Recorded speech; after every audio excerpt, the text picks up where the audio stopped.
panic, ladies and gentlemen, in Pakistan, because the military bases, installations to bring down Pakistan's military have been successfully targeted at least 4 locations. Our sources with the government and armed forces have confirmed that massive heavy damage has been reported in these areas. Lahore, Islamabad, Rawalpindi, that is wherein even in Neelam Valley POK terror launch pads have been attacked. Remember, again, restraint enough being shown even now by India, despite the fact that they are charging at our civilians and military installations. Gunfire heard in the northwest Pakistan city of Peshawar, to which I go across to my colleague Shivani Sharma. Shivani, what are the details that you have? A security official saying airbase locally had activated the defense system to take down a drone. Pooja, we are hearing that multiple air bases in Pakistan have been targeted by India after it misadventured into Indian territory in multiple locations. And now what we are also hearing that close to Peshawar, there is a blast that has been reported. There are air bases across Pakistan. This is another air base in Peshawar that has been inflicted with damage. And we are also retaliating on ground, Pooja. Across the line of control, there is heavy shelling that continues and that has been responded with force by the Indian Army. The BSF has also confirmed that on the international boundary, Pakistan has opened fire, has unprovoked firing goes on, and this has been dealt with forcefully by the BSF. So multiple fronts are open right now, right from the LOC to the international border, to the airspace above Jammu and Kashmir and several western cities across India. And inside Pakistan, we've launched a powerful attack against Pakistan's military bases, right from Nur Khan and Rawalpindi to Peshawar. That's what we are also learning. Pooja. Shivani, stay on with me. That's the big news coming in. This is early morning developments coming in. Gunfire heard in Pakistan's Peshawar. What exactly happened? Remember, India has been consistently intercepting Pakistan drones, whether it's Amritsar, whether it's Jammu Kashmir or more. However, this time also India ensuring that their military bases, their terror hideouts will be struck. But details coming in about early morning explosions now in Peshawar. Gunfire is being reported as well. What are your sources telling you, Shivani, considering you cover the defense sector so closely? There must be a complete panic. First, they did not expect that Bahawalpur, that Murid Ke, our terror bases of Lashkar-e-Taiba and Jaish-e-Mohammed could be attacked by the Indian Armed Forces. And then we talk about now the military bases successfully that are being targeted, because that Pakistan military is harming our innocent civilians. Tell us more about what are you picking up from on the ground, perhaps within the establishment and the forces there.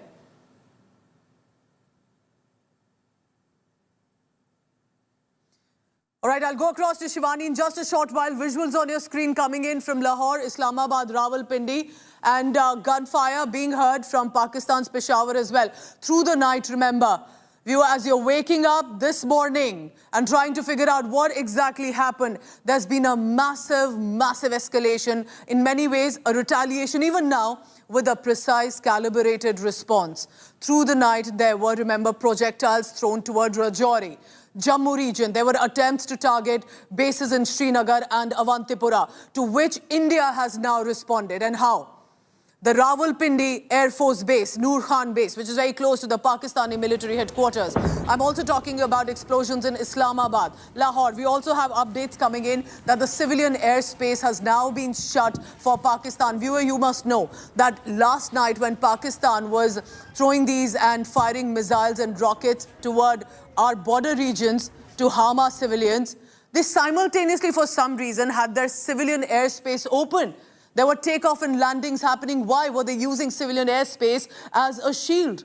India and Indian military, a professional army, ensuring, however, that when they decide to respond and target, it would be directly the military base. Shivani Sharma joins me. Shivani, tell me more about what are you picking up, possibly as the panic that has spread across Pakistan's military, the defense sector, at a time one, they did not expect Bahawalpur and Murid Ke, the terror hideouts, to be hit, and now military bases being hit.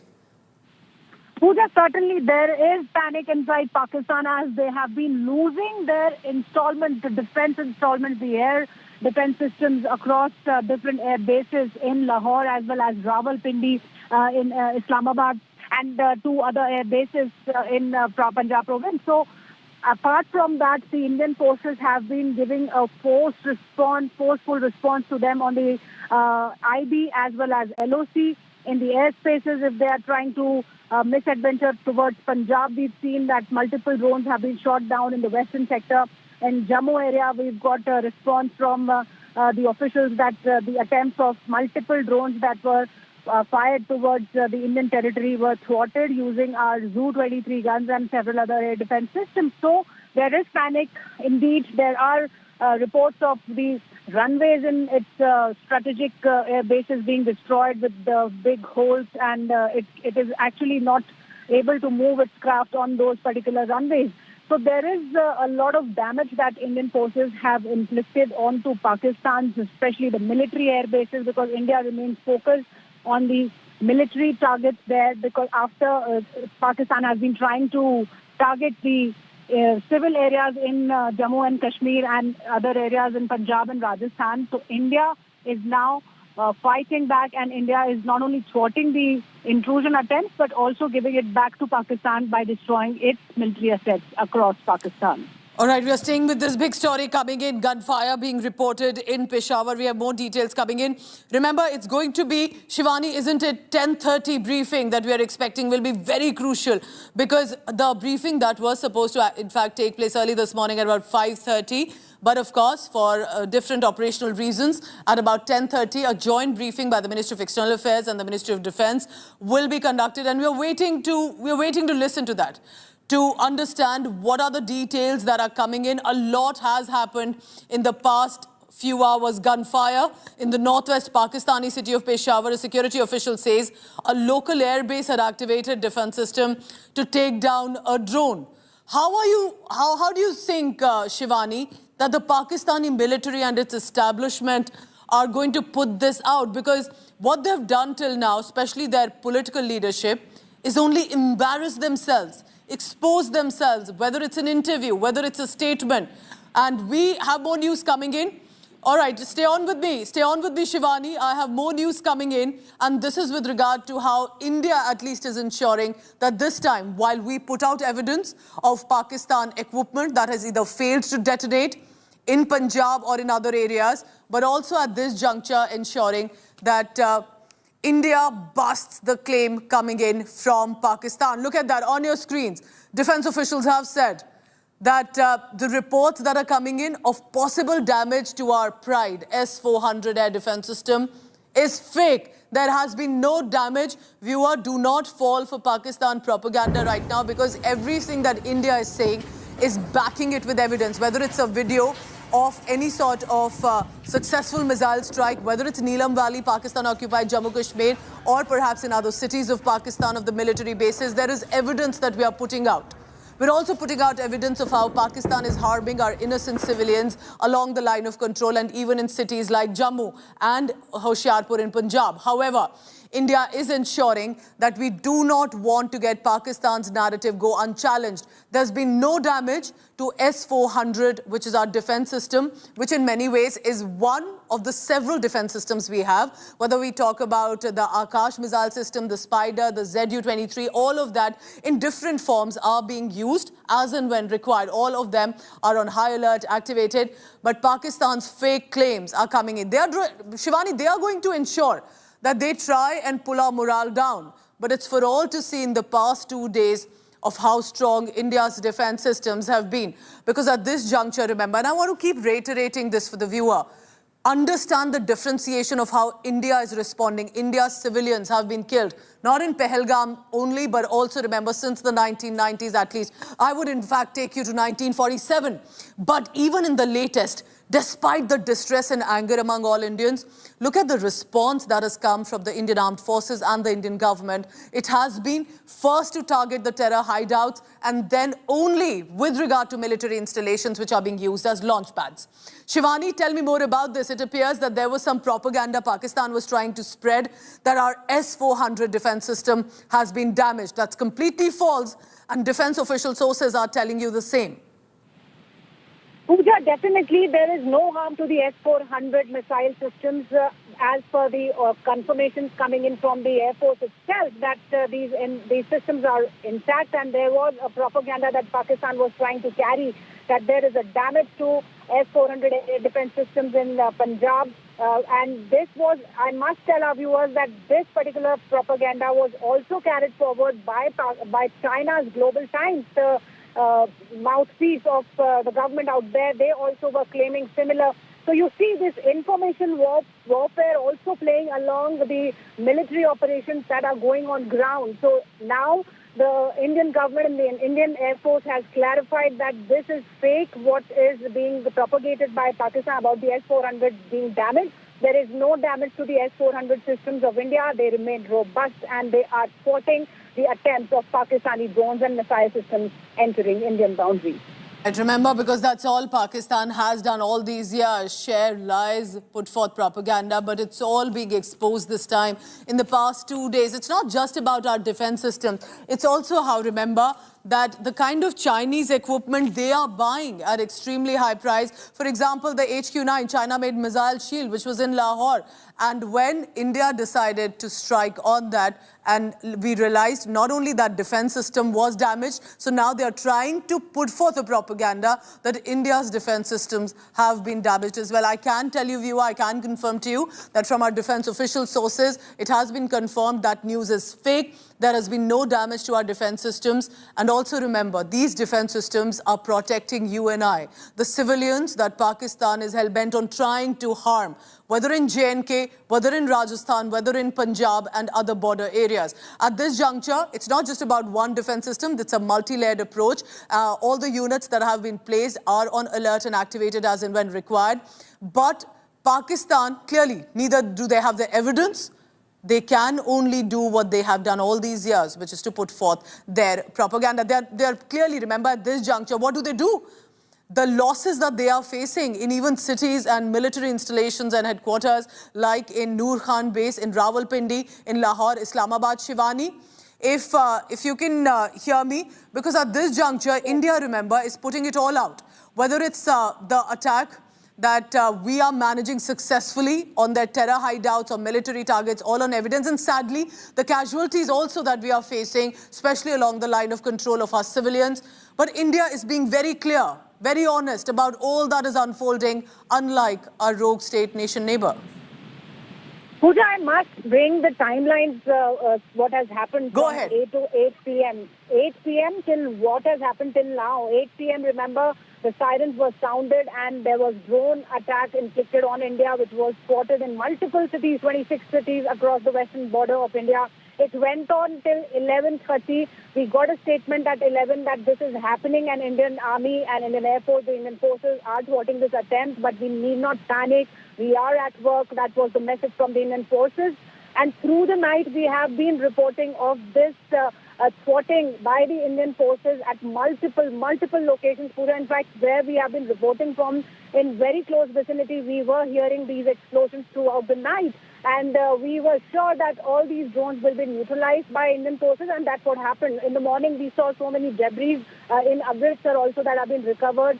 And in the morning, in fact, around 3 o'clock, we started getting inputs that India has already targeted the significant strategic air bases inside Pakistan, including the Rawalpindi's Nur Khan Airbase and 2 other bases, and Lahore also. So this was happening through the night, and in whatever I am telling you, since late night yesterday till morning and till now, also the LOC remains active. That means the artillery gunfires have been on with full intensity, and India has been retaliating forcefully to these gunfires that Pakistan has been going ahead with. Number 2, on the international borders also, the BSF has thwarted major attempts of infiltration and firing from Pakistan side, and from the Indian Army side also there are certain posts from where heavy artillery shelling was being reported. Not only heavy artillery, but the small arms firing was also going on. That has also been reported. And early morning, around 4 o'clock, and after that, Pooja, we've been seeing and getting explosion sounds once again from across the western border in Jammu and Kashmir. And in fact, the Srinagar Kant and Srinagar whole city was also air raided, where we also got to know that the aerial assets of Pakistan have been brought down.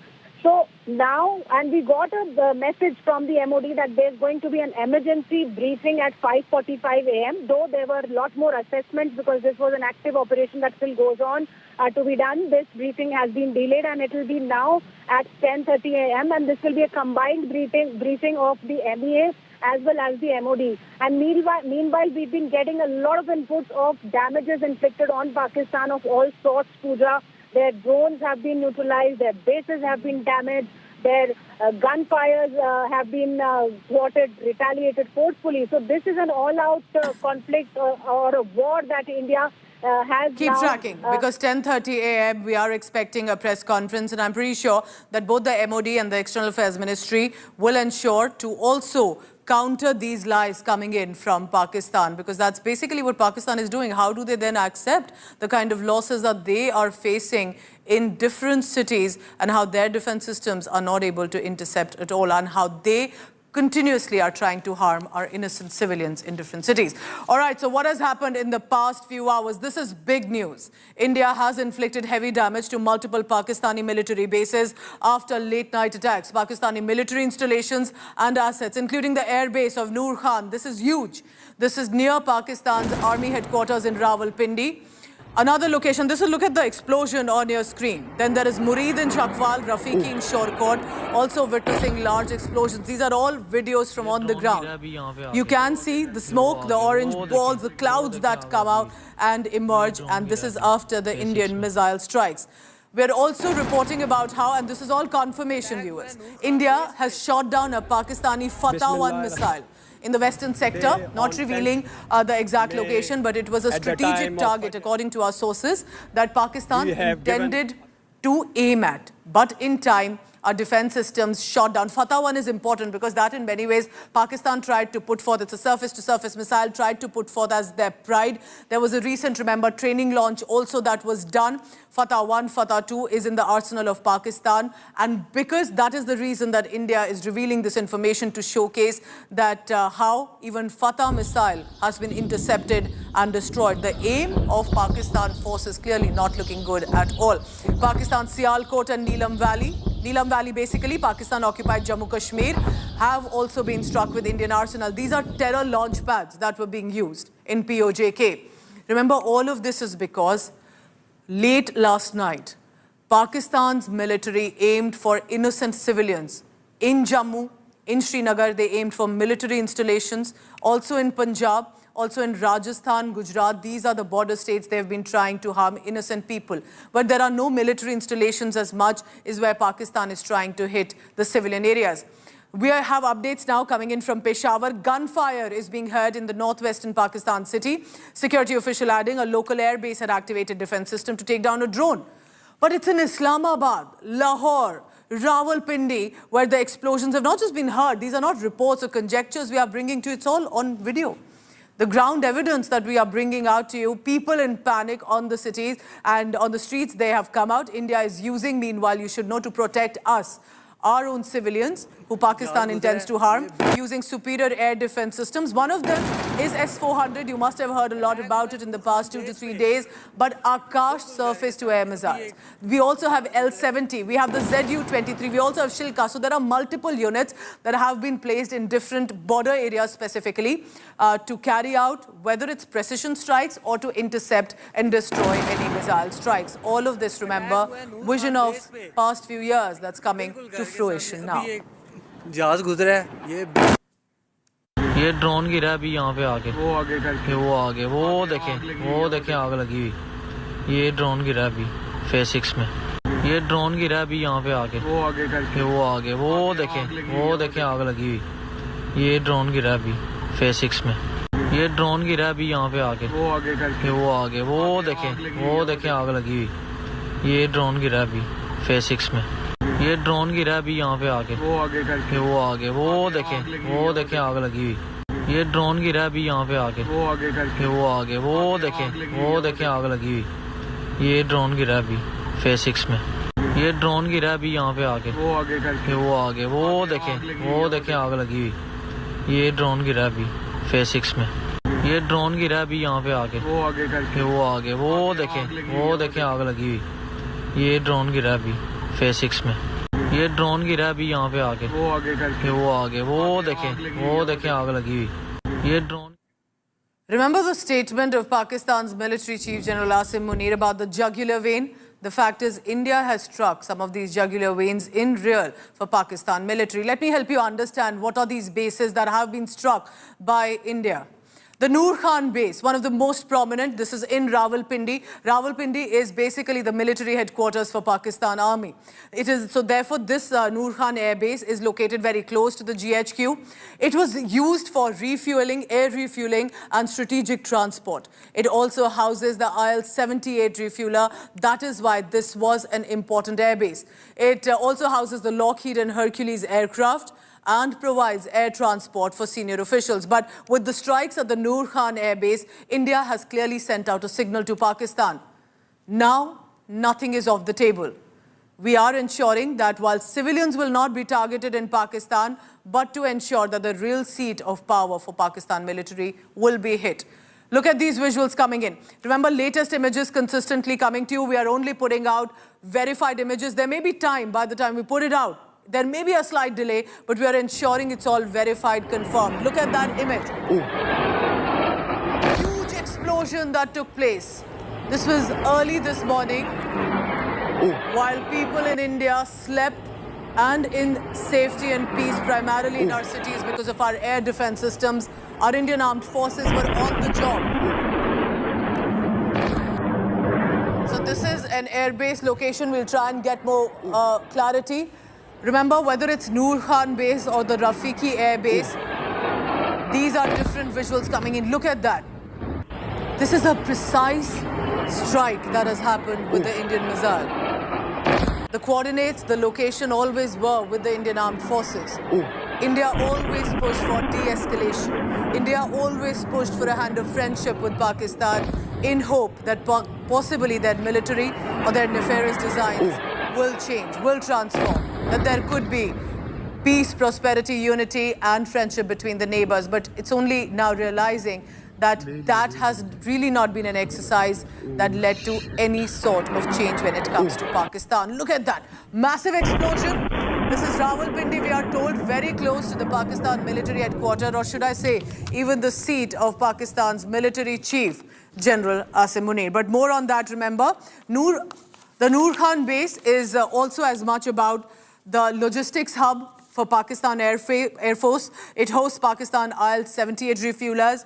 And this is where Pakistan's power, in many ways, the seat of power for Pakistan military, both for the army and the Air Force has been. Let's listen in to the sounds coming in when the videos are being recorded.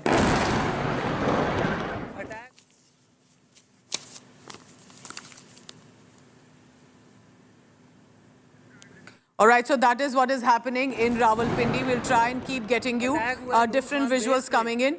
Nur Khan Airbase also, we are told, in southern Punjab, destroyed by the Indian Air Force.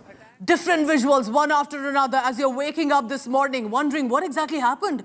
Late into the night, it was Indian Armed Forces finally striking at the military airbase, because perhaps now India realizing we've had enough. We've had enough, and if Pakistan does not want friendship, it does not want de-escalation, it wants to continue to harm our innocent civilians, then we will have to take action too.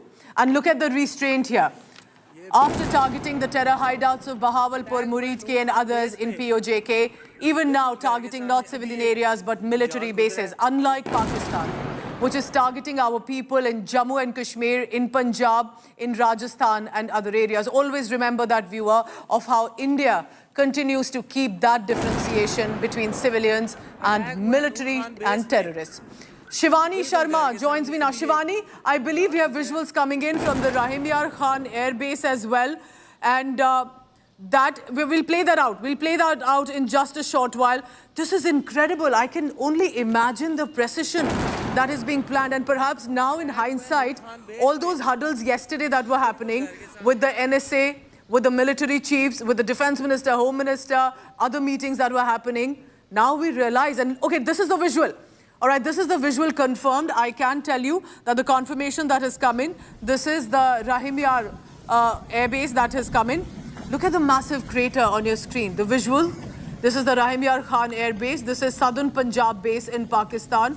So while we have hit Islamabad, Lahore, all military bases primarily, and of course Rawalpindi. Shivani, tell us more. Looks like one more airbase, the Rahim Yar Khan Airbase in southern Punjab. And the crater that I noticed, the precision strike.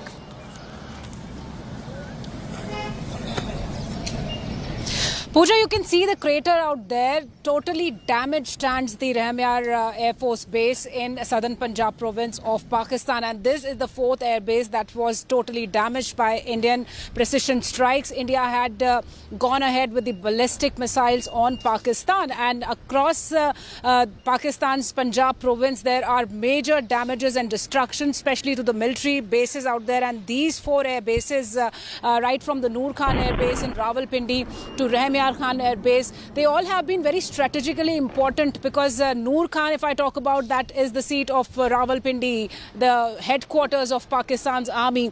All VIP movements take from there. Multiple assets, including the VIP aircraft, they are stationed out there, strategically important fighters there. They all have been damaged. The runway has been brought to severe damage. There are craters out there. And this particular picture, the videos that we are seeing from the Rahim Yar airbase in southern Punjab, is another strategic location which is important station for the military aircraft base of Pakistan. This has been now destroyed. So this is the magnitude of damage that India's precision strikes on these military bases in Pakistan have brought them. And this continues, Pooja. We are taking them on multiple fronts. We are heading them and hitting them hard for what they have done since yesterday. And this continues. We are getting more and more visuals of the devastation in Pakistan and these four air bases across Rawalpindi to southern Punjab province. I want to explain this to the viewer from what I can gather from this visual that has come in from the Rahim Yar Khan Airbase. Look closely on your screens. It looks like a runway. It clearly looks like a very important stretch when it comes to the airbase, possibly whether it's for the takeoff, the landing of the aircrafts or more. But this strike in southern Punjab airbase, this is after Lahore, after Islamabad and after Rawalpindi, that we have the southern Punjab Rahim Yar base, which is an airbase, and it's very crucial, I must add here, for southern Punjab. The crater is very clear for us to see. That means a precise direct missile strike. Looks like sort of a runway to me. We'll try and get more details on that. Look how deep that crater is.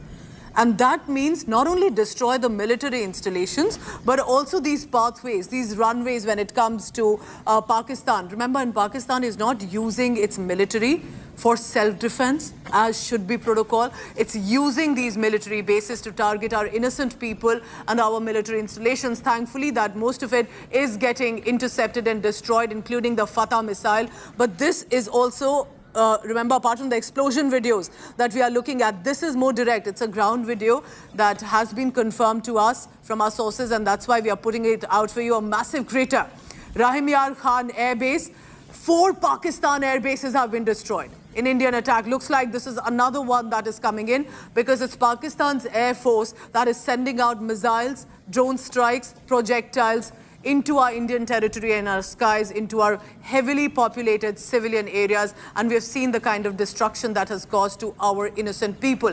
It's a reminder, again, Shivani, I bring you in here, because I can't help reiterate this consistently of how India is going after terror hideouts, then military installations of Pakistan that have been misused, unlike Pakistan that is targeting our civilians. Pooja, Pakistan has been known to target and take shield of civilians, not only in Pakistan, but now it is targeting innocent Kashmiris, innocent people Yes. across Jammu and Kashmir, in Punjab. It has been targeting the religious places out there, and there's enough evidence to it. MES has already brought out much evidence of the fact that how it did not close its airspace while it was sending projectiles to India, because it wanted to use these airlines as a shield so that India could not attack back. But it has actually failed, that it has tested the patience of India, and that's why we are seeing the strategic air bases. If I may tell you about the Nur Khan base, that is also a dual-use base, the military and the civil base, and it is also known to keep its missile storage also out there. So this is a big damage to Pakistan, where its air defense systems have been neutralized and damaged, where its surface-to-air missile systems base has been damaged, and now another system, another air base, the runways, you can see the craters out there, the whole damage. There can be no movement of the air assets in these air bases, Pooja.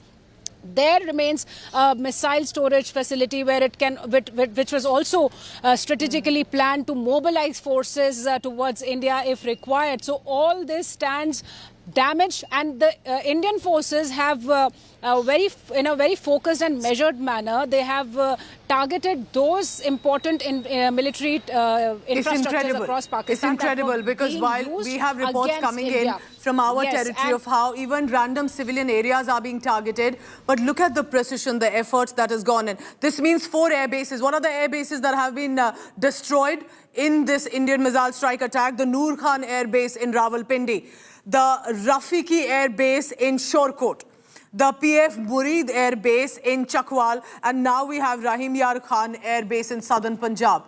Different states, different cities, and precision strikes at the military installations. You come after our civilians. This is new India. We'll come after directly, whether it's terror hideouts or Pakistan's military. Shivani, what are you picking up from our defense officials? I understand, and we're of course not revealing any security details, needless to say that, but I want to understand the kind of precision that is being worked upon to ensure that you need to hit Pakistan, but you need to hit where it hurts, the military, the establishment, not the people. Pooja, we are getting a lot of inputs through the official sources, mind you, even before the press conference or the MEA briefing starts at 10:30, because we need to keep the people in picture. We need to inform them, and all this is going on, and Indian forces are together thwarting all the attempts in every possible manner. There are multiple fronts that are open right now, remaining being thwarted by the forces. One is the LOC, where the artillery shelling was happening, and it continues in multiple locations, be it Jammu Kashmir's Poonch, Rajouri, and the western side also, to which the Indian Army has been retaliating with full force. And there are inputs that there are severe damages to military in Pakistan. On the airspace, if I say, there is a robust multi-layered air defense system that ranges from S-400 to Peshawar missiles to L-70 systems, the unmanned air defense systems that are in place that have been thwarting all these attempts. We saw we've broken a story about the Zu-23 gun that was used to thwart a drone that was coming towards the western sector. So multiple such defenses on the airspace are there, and we also have our drones that have been activated now to damage and inflict the forces in Pakistan that were directed towards damages towards civilians in India. And we have our missile systems, the 6 ballistic missile system that we are getting the inputs of that have been used for this severe damage in Pakistan. So our forces are high-spirited, they are confident, they are thwarting Pakistan on every front, and the fake narrative that Shivani, Pakistan stay on with me. I want the viewer to, for a minute, think about the synergy this needs.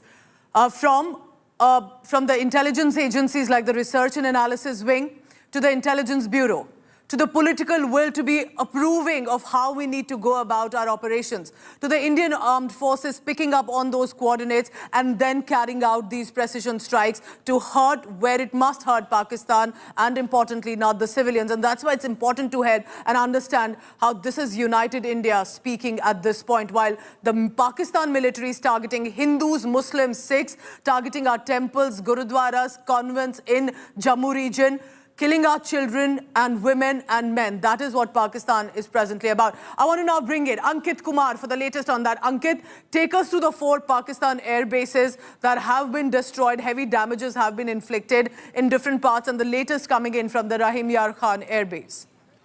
Before we come to those specific air bases, Pooja, it is important to question why is it that despite so many incidents, well-documented incidents of extensive damages since last night, why is it that it is taking so long and it is so difficult, unlike India, so difficult to document all those damages through visuals?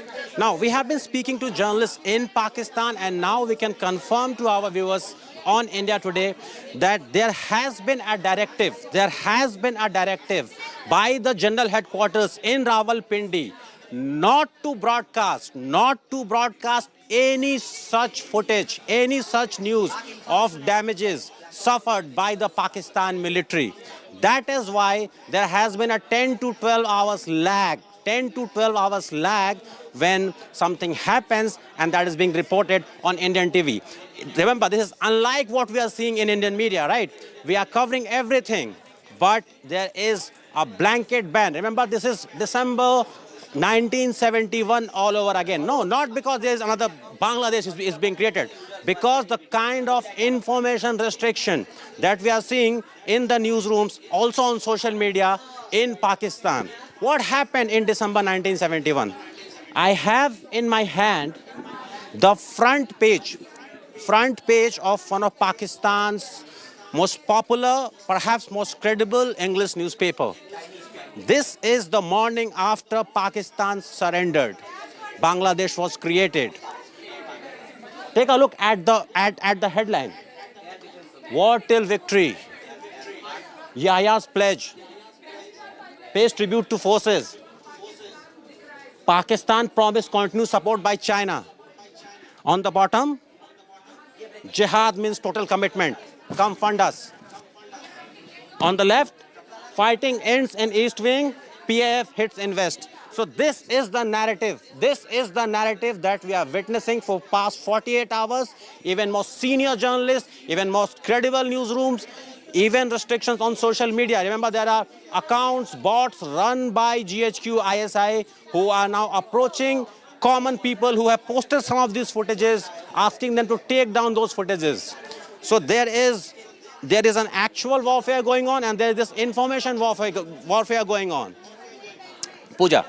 Ankit, that's a very important point you're making, and that's why it may take slightly more than usual for us to be able to verify, get the details, especially with the deluge on social media. But Ankit, I want you to stay on. Tell me now, for the viewer tuning in right now, when you hit and damage the military bases in the manner in which we've witnessed precise strikes that are happening, different cities, different areas, what is the impact of it? It is clearly a fact that at least parts of these air bases must have been crippled, the manner in which they were being misused to target our innocent civilians. Let me turn this question around, Pooja. What if your Prime Minister cannot fly? What if your Army Chief cannot fly? What if your DG ISI cannot fly?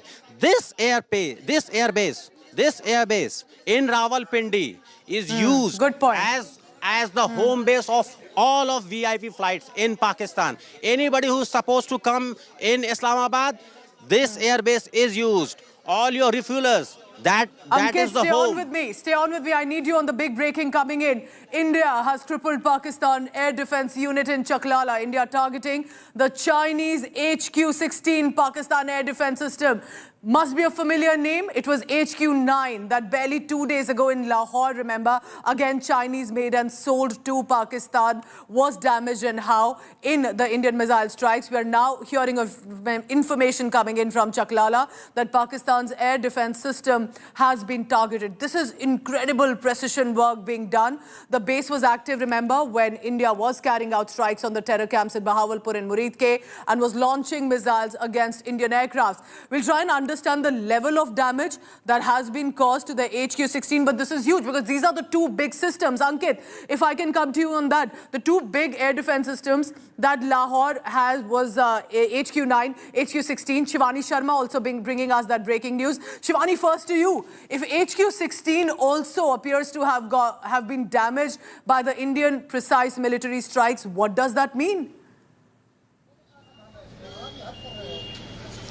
See, Pooja, India has already briefed about the air defense systems damaged by the Indian Armed Forces strike. And when we talk about the Chaklala, the fresh inputs that we are getting about the damages that have been inflicted on this air base by India was being used for these multiple air strikes, the drone strikes against India.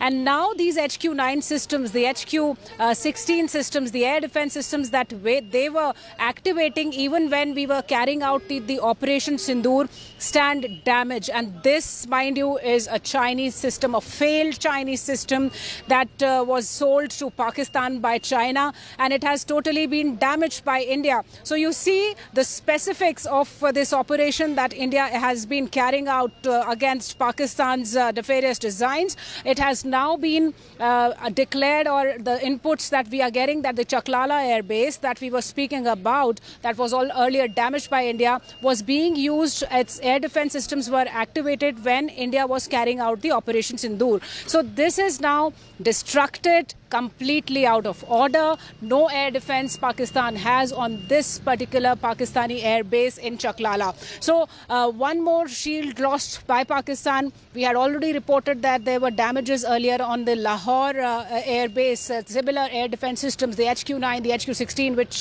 Ankit was also explaining about, that these are the systems that were sold at a very high price to Pakistan, but it stands failed. Made in China systems now destroyed by India, and Pakistan stands without any air shield now. This is incredible. Remember first, and look at the strategy here by the Indian military, to go after first precise terror hideouts, because that was the aim. That it was Bahawalpur, Murid K and others, including in POJK. That did not seem to deter Pakistan. They continued to launch attacks against our civilians and military installations. We've been able to defend it for now. Then came in these strikes at military bases. And Shivani, as you're telling us more about how now the air defense systems, HQ-9, remember, it is important to understand, a long-range semi-active radar, China-made missile shield that was in Lahore, HQ-9, that was then damaged by the Indian strikes. Now it's about HQ-9, HQ-16. Shivani, from our understanding, these were the two main defense systems that Pakistan had. Now, in many ways, I don't think anyway they were being able to intercept, because each time the missile strikes have happened, they've successfully implemented their agenda from India into Pakistan's territory, whether Bahawalpur, whether Murid K, POJK, or this time Lahore, Islamabad, Rawalpindi. Pooja, if we talk about the HQ-16 system, this, as you were also pointing out, is a Chinese system, the medium-range surface-to-air missile system that was a cheap copy of Russia's S-300 systems. And now, you know, India has S-400, the most advanced air defense systems. So this Chinese cheap copy of S-300, that is HQ-16, that was installed and being used by Pakistan to activate its air defenses when India was carrying strikes against the terror outfits during Operation Sindur, the 9 terror outfits, where with precision measure and focused response, India had destroyed these terrorists. More than 100 terrorists were killed. And now these air defense systems stand destroyed. So the efficiency, you can always... it's actually ahead. Everybody can understand the efficiency or how good these systems are that stand destroyed by the Indian missiles, and there is no shield on the HQ by the HQ-16 and the HQ-9 systems that were the Chinese systems that were supplied to Pakistan's army, and they've been in service for quite some time now with Pakistan. But now Pakistan's major air bases have been destroyed. The runways have been inflicted with big craters. No movement can take place out there. The air defense shield has gone. So the kind of collaboration this is turning out to be Pakistan and China in terms of... Stay on with me. Stay on with me. First, it's exposing the kind of material equipment, the ammunition, the military hardware that China has sold to Pakistan. And I must add, at a massive amount. Remember, a maximum amount of Pakistan's defense budget goes to their defense, more than education, health and more. And yet, these are the kind of equipments that they have had. It's not been able to intercept. It's not been able to retaliate, though it is, of course, targeting innocent civilians via either jihadists or Pakistan military. But in turn, look at the effort and strategy of the Indian Armed Forces. Targeting, one, to cripple the air bases that cannot be used or at least cause heavy damage. Then we are talking about the shield missile systems that have been damaged as well, the HQ-9, the HQ-16. And this is in response, remember, viewer, listen to me. It's not just about the Pahalgam massacre. That is, of course, in many ways was the moment when India realized you cannot keep taking it lying down. You cannot keep expecting de-escalation from Pakistan. Think of the 1990s Kashmir, the Pathankot attack, the Parliament attack, all the decades, and 26/11 especially, the targeted attacks that we have had in Riyasi and Rajouri, multiple attacks that Indians have had to face, and perhaps it was time India realized you need to hit back at Pakistan because they are not going to change. They are not going to in any way realize what they have been doing. And there, for Pakistan, the vision is clear. They want to attack and target India. For India, the message is clear. They will not harm civilians, but they will go after the ones who have been harming ours. Shivani Sharma continues to be with us. Shivani, let's talk about this latest visual. The Nur Khan Airbase. This is southern Punjab. This is one of the visuals, apart from the other 4 air bases, where it's been late-night explosions, visuals that have come in as ground evidence. This early morning after dawn, the record of the video very categorically shows a massive crater, which means a massive missile strike. Do you have details coming in about when did it happen, the details of the kind of missile used? Because on the other side, India successfully intercepted and destroyed the Fatah missile of Pakistan. Pooja, what we are given to understand is through the night this operation has happened right after when Jammu and Srinagar, Avantipura, all these locations were hit by the drones from Pakistan. India started targeting these air bases across Pakistan, starting from the Nur Khan, which is in Rawalpindi, important strategic base, to Retaliation Khan, where we are seeing the visuals of this crater that we can see has been created out there with the big ballistic missile. That seems this was a big missile that was used by India, because what we are getting the inputs are that around 6 ballistic missiles were fired upon these military establishments across Pakistan, and this crater shows a very heavy long-range missile that has been now used against this kind of military establishment that happens to be strategic in nature, because it is known to be a store of multiple missile systems for Pakistan's Air Force, and it has underground shelters too. It also has a strategic base for the JF Thunders. The Pakistani Air Force uses these aircraft. And this was a dual-use air base, the Nur Khan Airbase, where the civil movement also being taken up. The military movement was also being taken up. There were storage facilities that were being made out there. This is in the southern province of Punjab in Pakistan. So the kind of visuals we see that have been very evidently showing that there are severe damages. The craters suggest that this was a ballistic missile which was fired upon by India and Indian forces together in close coordination, because we need to wait for the exact timing. Like in Operation Sindoor, we were given a timeline of 24 minutes in which all these 9 locations was destroyed. So what we understand that there was a closely coordinated operation by Indian Armed Forces that was going on last night in Pakistan to attack these military infrastructures, and specifically selected because these were the military infrastructure or the air bases that were being used to bring these drones towards India. The air defense systems there have been destroyed, Pooja. Stay on with me. The first target that happened from India was 25 minutes, 9 targets. Now, this is the latest visual that has come in. I'm informed this is from Sialkot in Punjab. This is important, remember. Look at these visuals that are coming in. India is speaking this time as a united force, whether it's with regard to public on the ground or with the armed forces, the synergy with the political will, the intelligence agencies, and the evidence, importantly, the evidence that India is speaking with. Now, what we have is information coming in. Remember, air bases that have been targeted. This is Sialkot, information coming in about, remember how, like in Neelam Valley in Pakistan-occupied Jammu Kashmir, in the past few hours, terror launch pads have been hit. Again, in Sialkot, which is in Punjab, this is where we are told that other terror launch pads have been hit as well. Again, a precision strike. Not civilian areas like Pakistan is trying to hit for us, but for India, India is ensuring that they are targeting terror launch pads. This needs a synergy like you've never heard before. Remember, the details still not out and unknown to us.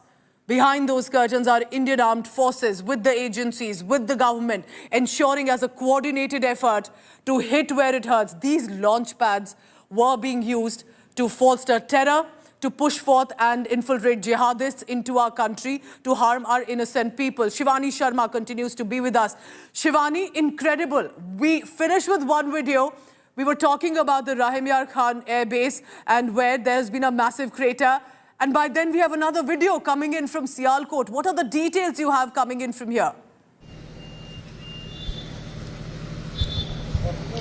See, in Sialkot also we are hearing that there is a major damage that has been brought to Pakistan after it attempted a strike towards India. And Sialkot, we can see there are heavy flames in this particular video that suggests of a missile attack here too, Pooja. So we have to see that in Sialkot, which also happens to be a major base for Pakistani forces, has been destroyed out there. The air bases along with the military establishments have been targeted by India's ballistic missiles that have brought a lot of damage out to all these assets, including the aircraft, the air defense systems, the forces that have been deployed, and they were acting and planning action against India. So in Sialkot too, we are getting these visuals from where heavy damages have been now reported to Pakistan. And what we are also learning that Pakistan had launched a Fateh missile towards India. This also again is a ballistic missile that has a range of around 120 to 150 kilometers. So this was what we are being told through the sources was directed towards a very strategically important location in India that was intercepted and brought down within no time, and a major damage was thwarted by India. So India then brought its ballistic missiles across Pakistani air bases. It damaged them severely, and the pictures, the videos we are getting, Pooja, they show the devastation, the measure, the magnitude of a hit back Pakistan has got from us. At 10:30 a.m., I can say this would be one of the most awaited press briefings by the Ministry of Defence and the Ministry of External Affairs. What happened in the past at least 5 to 6 hours? Remember, most of us went to sleep when there were these projectiles again seen over the skies over Jammu, Punjab, other cities. There were some incidents that were reported as well. However, Indian armed forces immediately activated on alert, hitting Pakistan, crippling its air bases. 4 air bases in different cities have been hit. Now more evidence coming in from Sialkot. We are told that these are locations where terror launch pads were situated. So Neelam Valley in POJK, and we'll soon put out that video as well. Then from Sialkot in Punjab, another video that has come in. Precise, coordinated, and yet, I must add, calibrated response. These coordinated responses are still ensuring that they are hitting at military bases to cripple it, to ensure it's not about complete destruction. It's about ensuring that Pakistan realizes that India is fully aware where the misuse of the air bases of these terror launch pads that have been happening over the past few years.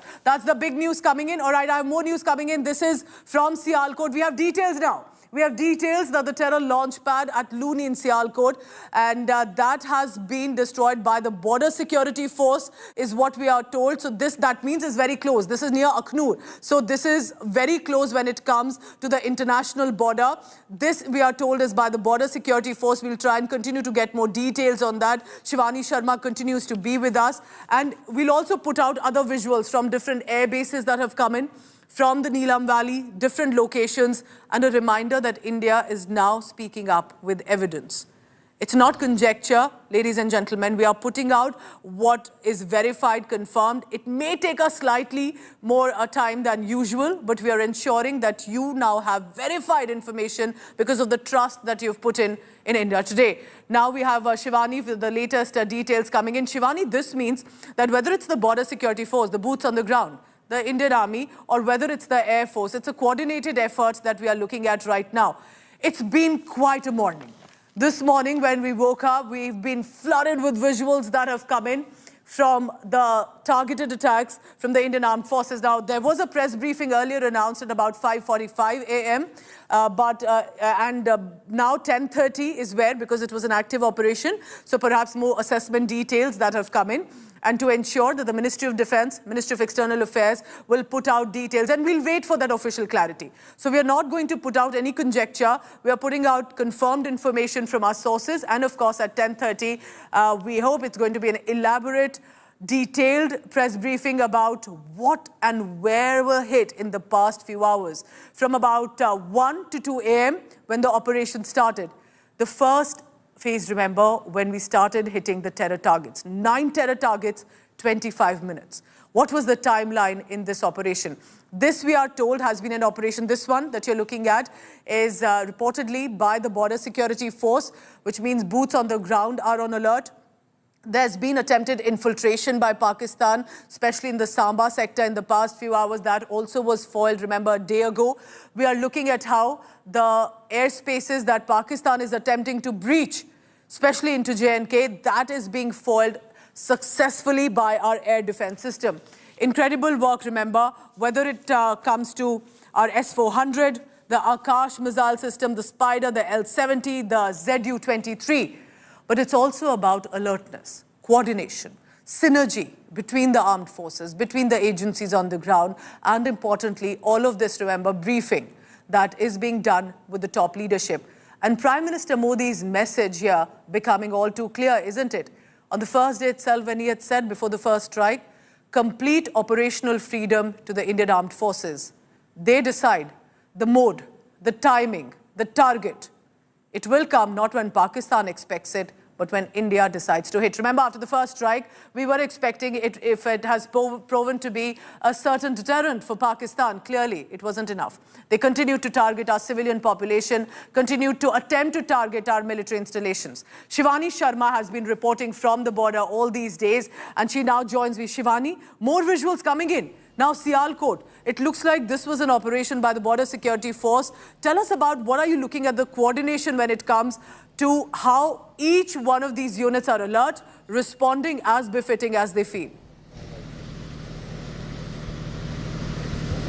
See, a close coordination between all the security forces is established right before the Operation Sindoor even started. There has been always a coordination, but at this hour, since last 2 days, we are seeing an excellent synergy between the Indian Armed Forces and the BSF, the CRPF, the police out here. So on all fronts, we are together, and the Sialkot visuals that we were putting out, Pooja, are of a BSF attack on a terror outfit close to Aknoor in Sialkot area, which is across the border. This side we have Aknoor, from where we were getting some inputs of explosions last night. This area was also on target of Pakistan.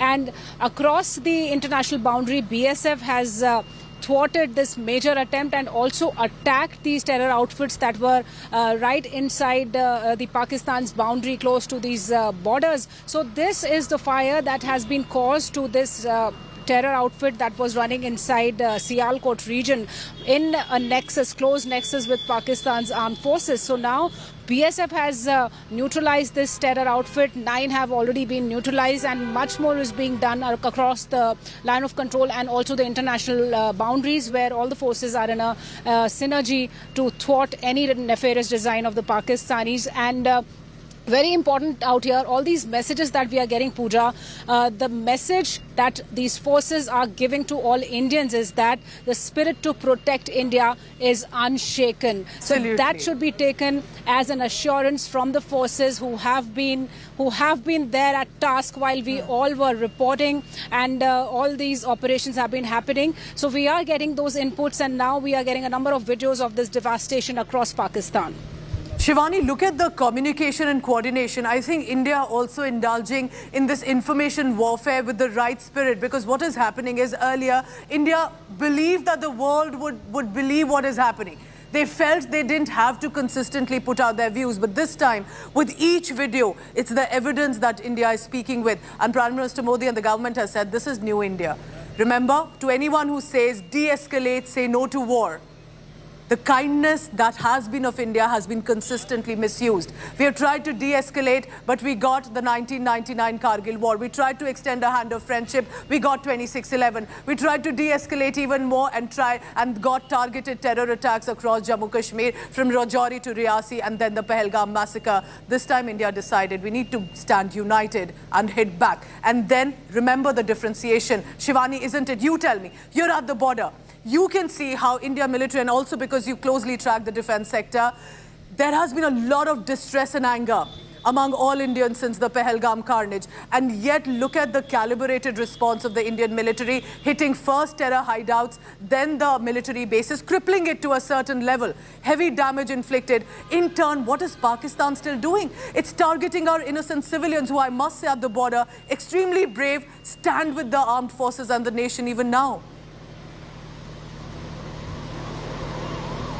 Certainly, Pooja, it is the Indian sentiment. The population in India, they wanted a strict punitive action against Pakistan after Pahalgam. And that emotion was respected by the Prime Minister, the political leadership and the armed forces. And that's why Operation Sindoor was designed, that there's a limit to our patience. We've been suffering terrorism since so many decades. But no, this is new India. We have transformed the forces, and we have a response now that we will not be bowing down to any kind of attempts from Pakistan that will try to compromise our sovereignty. And there too, Pooja, you see the kind of restraint the Indian armed forces have been maintaining. They had been specifically in a focused manner, in a measured manner. They were only targeting the terror outfits. They did not touch any civilian areas. They did not touch any military establishment. And since then, we've been seeing what Pakistan has been doing. It has been targeting the Indian villages across the line of control. We've been reporting from these border villages the kind of agony, the kind of losses they have suffered. But these extremely villages brave. Also, they say extremely brave. Remember that Pakistan military has targeted our temple, gurdwaras, mosques, convent, and that is where all communities still standing united and strong and bracing that kind of attack from Pakistan military. Shivani, stay on with me. It's 10 a.m. In the next half an hour, we are expecting a press briefing from the Ministry of Defense, from the Ministry of External Affairs, a joint briefing. But if you're tuning in right now, wondering what exactly happened in the past few hours, let me take you through the details. 4 air bases have been crippled and have received heavy damages in Pakistan by India's military strikes. Let me start with Rawalpindi, the headquarters when it comes to Pakistan Army. That is where the Nur Khan Airbase has been struck, and how. And this is very close to the GHQ, which is the Army headquarters in Rawalpindi. It's the seat for General Asim Munir. What was Nur Khan Air Force Base? It was used for aerial refueling, strategic transport. This is the location that houses the IL-78 refueler. It also aircrafts the Lockheed and the Hercules aircraft. It provides, this is important point, viewer, it provides air transport for the senior officials. There had been all sort of speculation if some from Pakistan military establishment are trying to flee. This in many ways has crippled specifically those areas. The real seat of power in Rawalpindi in Pakistan military. Let me take you to Rafiki Air Base. The 14th Squadron tail choppers, this was a multi-purpose air base. This is where the JF-17 aircrafts are housed. Remember, again, the squadron of China-made JF-17, the Mirage fighter aircrafts, and some utility helicopters as well. All of these bases, remember, were being misused to target civilian and military installations in India. Then comes in the Murid Air Base, another city, another air base. This also housed several specialized squadrons, houses diverse fleet of unmanned drones, primarily reused for different missions. And when I say drones, you must understand the drone strikes that have recently happened. Just a short while ago, a drone that has been, in fact, destroyed and targeted by the Indian military that was attempting to enter into Indian territory. But Murid Air Base is very important. It's the hub of drone operations, and that precisely has been used against India, not just in the past 2 days, in fact, for the past 2 to 3 years. We have some big news coming in. Let's take a look at that. Huddles and meetings begin in the national capital, Delhi. And now we can tell you with some confidence that in the past 2 days, every meeting is not just review, it's also preparing for the next step. 24 hours ago, NSA Doval meeting Prime Minister Modi. Now in the latest, it's 10:11, ladies and gentlemen. National Security Advisor Ajit Doval has reached 7 LKM to brief Prime Minister Modi. The meeting that took place 24 hours ago, now we know what has happened, the aftermath on your screens.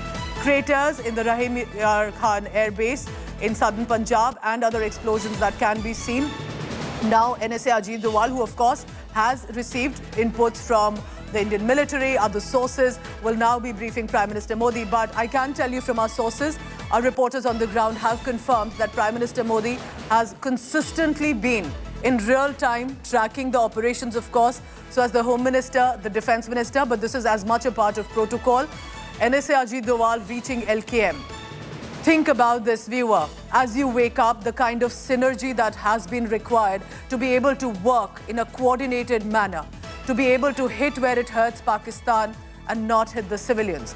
Piyush Mishra joins me on this. Piyush, so the huddles begin 10:15 right now, 10:30 we're expecting a press briefing. Tell us about this meeting, NSA Doval to brief Prime Minister Narendra Modi. So that's right. As we are speaking, Pooja, the meeting is underway there at the 7 local landmark where National Security Advisor Ajit Doval is right now briefing Prime Minister on the current situation. Remember that throughout the night, massive escalation has taken place from the side of Pakistan, and we have given befitting reply. In fact, there are also reports of various, damages being inflicted to Pakistan. And looking at the developments so far now taking place, National Security Advisor is right now briefing PM Narendra Modi, and he has been briefing him consistently, not only today, in the last more than 2 weeks since Pahalgam attack. We have seen multiple meetings taking place between PM Narendra Modi and the National Security Advisor. In fact, credible sources have also told us that since Pahalgam attack, Prime Minister has held more than 20 to 25 meetings with top officials, and as we are speaking, he's also getting briefed by National Security Advisor. Remember that last night also there was a meeting in which all defense service chiefs were present. Rajnath Singh was also there. NSA, in fact, himself was also present, and this is a big, crucial meeting which is right now underway. They're at 7 local landmark, and this meeting is also coming minutes before the official press conference of Ministry of External Affairs and Indian government on the operations those have been carried last night. Piyush, we're also playing out on our screens some of the images that came from yesterday's meeting. And in many ways, even though I don't want to overanalyze, but the body language, it's not somber, it's confident. The posturing is for all to see that we have a strategy in place. There were smiles as well seen. Do you think it's also in many ways a messaging coming in from the Indian military and of course our leadership that this is a new united India, and now that it is required, we will show a lesson and put it forth for Pakistan to see? Well, absolutely, Pooja. We have seen in the last few days Narendra Modi holding various meetings, and yesterday meeting was a very important meeting in which we are seeing how Prime Minister has been getting briefed, and he's also giving his own guidance, his own information with all the officials those who are present there at 7 local landmark. Remember that not only that meeting with PM at 7 local landmark, before that yesterday in the morning when Defence Minister Rajnath Singh met with all private services chiefs, during that time also we had seen a confident posture, a smiling face, which certainly indicating that we are very much ready to face any kind of danger coming in from Pakistan. Not only ready, but we will give a befitting reply. We have been giving a strongest possible reply to Pakistan and teaching a lesson to Pakistan, and we are very much ready to defend our borders, and we are also doing so. So looking at the developments that are now taking place, we are seeing these meetings taking place where PM Narendra Modi is being briefed about all the developments. Yesterday, all top officials from Defence Ministry briefed the Prime Minister, and today we are now seeing National Security Advisor. Piyush, stay on with me. Stay on with me. National Security Advisor Ajit Doval meeting Prime Minister Narendra Modi, especially to brief about what exactly unfolded. And what an incredible morning this has turned out to be. India trying best to protect our civilians, our military installations with our defense systems, in turn inflicting heavy damage to the Pakistan air bases and terror hideouts in multiple cities. Also remember, viewer, Pakistan attempted to hit at 15 Indian cities in the last 24 hours. All those efforts were thwarted, and how? As we look at these images, look closely on your screen. The gentlemen that you're looking at, one by one, remember the leaders of the Indian Army, the second largest military being led, and a political will together this time to hit at Pakistan. But let me help you understand. Look closely on your screen. The multiple cities that I talk about with regard to the air bases, Chaklala, Minhas Kamra, Peshawar, where gunfire was reported just about a short while ago, Kohat, Quetta, Miawali, Sargoda, Chandler, Lahore. Lahore was important again, remember, because as much with the kind of military base that has been targeted, Lahore was where the HQ-9 defense system, China-made defense system for Pakistan was damaged. Then HQ-16 also has been hit now. Samungli, Multan, Shehbaz, Rafiki, again, another air base that has been hit in the overnight strikes. Bahawalpur, the terror hideout, Jaish-e-Mohammed involved in the Pulwama attack, the leader who was released after the IC-814 hijacking. Nawab Shah, Hyderabad, Faisal, Karachi, Masroor, Mirpur Khas. These are some of the prominent cities that we are looking at. Remember, the coordinates were always there with the Indian Armed Forces. We never thought we'll have to use it, believing and in hope that Pakistan will change, transform, want to become friends, and united face prosperity in the region. India realizing that's not a possibility anymore. So we are going to wait for details coming up at 10:30 a.m. It's a matter of pride as much, remember. The details not known to us, but the strategy that must have gone with precision strikes by the Indian Armed Forces. India's historic counter airstrike. Remember, 2 days of punishing air raids on Pakistan, not how they expected. First on the would continue with the military chief, the CDS as well, like we saw yesterday.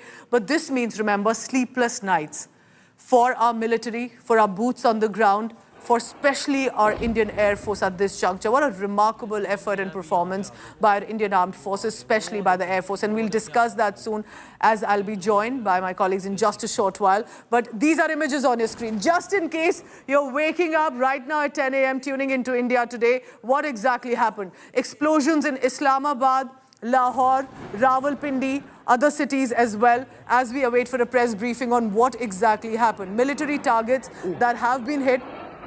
For the latest that's coming in, visuals from the Rafiki Airbase, the airbase in Jang as well. Also then Rawalpindi, of course, has been the biggest focus. I'll be joined in the next few minutes with Sandeep Unithan, of course, who helps understand, will put it in perspective. Sandeep, I bring you in here. Tell me about what this morning, or should I say the late night, has been for India as much for Pakistan. Well, thank you very much. It's a night of unprecedented developments. And in fact, we have seen in the last few days the kind of exchanges that we have not seen possibly since the 1971 war between India and Pakistan. We have seen some unprecedented drone strikes and that missile that was fired, which was intercepted by our air defense systems. And of course, the very unprecedented taking out of Pakistani airfields by the Indian Air Force. Of course, like you mentioned, we are just going to be getting details from that official briefing about what caused India to retaliate and knock out airfields inside Pakistan. These are very, very big movements along the escalation ladder. We will understand from the spokesperson why India took this unprecedented step of attacking airfields, PAF air bases, some of the top frontline Pakistan Air Force air bases in the heart of Pakistan. Pakistan, as you know, has about 40 air bases and airfields. The 3 or 4 that were struck, including the Nur Khan Airbase in Rawalpindi, are very, very strategic assets for Pakistan as far as it fighter flying, transport aircraft, and airborne early warning systems are concerned. Now, the Nur Khan Airbase, for instance, located in Rawalpindi, I've been there a few years back in part of an official delegation. Okay. And that is primarily, where the Pakistan Air Force houses all its enablers. Now, the enablers are the transport fleet, the airborne early warning and control fleet, the air-to-air refuelers are all parked over there. So it's a very strategic base that, enables the Pakistan Air Force to move its fighters around, keep them up in the air. And that's also where they park their eyes in the sky at times. So this is a very, very big signal from India to Pakistan. Tell me about that, Sandeep. Before we go across to other points coming in, when we talk about the signaling that has gone out with these air bases being targeted, what do you think is India's message here? Well, I think, it's unprecedented in the terms of one nuclear-armed country striking at another country's airfields. It's possibly never been, there have been just about two conflicts between nuclear-armed states. The first one between the Soviet Union and China in the late 1960s, and then you have, of course, the Kargil War of 1999. And this is possibly the third conflict between two nuclear-armed states. Correct. And this is now rapidly escalating from just cross-border skirmishes to drone and airstrikes to now airfields being taken out. And we will understand precisely from the government of India why they chose this unprecedented step of escalating. In just a short while, Sandeep, in just the next few minutes. Please stay on with me. Yes, stay on with me because we have news coming in. Indians, at least one generation, this one generation hasn't seen anything like this, especially since the 1999 Kargil War. I have more details coming in. News from Gujarat. What's happening? It is in Gujarat, another border state, remember. Pakistan military is trying to harm people in border areas of Gujarat. It's in Kutch. We have news reports coming in. Now, Pakistan armed drone blown to bits. They wanted to enter into Indian territory, harm people of the Kutch region. Kutch, remember, is right at the border. Look at this. Shot down and how? We are told, let's listen in to the sounds coming in from this video.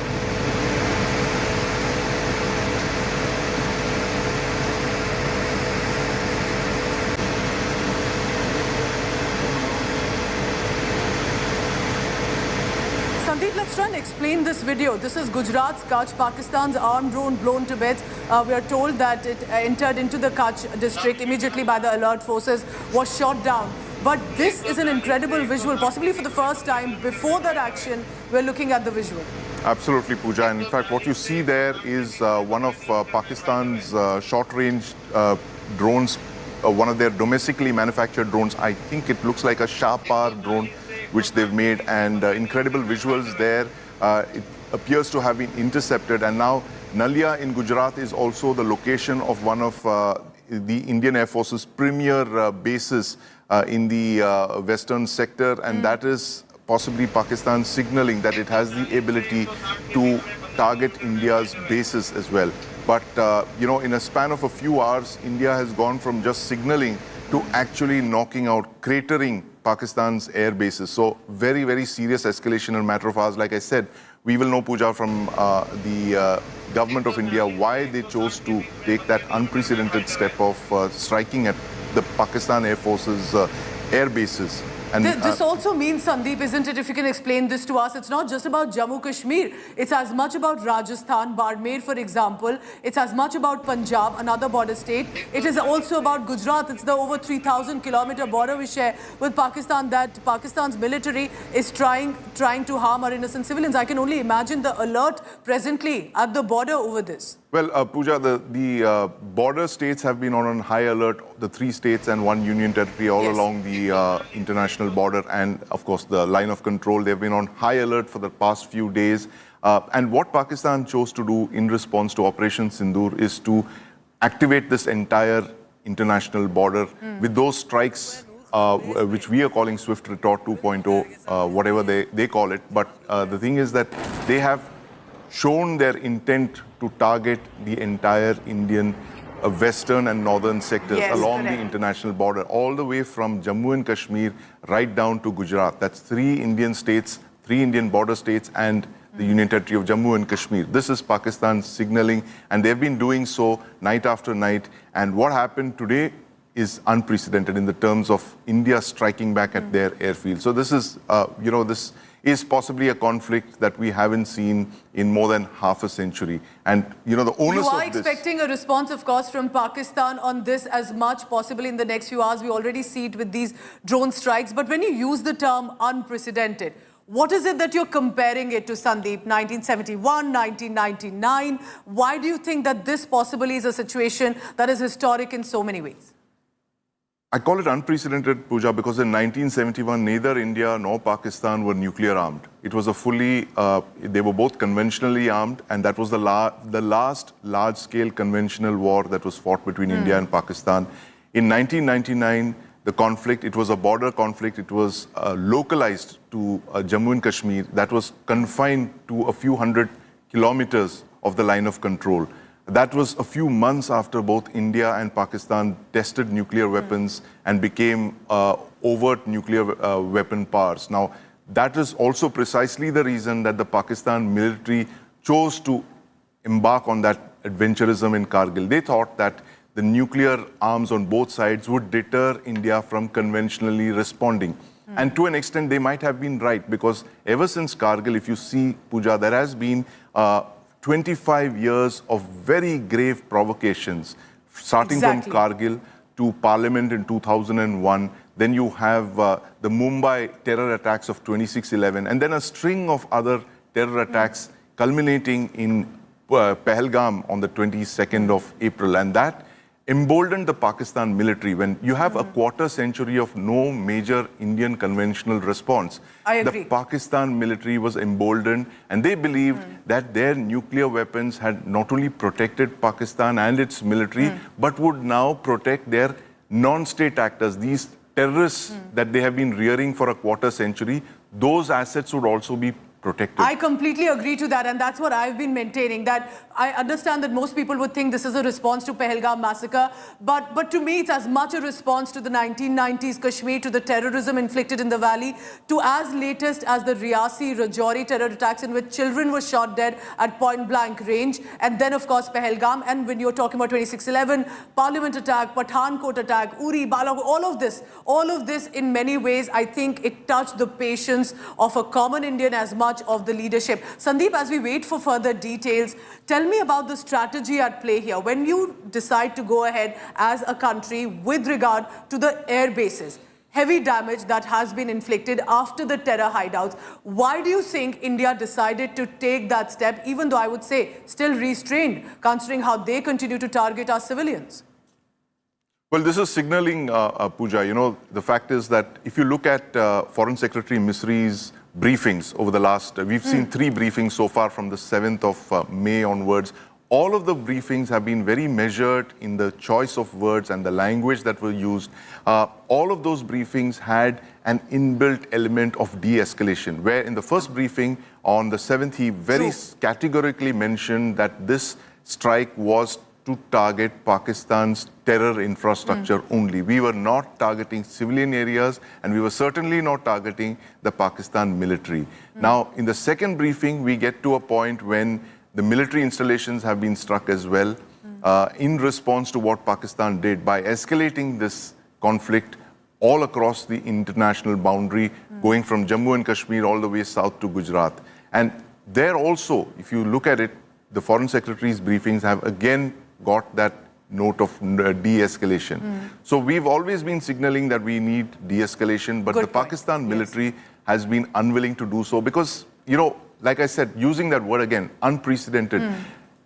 Pakistan's Punjab province has never been targeted in the past. And we did that on the 7th of October. We said, on the 7th of May, we said we are not going to be deterred by the fact that your biggest terror headquarters are located in the heart of Punjab province. We will strike them wherever they are. Names like Murid K, Murid K and Bahawalpur, where the Jaish headquarters is located. My hair has gone grey, Pooja, listening to these names for 25 years. And the helplessness with which our establishment, listed these names every time a terror attack was, described. Where all the, the terror kingpins were all sitting in all of these bases protected. Very happy, this guy runs his outfit in the southern Punjab, that's Masood Azhar, and you have Murid K, the headquarters of the Lashkar-e-Taiba. Allegedly banned organization, must we add here, for Pakistan as much for the government, but we knew how operational and fully functional, supported by the Pakistan military. Banned organizations, international terrorists roaming around with the state, with the support of the Pakistan military. they're extensions of the Pakistan arm and, Pakistan military. And what we saw in the last couple of days, this unprecedented photograph again of the Pakistan army literally conducting a state funeral for a terrorist at his funeral, and his coffin is draped in a national flag of Pakistan with and given something like a guard of honor, a military guard of honor. This actually blows this whole facade that the Pakistan army has carefully cultivated over Sandeep, 4 decades. Yet the International Monetary Fund decides to go ahead and send a bailout package to a country like Pakistan, even though India is raising objections, reminding IMF and the world that the same funding could be misused. There is no transparency and accountability. As we wait for this press conference to begin in just a short while on your screens, and Sandeep, I would request you to please help understand, put it in perspective, the kind of air bases attacked and the strategic targets that India has gone after, because I can't help but think but how Pakistan wanted to inflict harm. So it's a matter of pride of how India's defense systems are protecting us, but Indian armed forces ensuring that their Chinese-made military hardware also is exposed. Absolutely, and in fact, the first base that was struck, Nur Khan Airbase in Rawalpindi, that is literally, as you know, Rawalpindi is the headquarters of General Headquarters Pakistan Army. It is where the real power in Pakistan resides. That is where all the generals are.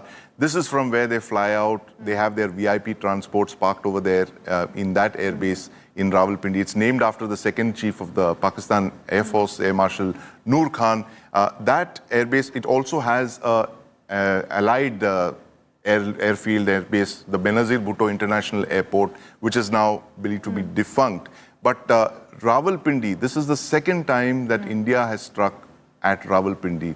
The first was in broad daylight on the 7th of May, where we have indicated that we have the capacity and the capability to strike at the Pakistan military. That was signaling to General Headquarters Rawalpindi. And this is the second signal where you have struck at one of their premier air bases, the Nur Khan Airbase, which is literally where all the enablers of the Pakistan Air Force are parked. That's where all their flight refuelers, the IL-78 tankers that they bought several years ago. These tankers are they are literally the fuel tanks in the sky. They're the petrol stations in the sky for its entire fleet of JF-17s, J-10s. All of their fighter aircraft are fueled up by those IL-78 tankers that are parked there, right there in the Nur Khan Airbase in Rawalpindi. And then if you look at it, the choice of targets again, all of them in Pakistan's Punjab, the Rafiki Airbase in Jhang, Pakistan. But the biggest one, of course, is that base. Sandeep, I'll interrupt you here. Vikram Misri, Foreign Secretary, taken to his seat, of course, with Colonel Sophia Qureshi, Wing Commander Vyomika Singh. The trio again back for one of the most awaited press conference. Let's begin. Press briefing by Foreign Secretary Shri Vikram Misri on the ongoing developments around Operation Sindur. We are also joined by Colonel Sophia Qureshi and Wing Commander Vyomika Singh for this briefing. With that, sir, the floor is over to you. Thank you. Indeed, good morning. Namaskar. Sorry to keep you all waiting. जैसा कि हम पिछले 2-3 press briefings में भी बता चुके हैं, ये पाकिस्तानी गतिविधियां हैं पिछले 2-3 दिन से, जो एक एस्केलेटरी तौर पे देखी जा रही हैं और प्रोवोकेटिव तौर पे देखी जा रही हैं. I've said on numerous earlier occasions, it is Pakistani actions that have constituted provocation and escalation. In response, and I repeat, in response, India has defended and reacted in a responsible and measured fashion to these provocations and these escalations by the Pakistani side. Earlier this morning, we saw a repeat of this escalatory and provocative pattern, and I'll invite Colonel Sophia Qureshi and Wing Commander Vyomika Singh to update you on the developments since early this morning. Colonel Qureshi. Thank you, sir. Namaskar. Pakistan सेना ने पूरी पश्चिम मोर्चे पर लगातार आक्रामक गतिविधियां जारी रखी. उसमें UCAV drone, long range weapons, loitering munitions और लड़ाकू विमानों का उपयोग कर भारतीय सैन्य ढांचे को निशाना बनाया।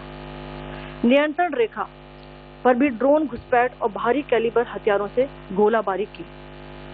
अंतर्राष्ट्रीय सीमा और एलओसी पर श्रीनगर से नलिया तक 26 से अधिक स्थानों पर हवाई घुसपैठ के प्रयास किए गए।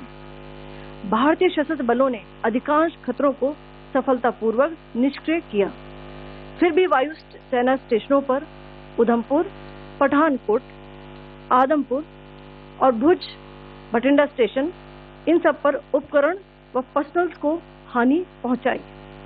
मैं ये भी बताना चाहती हूँ कि पाकिस्तान ने हाई स्पीड मिसाइल सुबह 1:40 पर इस्तेमाल करके पंजाब के एयरबेस स्टेशन को दागने की कोशिश की।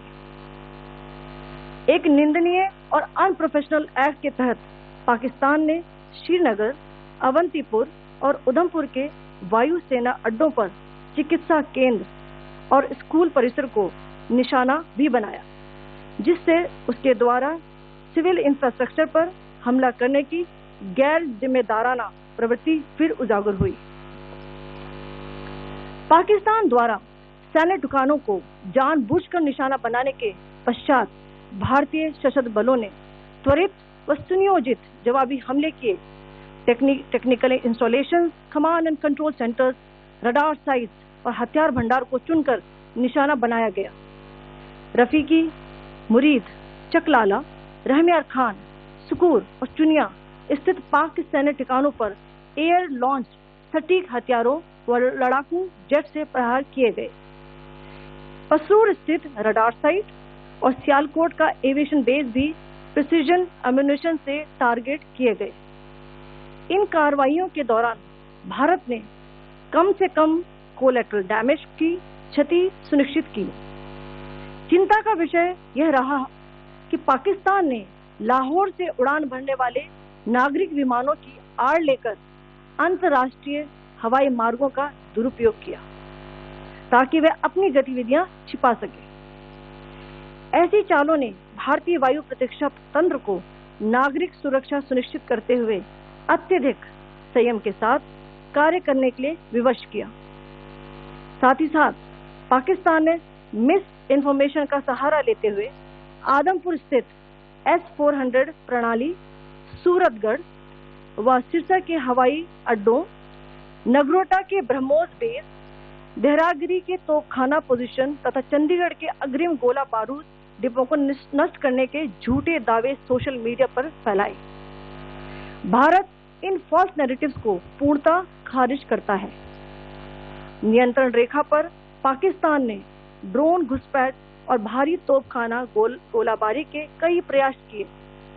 कुपवाड़ा, बारामूला, पुंछ, राजौरी और अखनूर सेक्टर्स में तोप, मोर्टार एवं हल्के हथियारों से भीषण गोलाबारी जारी रही। भारतीय सेना ने प्रभावी व तुलनात्मक प्रत्युत्तर देते हुए पाक सेना को काफी क्षति पहुंचाई। पाकिस्तान सेना के अग्रिम क्षेत्रों में सैनिकों की डिप्लॉयमेंट बढ़ती दिख रही है, जो स्थिति को और भड़काने की मंशा दर्शाती है। भारतीय सशस्त्र बल पूर्ण परिचालन तत्परता की स्थिति में है। अभी तक सभी शत्रुतापूर्ण कार्रवाइयों का प्रभावी ढंग से सामना कर उपयुक्त जवाब दिया गया है। भारतीय सशस्त्र बल दोहराते हैं कि वे तनाव वृद्धि नहीं चाहते, बशर्ते पाकिस्तान भी ऐसा ही व्यवहार करे। आखिर में आपको कुछ वीडियो दिखाना चाहती हूँ जहां पर इंडियन आर्मी के वेपन्स एलओसी पर पाक के एसेट्स को ध्वस्त करते नजर आ रहे हैं।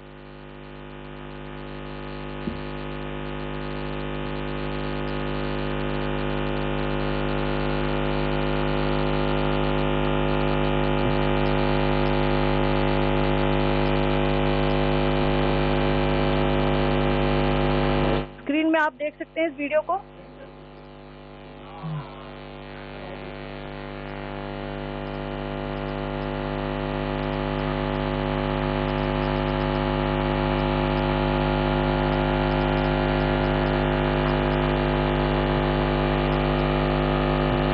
धन्यवाद. जय Hind. Commander Singh. Pakistan military continued with its provocations, carrying out aggressive actions employing multiple threat vectors all along the western border. Pakistan employed UCAV, drones, long-range weapons, loitering munitions and fighter aircraft to target civilian areas and military infrastructure. Pakistan military also resorted to air intrusions using drones and firing of heavy caliber weapons along the line of control. Along the international border and the line of control, air intrusion and several harassment attacks were also attempted from Srinagar till Nalia at more than 26 locations. Indian Armed Forces successfully neutralized these threats and majority of the vectors. However, limited damage was sustained to equipment and personnel at Indian Air Force stations at Udhampur, Pathankot, Adampur and Bhuj. There were also several high-speed missile attacks noticed subsequently after 0140 hours in the night at several air bases in Punjab. In a deplorable cowardly act, targeting of civilian infrastructure also had taken place, where Pakistan attacked the Medicare Center and school premises at the air bases of Srinagar, Avantipur and Udhampur, yet again displaying irresponsible targeting of our civilian infrastructure. In a swift and calibrated response, Indian Armed Forces carried out precision attacks only on identified military targets. These included technical infrastructure, command and control centers, radar sites and weapon storage areas. Pakistan military targets at Rafiki, Murid, Chaklala, Rahim Yar Khan, Sukur and Chunya were engaged using air-launched precision weapons from our fighter aircraft. Radar sites at Pasroor and Sialkot Aviation Base were also targeted using precision munitions. While carrying out these responses, India ensured minimum collateral damage. Pakistan has also attempted to execute a continued malicious misinformation campaign with claims of destruction of Indian S-400 system at Adampur, destruction of airfields at Suratgarh and Sirsa, BrahMos base at Nagrota, RT gun positions at Derangyari and Chandigarh Forward Ammunition Depot, with heavy damages to other military stations being propagated on social media. India unequivocally rejects these false narratives being spread by Pakistan. Along the line of control also, Pakistan has attempted multiple air intrusions using drones and conducted shelling using heavy caliber RT guns, targeting civilian infrastructure and killing some civilians. Heavy exchange of artillery mortars and small arm fire in Kupwara, Baramulla, Poonch, Rajouri and Aknoor sectors continued. Indian Army has responded effectively and proportionately, causing extensive damage to Pakistan Army. Pak military has been observed to be moving their troops into forward areas, indicating offensive intent to further escalate the situation. Indian Armed Forces remain in a high state of operational readiness. All hostile actions have been effectively countered and responded appropriately. Indian Armed Forces reiterate their commitment to non-escalation, provided it is reciprocated by the Pakistan military. At the end, I would also like to show you a few images of Air Force bases in the Punjab sector and Rajasthan sector, where it is mighty clear that we are debunking the Pakistani claims of causing destruction at these air bases. You can yourself see the normalcy and these air force stations. This is Sirsa, Suratgarh. The runways are intact.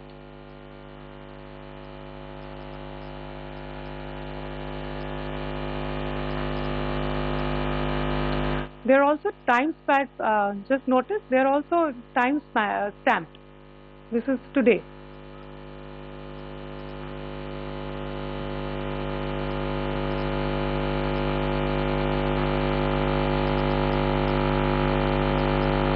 Yes.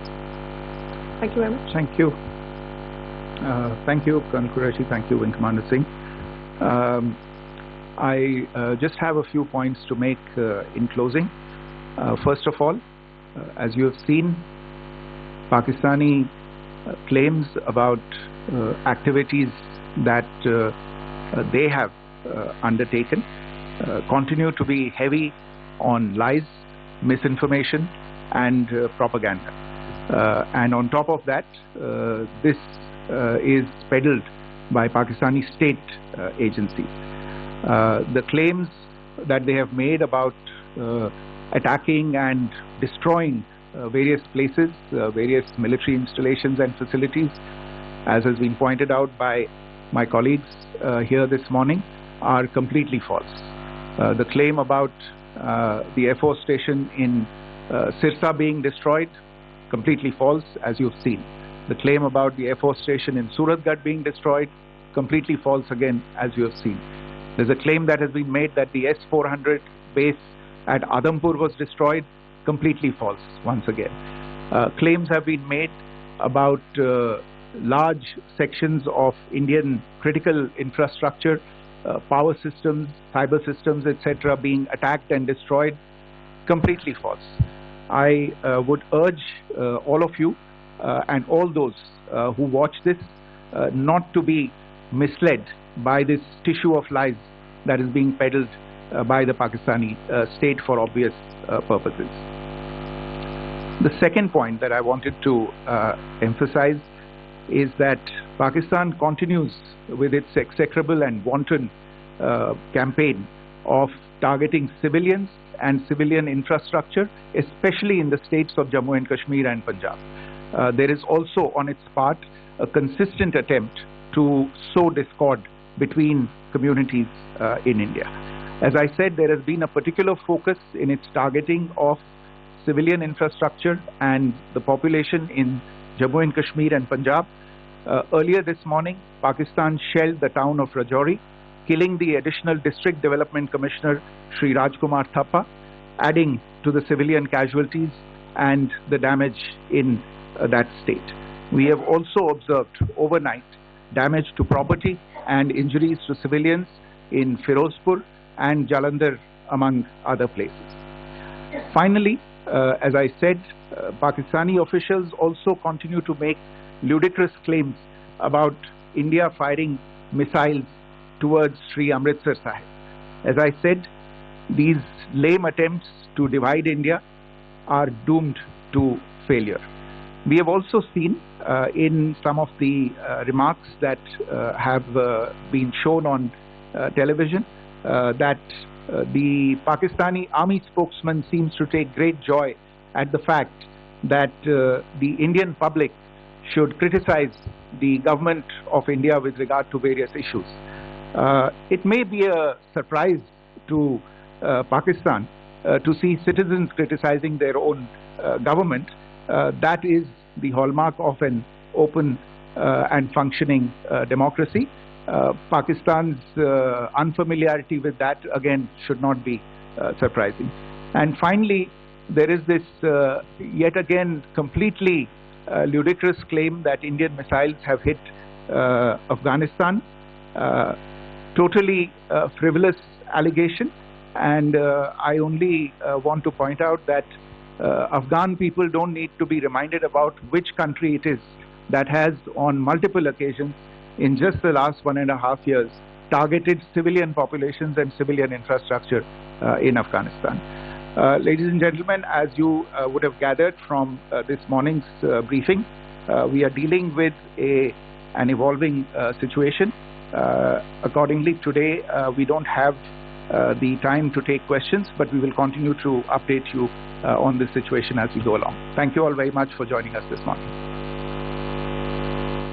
All right, this makes it all clear. Remember, at a juncture, and understandable what Foreign Secretary Vikram Misri is saying, it's still a developing situation, but a lot of it has been put in perspective. A lot of questions, I understand. What happened through the night? Why and which bases were attacked? 1:40 a.m. when it started. Pakistan decided to use their missiles to attack India. our strategic targets, our military installations, our civilians were targeted. That is when India decided it's time to hit back, and it didn't. How? It decided to intercept Pakistani missiles, protected our civilians, our military installations, but hit where it hurts for Pakistan. Sandeep Unithan joins me on this. Sandeep, I like the final points also that were made by the Foreign Secretary. A national mention internally, how Indians have ensured that the communal discord does not happen, but also against Pakistan thwarting their propagandas. And third, bringing in even Afghanistan, saying what sort of these false allegations are going with regard to Afghanistan. They don't need to be reminded what Pakistan truly is about. Let's begin with the first point. 1:40 a.m. when it all started. Sandeep. Absolutely, Pooja, and this is what the entire sequence of events over the past 10 or 12 hours have been made clear by the Foreign Secretary in his briefing, where he began by saying that Pakistan's moves were escalatory and provocative. Yes. And India's response was in a counter to this provocation and this escalation. Very, very clear cause and effect being made there by the Foreign Secretary in his statement.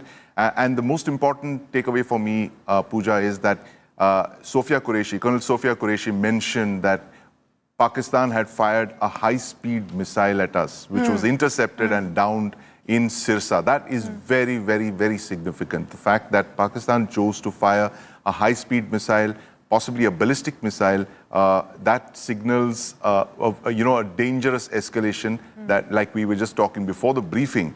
And Pakistan has embarked on a very reckless path of escalation. And in response to the attacks that they launched last night, the Indian Air Force has launched strikes against Pakistan's air bases, radar sites. And Sandeep, how they targeted us, just to put it in perspective with these continued provocations, the UCAP, drones, fighters, and to hit who? Our civilians. Civilians. They targeted civilian infrastructure. That is the important takeaway, that the fact that this pattern of weapons that was used, UCAVs, drones, fighter aircraft, there was air intrusions as well, but primarily targeting our civilian infrastructure and some of our military assets as well. In response to that, India launched our air attacks against Pakistan. We looked at targeting their technical infrastructure, their command and control centers, their radar sites, and most importantly, their weapon storage sites. Rafiki, Murid, Chaklala, Pasrur, Sialkot, air bases across the length and breadth of Pakistan. Very, very, specific areas that they have targeted. So what you're looking at is not even about airfield destruction, but the destruction of technical assets, infrastructure, radars, command and control sites, weapon storage sites. Important to note here, Pooja, is that no aircraft were targeted. This is really important.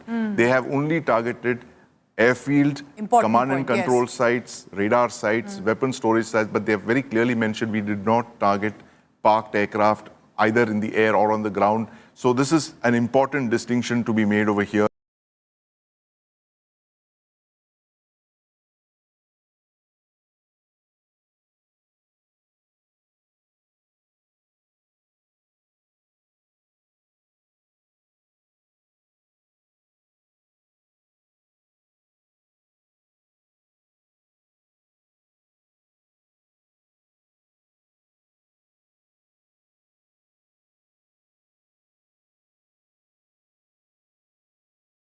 The fact is that all of this, has been Pakistan Air Force's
technical infrastructure that's been targeted. And Pooja, you'd note how swiftly the war has escalated.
But let's put the focus really on the details of that's coming from the army on the series of attempted drone strikes by Pakistan tonight.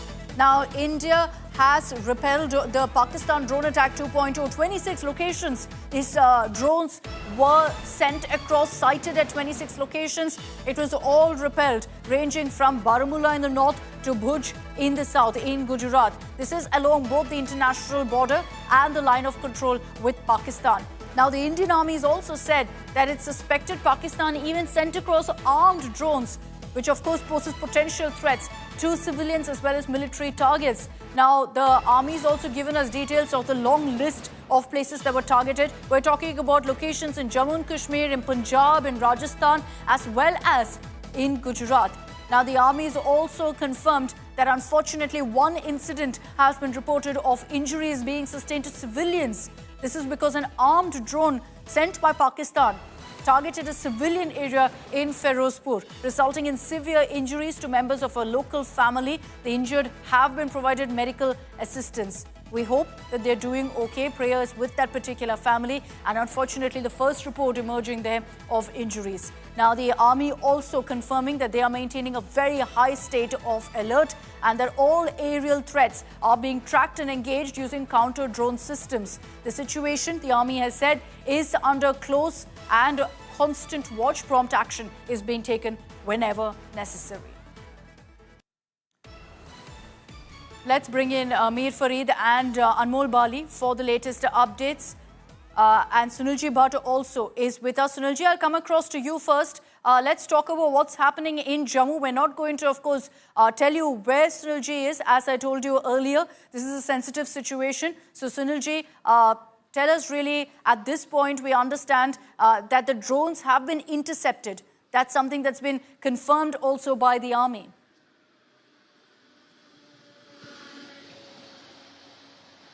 Yes, we are at an undisclosed location in Jammu right now, and ever since it got dark today, there were loud sounds of siren as well as of explosions. I myself saw loud explosions taking place in the skies, and there was a drone activity. Pakistan once again, tried to escalate tensions. Pakistan sent a large number of armed drones. But our air defense system was activated, our Sudarshan Chakra was activated, and we have been successful in neutralizing the drones which were sent to carry engaging the new administration or the new regime as well, because it was more important for India to engage Afghanistan. So all those lies that were that Pakistan was telling not just the media, they are going not just engaging the media. Pooja, there was a 1.5-hour briefing yesterday by the DGISPR, and he'd put out photos, screenshots of journalists in India, so on and so forth. So an hour and a half by DGISPR, ministers sitting in international channels and lying and about what exposing has themselves, happened or Geeta, what is happening. I would say, because what do? They cannot accept their losses. India has been extremely honest with regard to whatever is happening, whether it's in the border areas or with regard to these strikes. Stay on with me, Geeta, please, because Sandeep, I take that question to you. With the details that are coming in, stay on with me, because let's just play out first excerpts from this press conference. What did Colonel Sophia Qureshi, Wing Commander Vyomika Singh, Foreign Secretary Vikram Misri said in this clearly one of the most awaited press briefings of the past few days? नियंत्रण रेखा पर पाकिस्तान ने drone घुसपैठ और भारी तोपखाना गोलाबारी के कई प्रयास किए। कुपवाड़ा, बारामूला, पुंछ, राजौरी और अखनूर सेक्टर्स में तोप, मोर्टार एवं हल्के हथियारों से भीषण गोलाबारी जारी रही। भारतीय सेना ने प्रभावी व तुलनात्मक प्रत्युत्तर देते हुए पाक सेना को काफी क्षति पहुंचाई। पाकिस्तान सेना के अग्रिम क्षेत्रों में सैनिकों की डिप्लॉयमेंट बढ़ती दिख रही है, जो स्थिति को और भड़काने की मंशा दर्शाती है। भारतीय सशस्त्र बल पूर्ण परिचालन तत्परता की स्थिति में है। अभी तक सभी शत्रुतापूर्ण कार्रवाइयों का प्रभावी ढंग से सामना कर उपयुक्त जवाब दिया गया है। भारतीय सशस्त्र बल दोहराते हैं कि वे तनाव वृद्धि नहीं चाहते, बशर्ते पाकिस्तान भी ऐसा ही व्यवहार करे। Along the line of control also, Pakistan has attempted multiple air intrusions using drones and conducted shelling using heavy caliber RT guns, targeting civilian infrastructure and killing some civilians. Heavy exchange of artillery mortars and small arm fire in Kupwara, Baramulla, Poonch, Rajouri and Aknoor sectors continued. Indian Army has responded effectively and proportionately, causing extensive damage to Pakistan Army. Pak military has been observed to be moving their troops into forward areas, indicating offensive intent to further escalate the situation. Indian armed forces remain in a high state of operational readiness. All hostile actions have been effectively countered and responded appropriately. Indian armed forces reiterate their commitment to non-escalation, provided it is reciprocated by the Pakistan military. Pakistan has also attempted to execute a continued malicious misinformation campaign with claims of destruction of Indian S-400 system at Adampur, destruction of airfields at Suratgarh and Sirsa, BrahMos base at Nagrota. India unequivocally rejects these false narratives being spread by Pakistan. Rejecting the false propagandas, dismissing all these allegations that Pakistan deliberately trying to put forth and to divert. Geeta Mohan and Sandeep Unitin continue to be with us. Sandeep, let's discuss the timeline. 1:40 a.m. as mentioned in the press briefing that Pakistan decided to strike at our civilian targets, at our military installations, and then the response that came from India. Well, Pooja, you know, this 1:40 a.m. airstrikes by Pakistan across the western border were preceded by a series of drone intrusions. Yes. If you noticed last night, we were discussing this exactly what we and our experts were talking about, how these drones attacks, these drone incursions were likely the precursor to a major Pakistan Air Force strike. And this is exactly what seems to have happened. When the drones were sent in to illuminate our radars, to identify where the air bases are, and look for, chinks in our armor, in our air defense network, through which they could penetrate, possibly send in fighter aircraft, target our installations. And this is what seems to have played out from 1:40 a.m. as the spokespersons were informing us. And based on this, India responded by striking these 6 strategic air bases of the Pakistan Air Force, and it is very likely that the choice of these targets, these 6 air bases that were selected, had to do something with the kind of support that they had given this PAF attack that unfolded late last night and early in the morning. It is quite possible that the Indian Air Force would have identified these air bases as being the launch pads of these fighter aircraft that came across and decided to strike across into those air bases, striking at all of their technical infrastructure, their ammunition sites, command and control positions, and weapon storage depots and the like. So sending out a very strong message. And what is remarkable here, Pooja, to note is that how swiftly we have responded. Exactly. I agree. Several hours, it has now come down to a matter of minutes now. It is quite possible that this kind of response was possible only because the Air Force was looking at the Pakistan Air Force very closely. They monitored the aircraft, where they took off from, where they grouped up in the sky, and where they launched, where they headed out, and then targeted the bases from where these fighter aircraft took off. These 6 strategic air bases, it's no accident. The choice of these air bases is not accidental. It has to do with where the PAF launched their fighter aircraft. So you believe that the air bases in Pakistan that were struck were not because we had the coordinates already, but because it was in response to the missiles that were fired, whether it was the Fatah missile or other attacks that were fired, possibly from these 6 air bases? It has a very high likelihood of that having happened because the PAF has dozens of other, there are almost a total of 40 air bases and airfields, but these 6 strategic air bases were chosen to send out a message that, if you attack us, we will strike you back home, and we know where your aircraft are, where they flew, where they took off from, and this is to attack them in their point of origin. So that's a very important message that's come out over there. This is fantastic coordination, the synergy that I can only imagine that happened at multiple levels. Geeta, I bring you in here.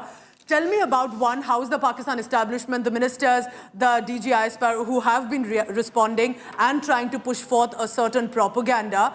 And how do you look at the Indian communication strategy? I believe that in the past few years, we hadn't seen an India which was putting forth its view in this manner, not only about defense or offense, but also debunking the propagandas of Pakistan, which I see now happening in these press conferences.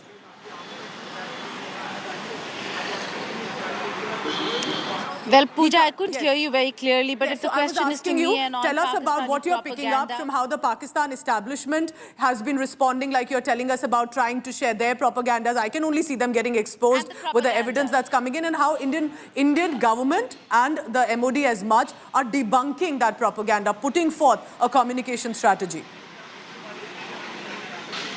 Well, let me begin by saying a few things that Pakistan has been doing.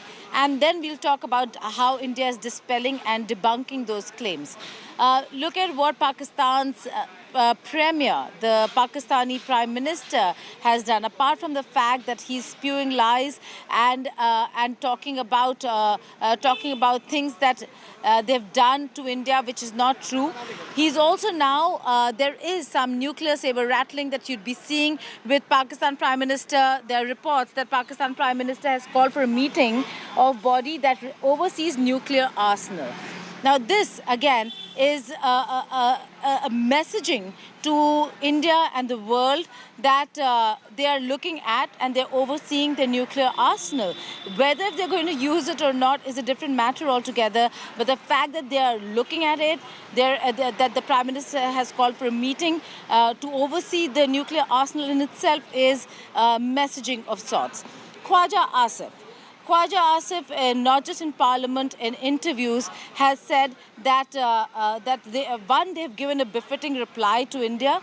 Secondly, that they're going to do all it takes. And thirdly, he's already almost declared it a war. He said it in so many words that this now is an open war between India and Pakistan. And sadly, he says that we'll do all we can, even if we have to send our children to the front. No qualms there in what he's saying, and I don't know whether they listen to themselves when they're talking and addressing the nation. The information minister The information minister has gone on various news channels, international and Pakistani, and has one by one said things about the operations that took place, Pakistan's aggressive behavior and aggression, where he said that nothing of that sort has happened. Again, India one by one taking all those questions, barring the nuclear arsenal bit, which because that's a news that's just come in, has broken all of that down and said that not only have they not been able to penetrate and destroy India's critical infrastructure, that Pakistan has been violative of all norms in terms of one lying and then sending drones across. These are not things that one can deny. I do not understand how we have visual proof and yet denial coming from Pakistan. But so that's what Pakistan has always done. They've lived on denial and they've expected the world to believe, and that perhaps is getting exposed this time as much. I appreciate you joining us. Geeta, stay on with me. Sandeep, from the press conference, the words that we have to pick on.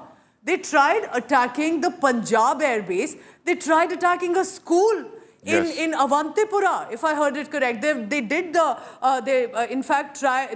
attack a civilian structure in Rajouri, where 2 children also appear to have lost their life. Again, it was a convent facility. Even in Avantipura, they're targeting civilian infrastructure where there could be children, there could be women, and Punjab airbase being targeted. And of course, I mean, that was not successful. Pooja, not surprising at all. If you heard the briefing yesterday, where they clearly mentioned the fact that they had targeted a convent in Poonch, where they had killed 2 children over there. Over the last couple of days, they've been targeting gurdwaras, they've been targeting temples, they've been targeting convents. You know, you're dealing with a military that cares very little for the lives of its own citizens. What to speak of Indians across the border? They have been proceeding with alarming disregard, callous disregard for civilian lives. All that matters is the survival of the Pakistan military and its, face in this conflict. And all of these measures that we've heard are essentially about protecting the image of the Pakistan military. It stands shattered, it stands cracked over the last couple of days. These strikes, these retaliatory strikes by us into Pakistan's Punjab province, targeting their military assets, targeting their air force assets, have exposed the fact that the Pakistan military is actually protecting terrorist infrastructure in Punjab, Pooja. That's one of the biggest takeaways over the last couple of days. We've seen that being revealed time and again. This has been called out by several people. It's all been out in the open. For the longest time, the Pakistan military has employed a strategy of deniability. They would deny any association with these terrorist groups and, of course, the terror acts that they committed. But today, this week, we have seen that facade of deniability being ripped apart. Landing up at the funeral of terrorists. Landing up at the funeral of terrorists, protecting terrorist infrastructure, retaliating for attacks on terrorist infrastructure by targeting our civilian infrastructure and our military air bases.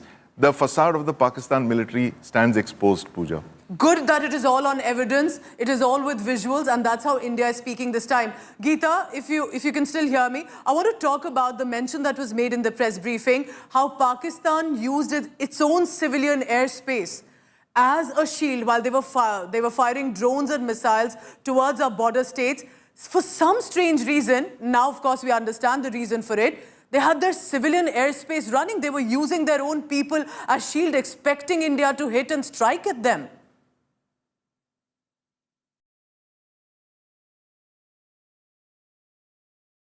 Geeta, I'll come back to you in just a short while. Sandeep, do you want to take that question? Because now, of course, we know that from Sialkot, Lahore, Islamabad, the civilian airspace has been shut, at least for the next few hours. But do you also see that as an attempt, using your own civilian airspace as a possible shield? And incredible work then by Indian Armed Forces to not react in haste, but to ensure that we had precision strikes at their air bases.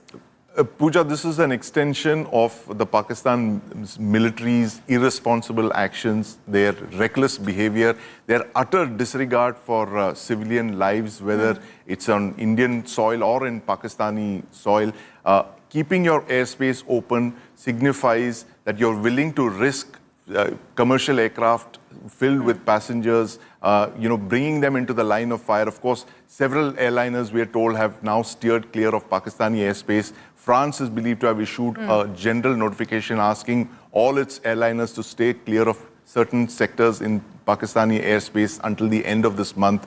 So these are the kind of restrictions that civilian airliners have been placing on their own carriers. But what does it tell you about the Pakistan state, the Pakistan military, where it's allowing these civilian airliners to fly because it provides a shield for their own activities against India? Utter callous disregard for civilian lives. That's actually the reality of Pakistan, all coming now on evidence, on visuals. Geeta, if you can hear me, I want to take another question. This is on the sidelines of the press conference. Amid all of this, where clearly you can see what Pakistan is doing to India and to possibly its own civilians, we have the IMF sending out a bailout package for a country while India is raising the objection that this funding can be misused for terror funding and more. Tell us about that as well. A lot is happening on that front too. Well, the fact is that the IMF process, and they were going into that bailout, seeking that bailout yet again. This is the second tranche, Pooja. And a very important question, why is it that IMF disbursed the money despite what's happening on the India-Pakistan front, despite India providing all the information and details? And look at the 25 executive members representing over 190 countries. The countries themselves know that Pakistan is involved in, and there are questions about the money that is sent to Pakistan, whether if they use it for the right purposes or not. But the difference this time around is that it's been a long process where the IMF has been rather strict with Pakistan. Okay. They have put in various conditions on how the money is going to be used, on what conditions will the money be disbursed, which includes having no subsidies, reducing the subsidy substantially on electricity, so on and so forth. Only after Pakistan complied with all those was there an agreement. Also look at the larger picture over here, Pooja. While we might think it's a huge win for Pakistan, the only country that abstained was India. But the fact of the matter is that the military aspect aside, Pakistan is a failing economy. Would the region benefit or the world benefit from a failed Pakistani state that has nuclear arsenal? Does it benefit anyone to have a failed state with nuclear arsenal? It doesn't, especially if it is economic destruction of a country where people are going to suffer. I suppose there was a lot that was taken into consideration. India very plainly saying that should you decide to give money, you should at least know where the money is going. Accountability is important. It is not important that, whether you're helping the country or not, because you need to help people of a country. But it's about accountability. So our objection, India's objection was on the fact that there has been no accountability. This is the sixth time, second tranche of the 2 billion, 1 billion already being given. And are they going to be held accountable for the money or not? That's the big question that they're asking. Accountability and transparency that we hope, yes, that will come with regard to Pakistan IMF bailout package. Geeta, requesting you to please stay on. Listen in now to that exact mention from the press conference of the Ministry of Defence and the External Affairs Ministry. 1:40 a.m. when most of us were fast asleep, possibly. That's when Pakistan hit our civilian and military targets, but they were unsuccessful because of our alert armed forces. That mention specific coming up. There were also several high-speed missile attacks noticed subsequently after 0140 hours in the night at several air bases in Punjab. In a deplorable cowardly act, targeting of civilian infrastructure also had taken place, where Pakistan attacked the Medicare Center and school premises at the air bases of Srinagar, Avantipur and Udhampur, yet again displaying irresponsible targeting of our civilian infrastructure. In a swift and calibrated response, Indian Armed Forces carried out precision attacks only on identified military targets. And the images that you see on your screen, it was also put out in the press conference to help debunk Pakistan propaganda saying India has suffered heavy damages, our air bases are running just fine. Now, look at this image on your screen. What are the cities, the air bases that have been on India's target? And we have successfully managed to inflict damage on most of these. Chaklala, Minhas Kamra, Peshawar, where gunfire also was reported from, Kohat, Quetta, which is of course in the upper reaches, Miawali, Sargoda, Chandler, Lahore, where first the HQ-9 defense system, remember, was damaged, and now, of course, explosions in that city, especially in military areas. Samungli, Multan, Shahbaz, Rafiki Airbase, one of the big air bases that were hit this time, crippling the base and also in many ways inflicting heavy damage. Farid, Bahawalpur. Now, Bahawalpur, of course, not as much a military base, but a terror camp. Sometimes you can, in fact, say it in the same sentence for Pakistan. Then Nawab Shah, Hyderabad, Faisal, Karachi, Masroor, Mirpur Khas. These are some of the areas where the bases have been on the target. But because of the kind of strike that took place, trying to target our schools, Medicare centers in Srinagar, Avantepura, of course, the attempts were foiled. Trying to attack our Punjab air base late into the night, of course, that failed. But it's a reminder of Pakistan, what it intends to do. Sandeep, can you help explain this for us? There are, of course, multiple cities that we've been talking about, but there were specific bases, whether terror hideouts of Bahawalpur or Muridke, then the bases when it comes to Islamabad, Lahore, Rawalpindi specifically, that were chosen at the targets. I can only imagine the decision-making, Sandeep, and if you can reflect on that, to decide at that juncture within minutes to be able to strike precisely where Pakistan is trying to strike us. Well, Pooja, it's very clear. The location of all of Pakistan's air bases, every infrastructure of theirs is well known to our Air Force planners. They're on our radar always and every given time. There are operational orders of what to do in case of a conflict, and I'm sure that is where the Air Force was reaching out to last night or possibly the nights previous, their targeting books that they would have pulled out and started looking at all these air bases.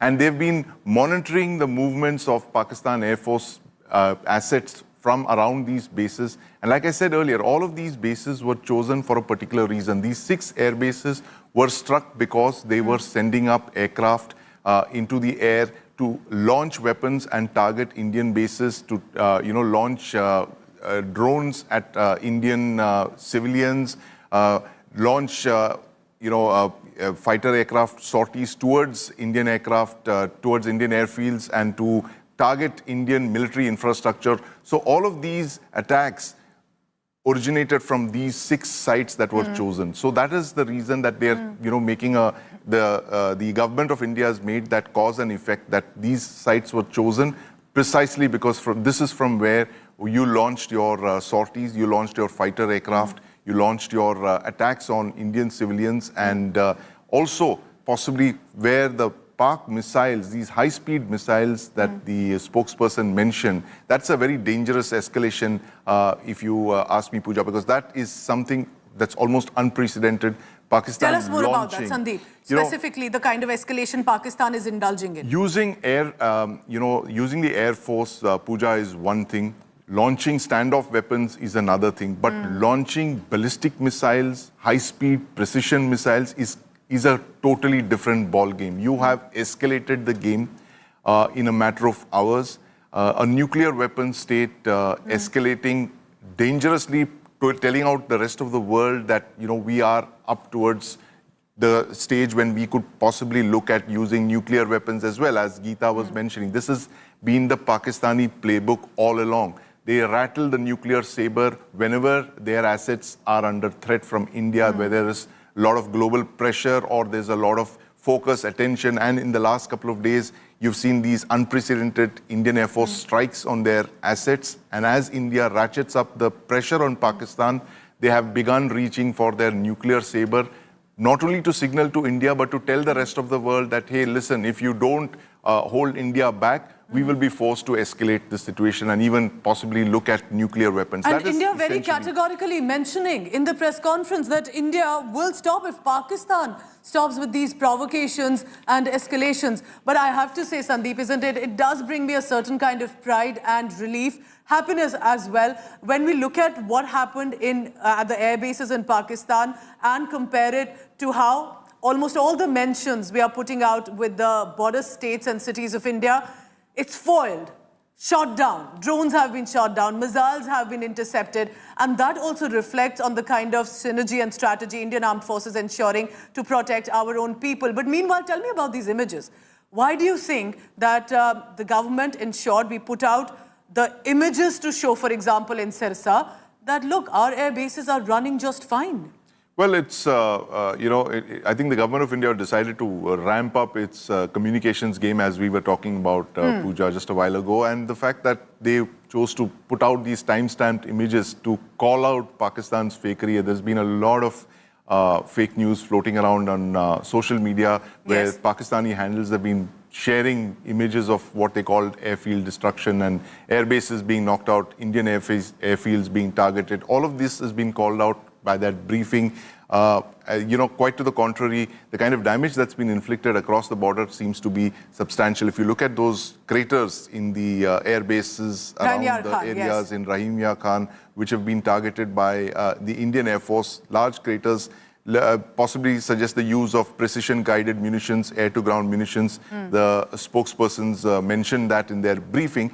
This is again a very, very big message to the Pakistan Air Force, Pooja, that if they choose to conduct these kind of attacks across the board, across Indian territory, this is the kind of response that they will be met with. And it's 2025, Sandeep. For far too long, I think, India has tried to be kind, to de-escalate, to not want war, to not have this conflict with the neighbor, but also perhaps realizing now, till when can you be the one keep pushing back and face these Absolutely. I think, Pooja, you've nailed it. The government of India has signaled very clearly that enough is enough. We've been fighting Pakistan-sponsored terrorism for decades now, more than 3 decades.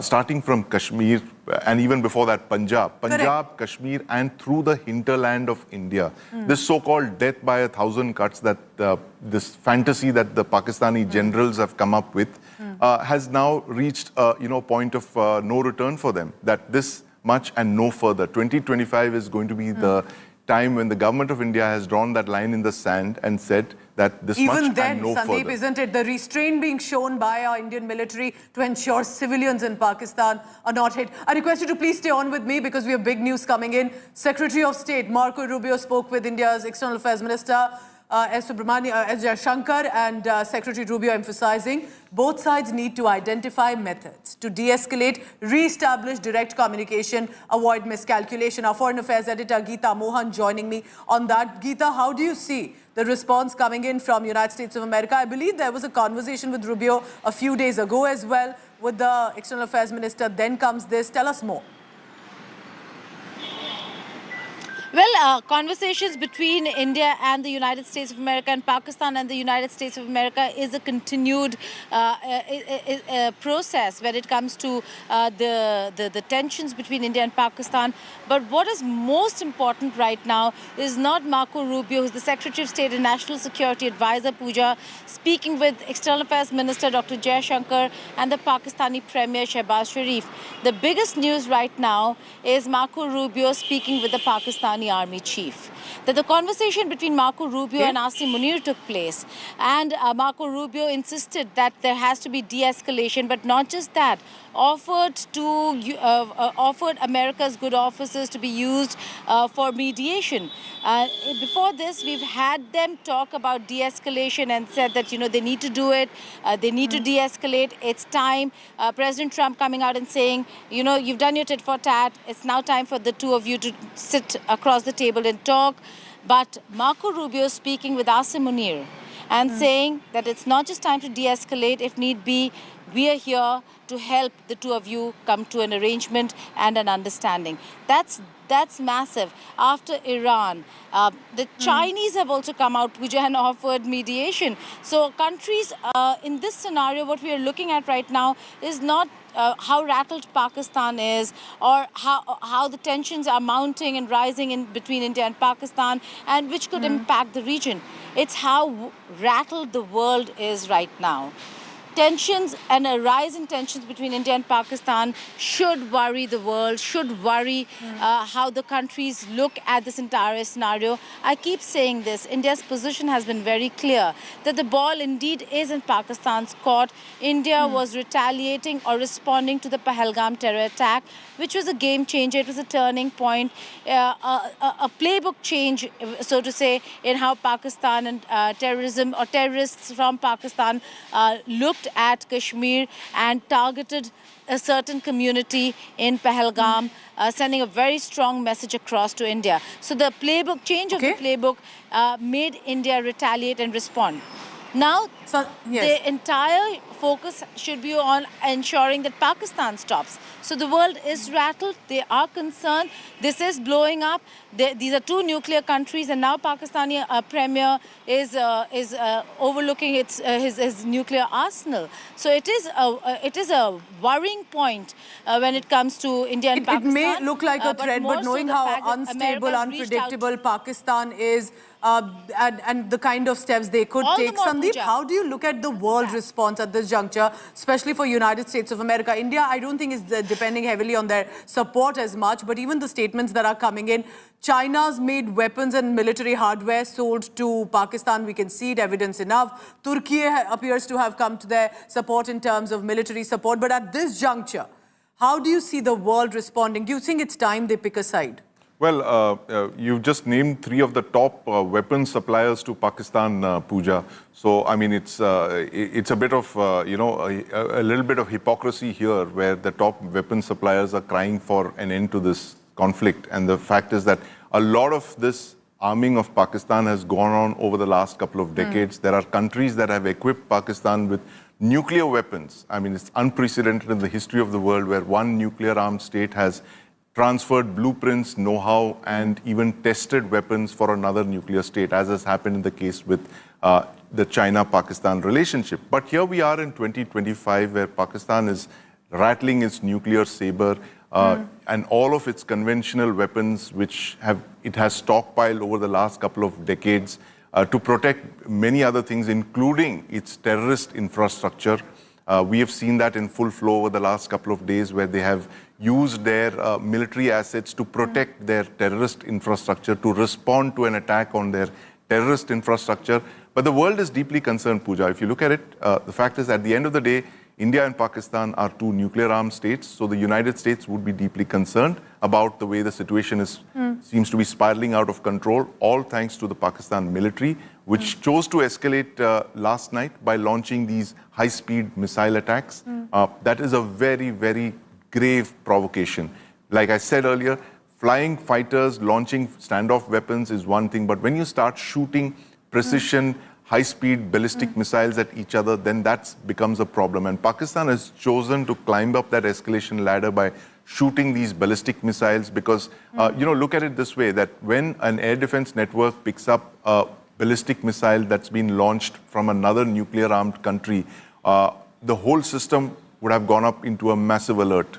And that is the kind of signaling that Pakistan is trying to do over here by launching these missiles at India. Sandeep, stay on with me. I want to discuss what the next 24 hours are going to possibly look like for India and as much for Pakistan. Geeta, I want to bring you in here. When USA offers to mediate, and it looks like, if you can tell us more, that S. Jaishankar appears to have said, look how our statement and our response have been still restrained, measured, calibrated, responsible in so many ways. Do you think India also needs to work more, that some of these world powers will realize that they need to be with India? They say on one side that they're with India in a fight against terror, but when it comes to an issue of Pakistan, there's still some caution, a neutrality they expect the world to have.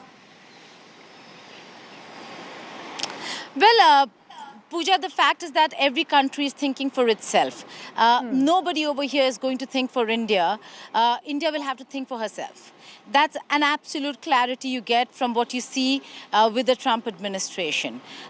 Absolutely an ally, strategic partner, but when it comes to their own strategic interests, they'll see what suits them best. You saw that in Russia, Ukraine. A massive shift has never been seen before when it comes to Europe, not realizing that they had an ally and don't have an ally in the United States of America anymore. And today, when you're looking at America as a partner, you can look at America as a partner because they're transactional. It works in their favor to have a stable, responsible country like India as their partner in the defense cooperation sector. We are not a Pakistan. We are not an irresponsible country that will sell technology to a third party.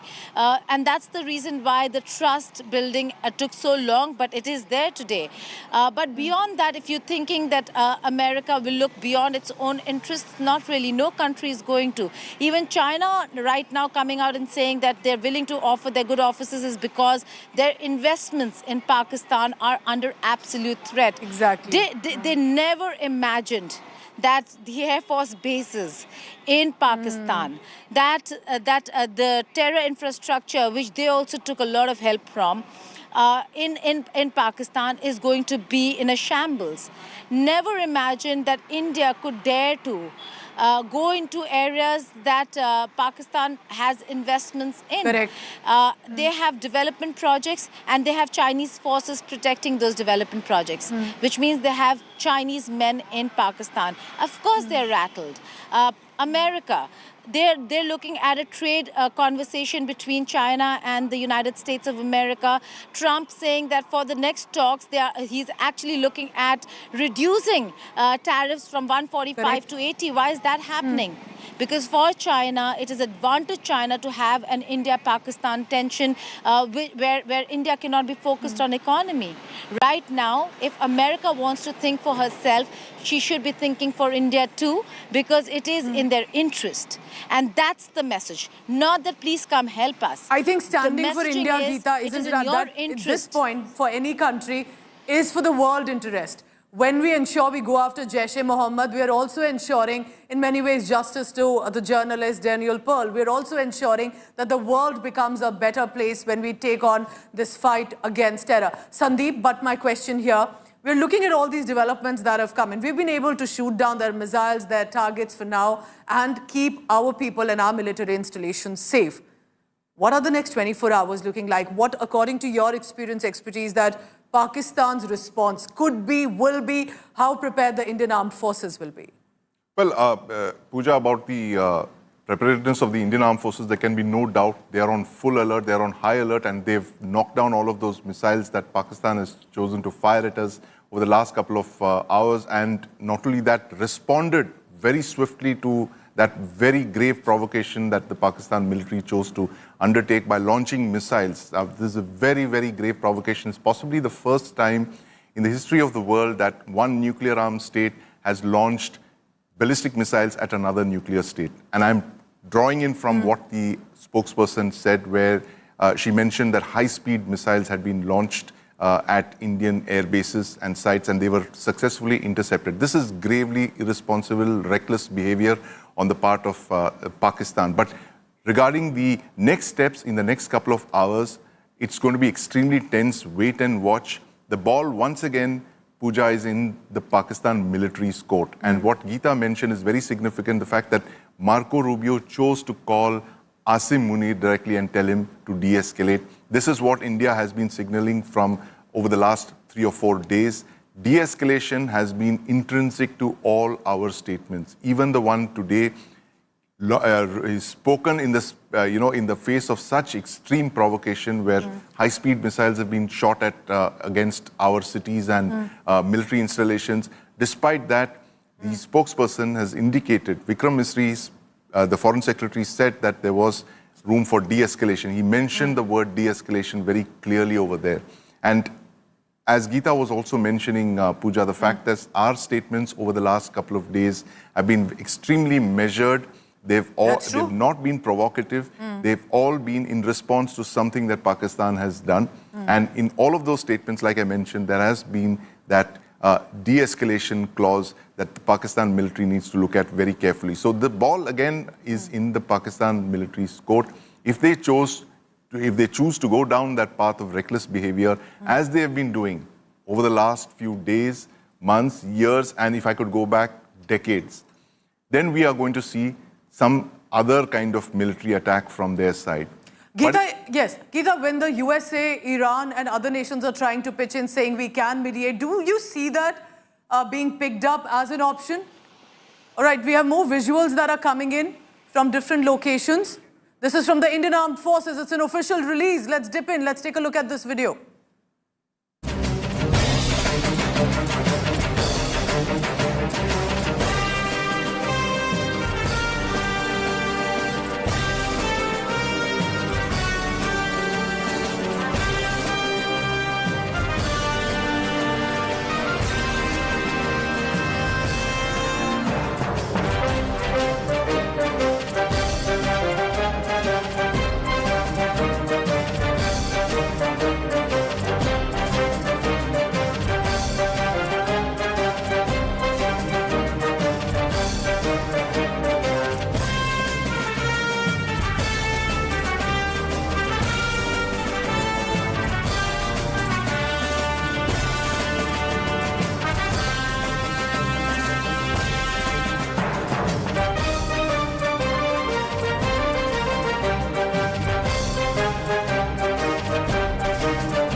Boost the morale of the forces, of the Indian public.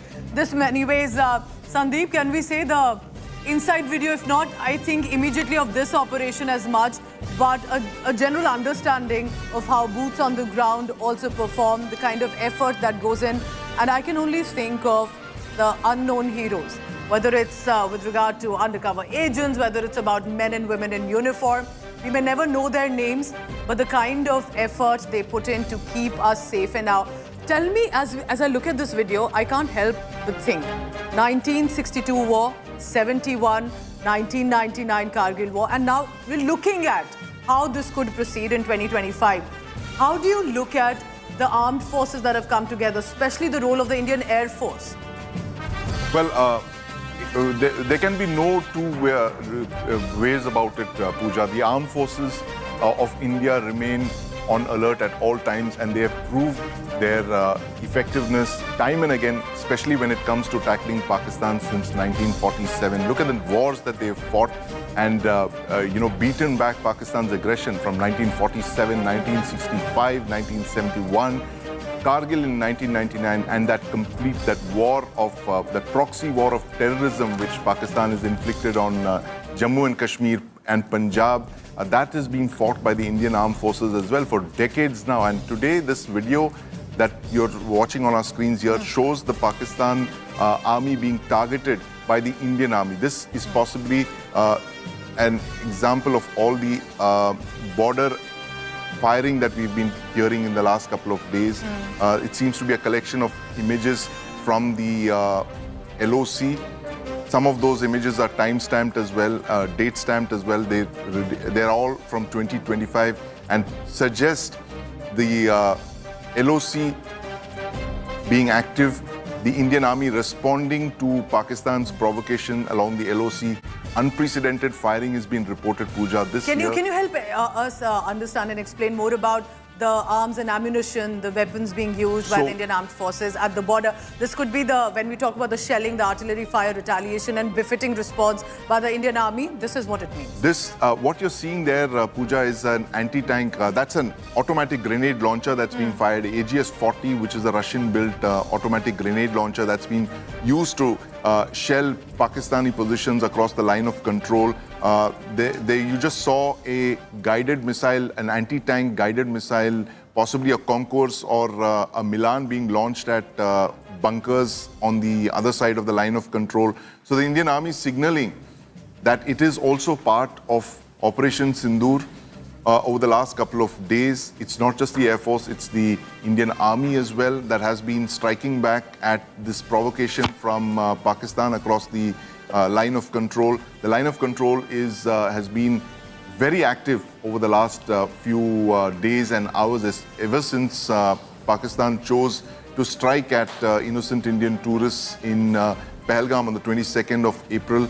And these are possibly the first visuals, the first visual evidence of what the situation along the line of control actually is. And the timing of this, the release of this video also is very significant, timed with the statement released by the Foreign Ministry spokesperson, the Foreign Secretary Vikram Misri, and our two military spokespersons. And also, I'd like to refer to the statement that they made about the Pakistan military mobilizing in the last couple of hours. That's a statement of very grave concern as well. The fact that the Pakistan army seems to be mobilizing and heading towards the borders. Of course, they have a shorter distance to their borders, but the fact is that this has been noted by India, and this video that you see here from the Indian Army is possibly a response to that as well, to say that we stand on guard, we remain alert, we remain active, ready to protect our citizens as and when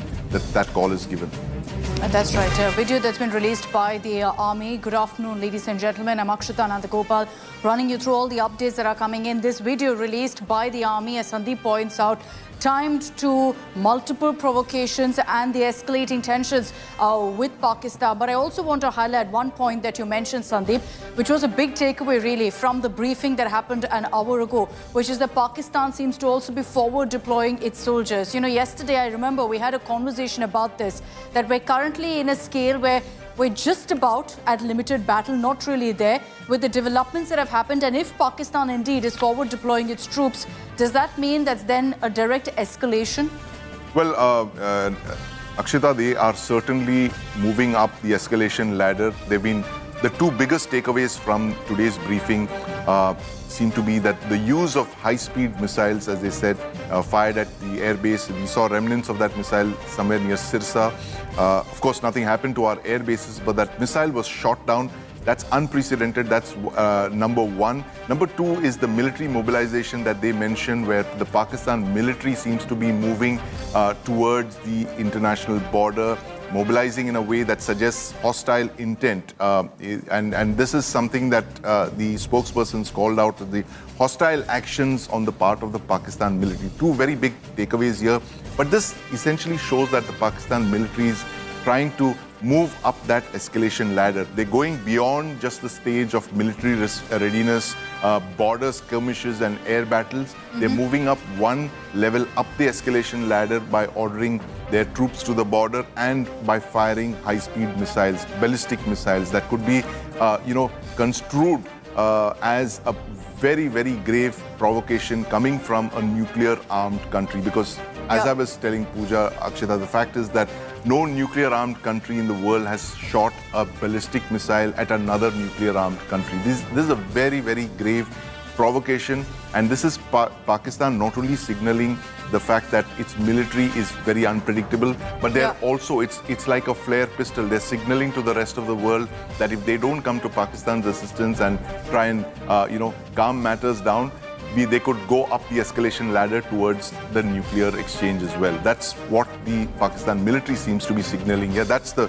two big takeaways really from this morning's briefing. Well, we certainly hope there won't be escalation, but the ball is in Pakistan's court essentially to decide on that. Sandeep, just stay with me. A newsbreaker also coming in on the counter-strikes by India. Initial reports suggested that it was 4 locations, but here's the update that we can confirm for you, that it was actually 8 Pakistani military bases that were targeted, struck by India. We used, again, precision weapons. We also used fighter jets. Pakistan radars, their command centers have been decimated, and this is across Pakistan. In Rawalpindi, in Lahore, in Jhang, in Pakistan, Punjab, you've been seeing essentially all of these strikes taking place. A couple of places that I list out for you. You have the Rafiqul Murid, Chaklala, Rahimyar Khan, Sukur, Chunia, Parsur, Sialkot, all of these bases of Pakistan being targeted. I'd like to reiterate here that all of these are military bases, because as much as Pakistan has been targeting our civilians, we draw the line. India has principles, and so we've very clearly not targeted any civilian establishments. But Pak air defense weapon depots have been blown up. And what this establishes again, Sandeep, is that our forces have very strategically targeted locations to ensure we cripple Pakistan militarily. So this seems almost like it's a joint op with our intel agencies who've been very actively perhaps feeding our forces details of exactly where it will hurt Pakistan the most. Absolutely, Akshita. And, it's actually more surgical airstrikes to target very specific air bases that possibly had something to do with the operations over the last couple of hours. And the choice of these 8 air bases, why were only these air bases chosen? Why were only these 8 air bases chosen? Why were the rest left out? That is possibly, suggests some kind of culpability on the part of these air bases in launching those strike missions over the last couple of hours and days. This is India telling the Pakistan military that we know where your planes are being launched from, we know where specific missions are being launched from. So we decided to go in there and target only those air bases, and we have targeted only certain infrastructure on those air bases. It's a very detailed breakup of the kind of facilities, the kind of infrastructure that was targeted in all of these bases by the Indian Air Force. It was command and control positions, the radar sites, weapon storage locations. All of these were targeted in all of these air bases, these 8 air bases, which had something to do with the events over the last few days, Akshita. The fact is that they had something to do directly against the operations launched against Indian civilians and Indian military installations. Akshita. This is exactly what we discussed yesterday as well, Sandeep. And I remember asking you and Gaurav, how do you really ensure that Pakistan stops these kind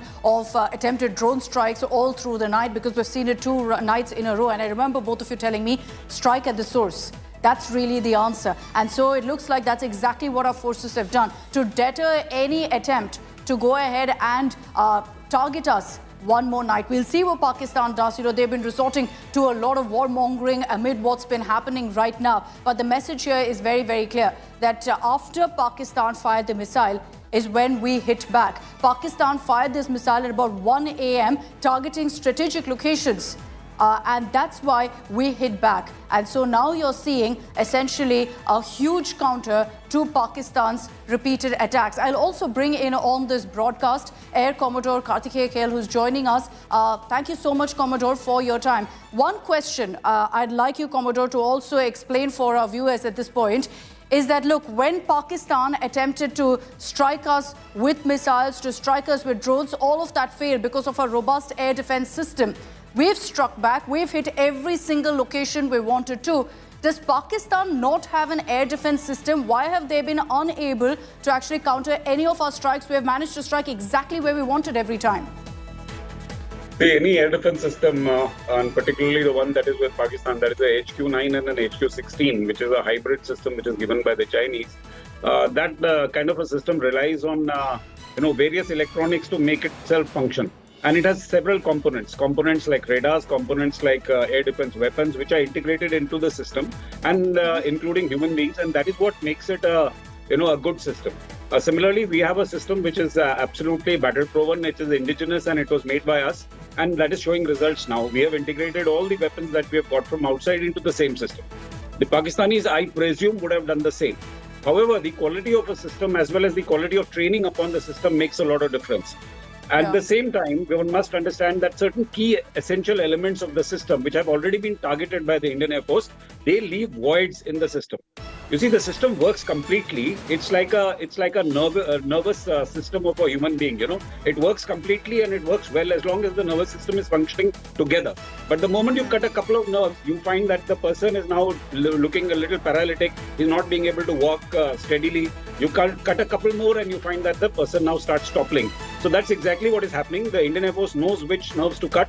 The Indian Air Force has targeted those. If you remember, one of the first targets which was struck was the HQ-9 radar, which was at Lahore. Now one must understand that in a system there are tracking radars and there are surveillance radars. The surveillance radar is the master actually and the brain behind allocating targets to various radars, because these radars are capable of very high processing levels of targets which are coming in, and therefore it's not very easy to what is called, swarm them. Like people try and say that we will, overload the system capability, but it's not very easy. Okay, because now technology has improved to such levels where we have technologies which are able to, process and counter this kind of overloading, method. So what happens is that, but what happens that there is always a nerve center. That nerve center is actually the surveillance radar. And I think that in Lahore, what they picked out could have been a surveillance radar. That would have made the system absolutely useless immediately, because now the system is no longer together.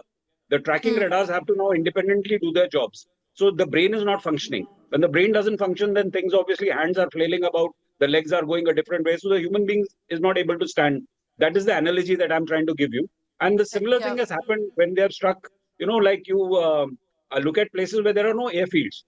But still the Indian Air Force has struck those places. Obviously, through intelligence, we have found out it could be either satellite or it could be human or it could be through UAVs, which we have sent. But we found out that certain radar locations are there. And this may have been a critical surveillance node, or it could have been a tracking radar, or it also can be the launcher, but the system has been taken out. And once the system is taken out, then you find that it doesn't behave well. And that's exactly what is happening. And finally is the level of training. I've always been saying for the last 2-3 days, wherever I've spoken, that the morale of the Pakistan Army, armed forces is absolutely, in the bottom. So because it is at the bottom, so there is actually no interest also in being able to properly execute or properly, resist. We've been highlighting how essentially their strikes have been strategy-less. But you look at India's strategy here, Sandeep, we've been very smart in how really we've been hitting different locations in Pakistan. And I wonder if you can really connect what happened in phase 2, if you will, of Operation Sindur and what's happened here. Did we essentially set the stage for phase 3 in phase 2 by targeting some of, this critical air defense infrastructure of Pakistan? Yeah, good question, Akshita. And this is what we were discussing over the last 48 hours. The fact is that phase 2 of Operation Sindur, we called it the suppression of enemy air defenses. It was an SEAD mission where they chose to strike at the radars. As the Air Commodore was mentioning, these are the eyes and ears of an entire air defense network. And Pakistan has what is called the ADGES, the Air Defense Ground Environment System. That's the analog that they have to our IACCCS, that is the Integrated Air Command and Control System. So this marries together all of Pakistan's radars, their missile batteries, and all of that across Pakistan. But the fact is that they are severely limited in the number of radars that they have. They primarily rely on their fighter aircraft for air defense. So once you hit the radars, the few radars that they have, they've only begun modernizing their air defense networks recently with this Chinese HQ-9, HQ-16 missiles that they've acquired. But their primary weak link, the chink in their armor remains their long-range radars. And the fact is that it's very likely that that radar that was targeted in Lahore was one of those very key radars that was part of this ADGES network, and that blew a hole in their air defense bubble, and that allowed for these subsequent strikes that we saw in the last couple of hours carried out by the Indian Air Force and on those 8 bases. So what the Indian Air Force was doing, as you rightly pointed out, was setting the stage for phase 3 in phase 2 itself, with that suppression of enemy air defenses raids, using those kamikaze drones which targeted all of those military installations, including that very sensitive radar that was literally the eyes and ears of their ground-based air defense network.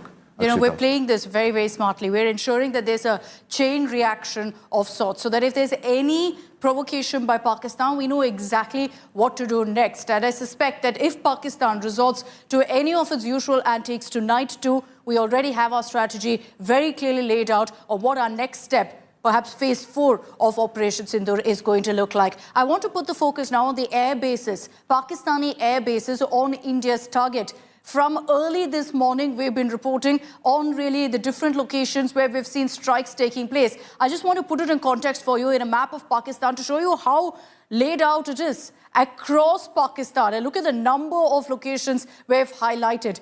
All of this spread across the country. So it's not one pocket one location that we're targeting. The message is very clear that we can hit you anywhere we want. 8 targets essentially that we've hit, but overall, if you look at the number of air bases on India's radar, on India's target, it's a long list, but you see from what we've hit so far, we've managed to cover most from the north right down to the south of Pakistan. And that itself tells you that if we want to hit every single one of those locations, we can go ahead and choose to do so in the next few days as well. These are the different locations on your screens. Already we know, of course, that some of them have been hit in the strikes that took place this morning, including in also Chaklala Cantonment, which is in Rawalpindi. We know the Nur Khan Airbase in Rawalpindi was also hit. There was also locations in Pakistan, Punjab that were targeted. Lahore, which, of course, we hit the air defense system in Pakistan in phase 2 of Operation Sindur and then followed that up again with a strike this morning. So many locations that we've already hit successfully at that. Every single location, precision strike that we've hit has been bang on target. And that speaks volumes really of how we've planned this entire operation. I want to bring the focus to one particular airbase. This is the one in Rawalpindi, which is essentially the throne of the Pakistan Army, the crown jewel, if you will. This is where they're based. The Nur Airbase is where we saw one particular strike taking place. Why this particular base? It serves as a major base for the Pakistan Air Force. It also serves as the military headquarters. The messaging here is very important. India is saying we can hit you where it hurts the most. It's also located close to Islamabad, strategically important. It's a powerhouse of Pakistan. So while you think that Rawalpindi has the maximum security infrastructure, we've managed to go right through and strike not once, but twice in Rawalpindi. It houses also the Pakistani Air Force College, which trains future pilots, future members for the Pakistani Air Force. And so there's messaging involved in that too. Now, it's also a crucial facility for the Lockheed C-130 aircraft. Remember how we highlighted that we're also ensuring that Pakistan feels crippled, faces losses to the tune of billions. They may have received a bailout package from the IMF. But looking at the strikes that we've conducted, they're facing losses much, much bigger than just $1 million. They're going to need a much bigger bailout package than just $1 billion to make up for the losses that we've made them suffer in the last many hours. Let's get you some of those images of the key Pakistan military targets that we've hit at. There are videos that have come to the fore, and this particular one is of key military installations of Pakistan along the LOC. These are videos released by the government which show Indian missiles hitting the Pakistan military installations. Mind you, Pakistan Army has been resorting to targeting civilians along the border, along the LOC on the Indian side. This by far is one of really the defining images of the day. A huge, huge crater seen on the airstrip at the Rahim Yar Air Base. This is in Pakistan's South Punjab. Just look at the damage caused by one missile at the Rahim Yar Khan Air Base. Clearly visible and tells you the sheer impact of that missile.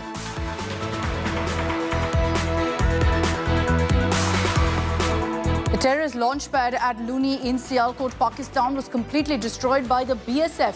Pakistan initiated unprovoked firing on BSF posts in the Jammu sector. The BSF immediately responded rather strongly, inflicting heavy damage on Pakistan Rangers posts and assets. India's blown up Pakistani post that was used to launch armed drones. A projectile hit the Pakistani post, reducing it to nothing but rubble.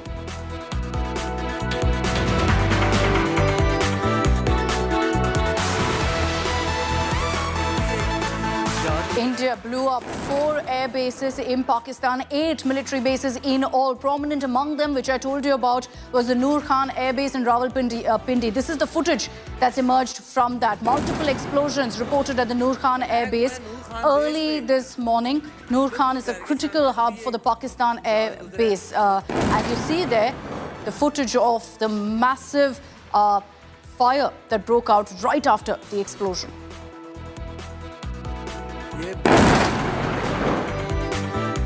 So now you know exactly why the government, our forces maintained that Operation Sindur is an ongoing operation, because we saw this coming. These multiple attempted drone strikes by Pakistan even firing missiles at India, which is unprecedented. And so last night, this morning as well, Pakistan launched drone attacks at India targeting civilian infrastructure as well as key strategic locations. And therefore, India has given a befitting reply to Pakistan. But mind you, India maintains we will not target civilian establishments. We've drawn the line there. Pakistan clearly hasn't.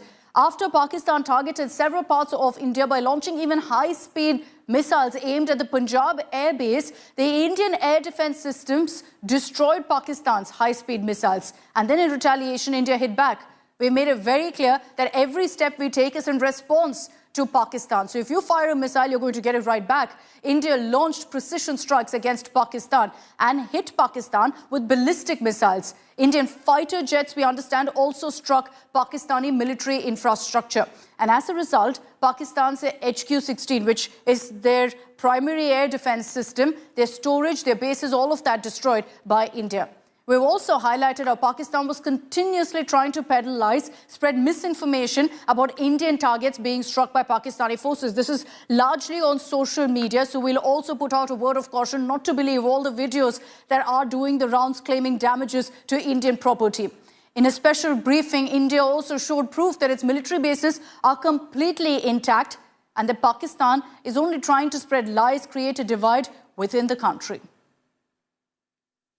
There were also several high-speed missile attacks noticed subsequently after 0140 hours in the night at several air bases in Punjab. In a deplorable cowardly act, targeting of civilian infrastructure also had taken place, where Pakistan attacked the Medicare Center and school premises at the air bases of Srinagar, Avantipur and Udhampur, yet again displaying irresponsible targeting of our civilian infrastructure.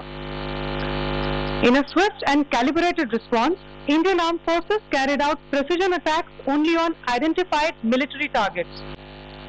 नियंत्रण रेखा पर पाकिस्तान ने drone घुसपैठ और भारी तोपखाना गोलाबारी के कई प्रयास किए। कुपवाड़ा, बारामूला, पुंछ, राजौरी और अखनूर सेक्टर्स में तोप, मोर्टार एवं हल्के हथियारों से भीषण गोलाबारी जारी रही। भारतीय सेना ने प्रभावी व तुलनात्मक प्रत्युत्तर देते हुए पाक सेना को काफी क्षति पहुंचाई। पाकिस्तान सेना के अग्रिम क्षेत्रों में सैनिकों की डिप्लॉयमेंट बढ़ती दिख रही है, जो स्थिति को और भड़काने की मंशा दर्शाती है। भारतीय सशस्त्र बल पूर्ण परिचालन तत्परता की स्थिति में है। अभी तक सभी शत्रुतापूर्ण कार्रवाइयों का प्रभावी ढंग से सामना कर उपयुक्त जवाब दिया गया है। भारतीय सशस्त्र बल दोहराते हैं कि वे तनाव वृद्धि नहीं चाहते, बशर्ते पाकिस्तान भी ऐसा ही व्यवहार करे। Along the line of control also, Pakistan has attempted multiple air intrusions using drones and conducted shelling using heavy caliber RT guns, targeting civilian infrastructure and killing some civilians. Heavy exchange of artillery mortars and small arm fire in Kupwara, Baramulla, Poonch, Rajouri and Aknoor sectors continued. Indian Army has responded effectively and proportionately, causing extensive damage to Pakistan Army. Pak military has been observed to be moving their troops into forward areas, indicating offensive intent to further escalate the situation. Indian Armed Forces remain in a high state of operational readiness. All hostile actions have been effectively countered and responded appropriately. Indian Armed Forces reiterate their commitment to non-escalation, provided it is reciprocated by the Pakistan military. Pakistan has also attempted to execute a continued malicious misinformation campaign with claims of destruction of Indian S-400 system at Adampur, destruction of airfields at Suratgarh and Sirsa, BrahMos base at Nagrota. India unequivocally rejects these false narratives being spread by Pakistan. चिंता का विषय यह रहा कि पाकिस्तान ने लाहौर से उड़ान भरने वाले नागरिक विमानों की आड़ लेकर अंतर्राष्ट्रीय हवाई मार्गों का दुरुपयोग किया ताकि वे अपनी गतिविधियां छिपा सके। ऐसी चालों ने भारतीय वायु प्रतिरक्षा तंत्र को नागरिक सुरक्षा सुनिश्चित करते हुए अत्यधिक संयम के साथ कार्य करने के लिए विवश किया। साथ ही साथ पाकिस्तान ने मिस इन्फॉर्मेशन का सहारा लेते हुए आदमपुर स्थित S-400 प्रणाली, सूरतगढ़ व सिरसा के हवाई अड्डों, नगरोटा के ब्रह्मोस बेस, देहरागिरी के तोपखाना पोजीशन तथा चंडीगढ़ के अग्रिम गोला बारूद डिपों को नष्ट करने के झूठे दावे सोशल मीडिया पर फैलाए। भारत इन फॉल्स नैरेटिव्स को पूर्णतः खारिज करता है। पाकिस्तान ने हाई स्पीड मिसाइल सुबह 1:40 पर इस्तेमाल करके पंजाब के एयरबेस स्टेशन को दागने की कोशिश की। एक निंदनीय और अनप्रोफेशनल एक्ट के तहत पाकिस्तान ने श्रीनगर, अवंतीपुर और उधमपुर के वायुसेना अड्डों पर चिकित्सा केंद्र और स्कूल परिसर को निशाना भी बनाया, जिससे उसके द्वारा सिविल इंफ्रास्ट्रक्चर पर हमला करने की गैर जिम्मेदाराना प्रवृत्ति फिर उजागर हुई। Pakistan employed UCAV, drones, long-range weapons, loitering munitions and fighter aircrafts to target civilian areas and military infrastructure. Pakistan military also resorted to air intrusions using drones and firing of heavy caliber weapons along the line of control. Along the international border and the line of control, air intrusion and several harassment attacks were also attempted from Srinagar till Nalia at more than 26 locations. Indian Armed Forces successfully neutralized these threats and majority of the vectors. However, limited damage was sustained to equipment and personnel at Indian Air Force stations at Udhampur, Pathankot, Adampur. Let's cut across to an update coming in. You see this footage on your screens of Pakistani posts that have been destroyed by India. Now we're getting confirmation that multiple such posts have now been decimated. Indian troops using precision strike weapons once again. On Pak drone launch pads, we've directly struck to ensure that Pakistan can't resort to the same antics night after night of going ahead and launching a barrage of drones in our direction. So the footage on your screens shows exactly that. Pakistani posts going up in flames with once again are very precise strikes that are taking place. And these are the very posts from which the Pakistan army has not just been sending drones across, but also targeting civilians, which is why India is going right after them. We've been talking about this. Our forces are going directly after the source to ensure that one, Pakistan is crippled along the border, can't keep firing at our civilians along the LOC, and second, can't keep sending these drones across. Shivani Sharma is joining us with more details on this. Shivani, now really that we've had a few hours to kind of grasp the impact of India's counter-strike and how we've very precisely targeted Pakistani posts, targeted air bases with crucial equipment, with crucial gear for Pakistan. Take us through really what the impact is of this. Our forces perhaps counting on the fact that with these posts being blown up, these drone strikes that we're seeing every night, that won't happen this evening.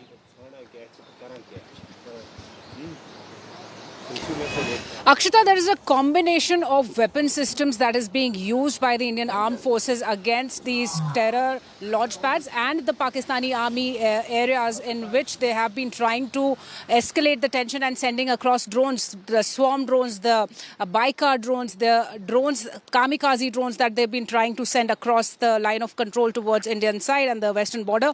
They all have been intercepted mid-air using different kind of assets, and these are the combined efforts of the Indian Army's air defense systems and also the Indian Air Forces systems. So this is a robust system, Akshita, in which videos are quite evidently showing how Pakistan's posts have been destroyed and its misadventure of entering Indian territory. And especially, Akshita, we must note here the densely populated civilization, the densely populated cities, the non-military areas have been targeted by these drones by Pakistan, and all these threats have been neutralized. There are multiple weapons that are being used by Indian Army across the line of control too. There are videos that are now emerging showing the high alertness and high readiness of the Indian armed forces in this situation, as we see the situation escalating each day. That started from Operation Sindoor, and after that we've been seeing how the swarms have been directed towards Indian cities, 26 cities across the western border, starting from Jammu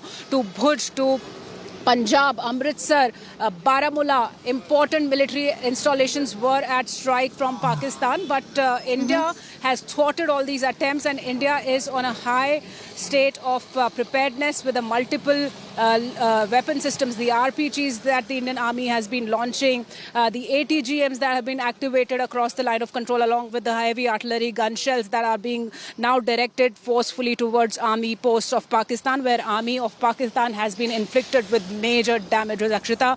And there is a synergy between the forces out here, and Indian forces are striking, hitting hard, and Pakistan is trying its misadventures, to which all its attempts are now neutralized effectively. You know, you're right in pointing out, Shivani, that we're seeing this synergy between our forces is reflective on the ground. It's reflective in the kind of precise strikes that we're seeing on the enemy targets. Let's focus really on how Pakistan has been attempting to send in these drones into Indian soil to target civilians, to target military establishments. Now, in some of your most crowded, most packed, populated border towns along the border, and this is a 3,000-kilometer stretch, that's where maximum drones are being pushed through by the Pakistan Army. So have no doubt in your mind that Pakistan is trying to inflict maximum civilian casualties right now. Pakistan again last night resorted to the same tactics, attempting to attack India with a second wave of drone strikes targeting innocent civilians. And Indian forces successfully thwarted these attacks. Over the last 48 hours here in India today, we've been highlighting for you how we have a robust air defense system that's made it essentially impossible for Pakistan to try and attack us using these drones. Pakistan attempted coordinated drone strikes at around 26 locations, ranging from Jammu and Kashmir right down to Bhuj in southern Gujarat. We've highlighted some of those locations for you, and just imagine this. Along that entire stretch of over 3,000 kilometers, we've ensured we've completely warded off these drone strikes along the international border, along the line of control. As forces thwarted these attacks, drone debris was also found in several, as well as on Chichra in Gurdaspur saw 4 explosions, a bright light in the sky, and then there was a blast. Chichra in Gurdaspur saw 4 explosions, a bright light in the sky, and then there was a blast. Not 1, not 2, not 3, but 4 blasts that happened in the fields. Thankfully, you can see that the village is not very far away, and here the crevice or the crater is so deep, you can see that it's about 15 feet down, 35 feet wide across. A big depression, perhaps caused by a drone and or by a small missile, is what one can fathom, though the military has taken away the spare parts, the debris that were remaining here in this depression. But clearly, you know, this is the pattern that we've seen in the past few days, where there have been several drone attacks in this entire stretch of Punjab, Gurdaspur, Amritsar, Taran, Firozpur and Pathankot. And behind me, you can see that electric pole, the transformer that's completely, damaged here. That house right there.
But let's put the focus really on the details of that's coming from the army on the series of attempted drone strikes by Pakistan tonight.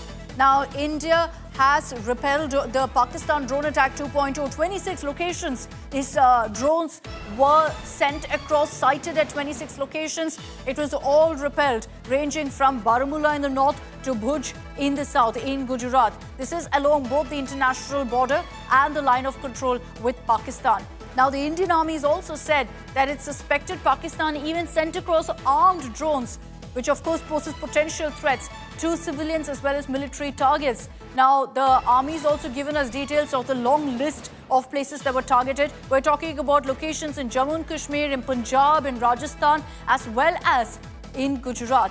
Now, the army has also confirmed that unfortunately one incident has been reported of injuries being sustained to civilians.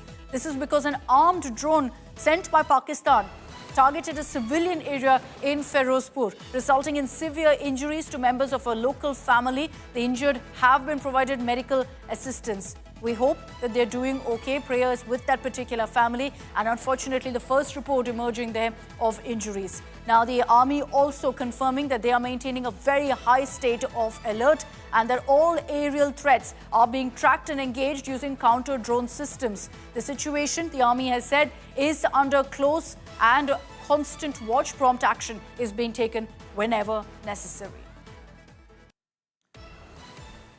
Let's bring in Mir Farid and Anmol Bali for the latest updates.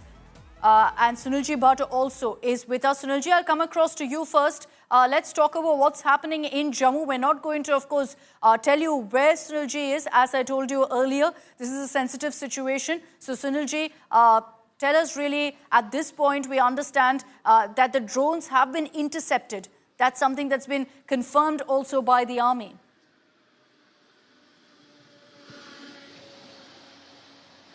Yes, we are at an undisclosed location in Jammu right now, and ever since it got dark today, there were loud sounds of siren as well as of explosions.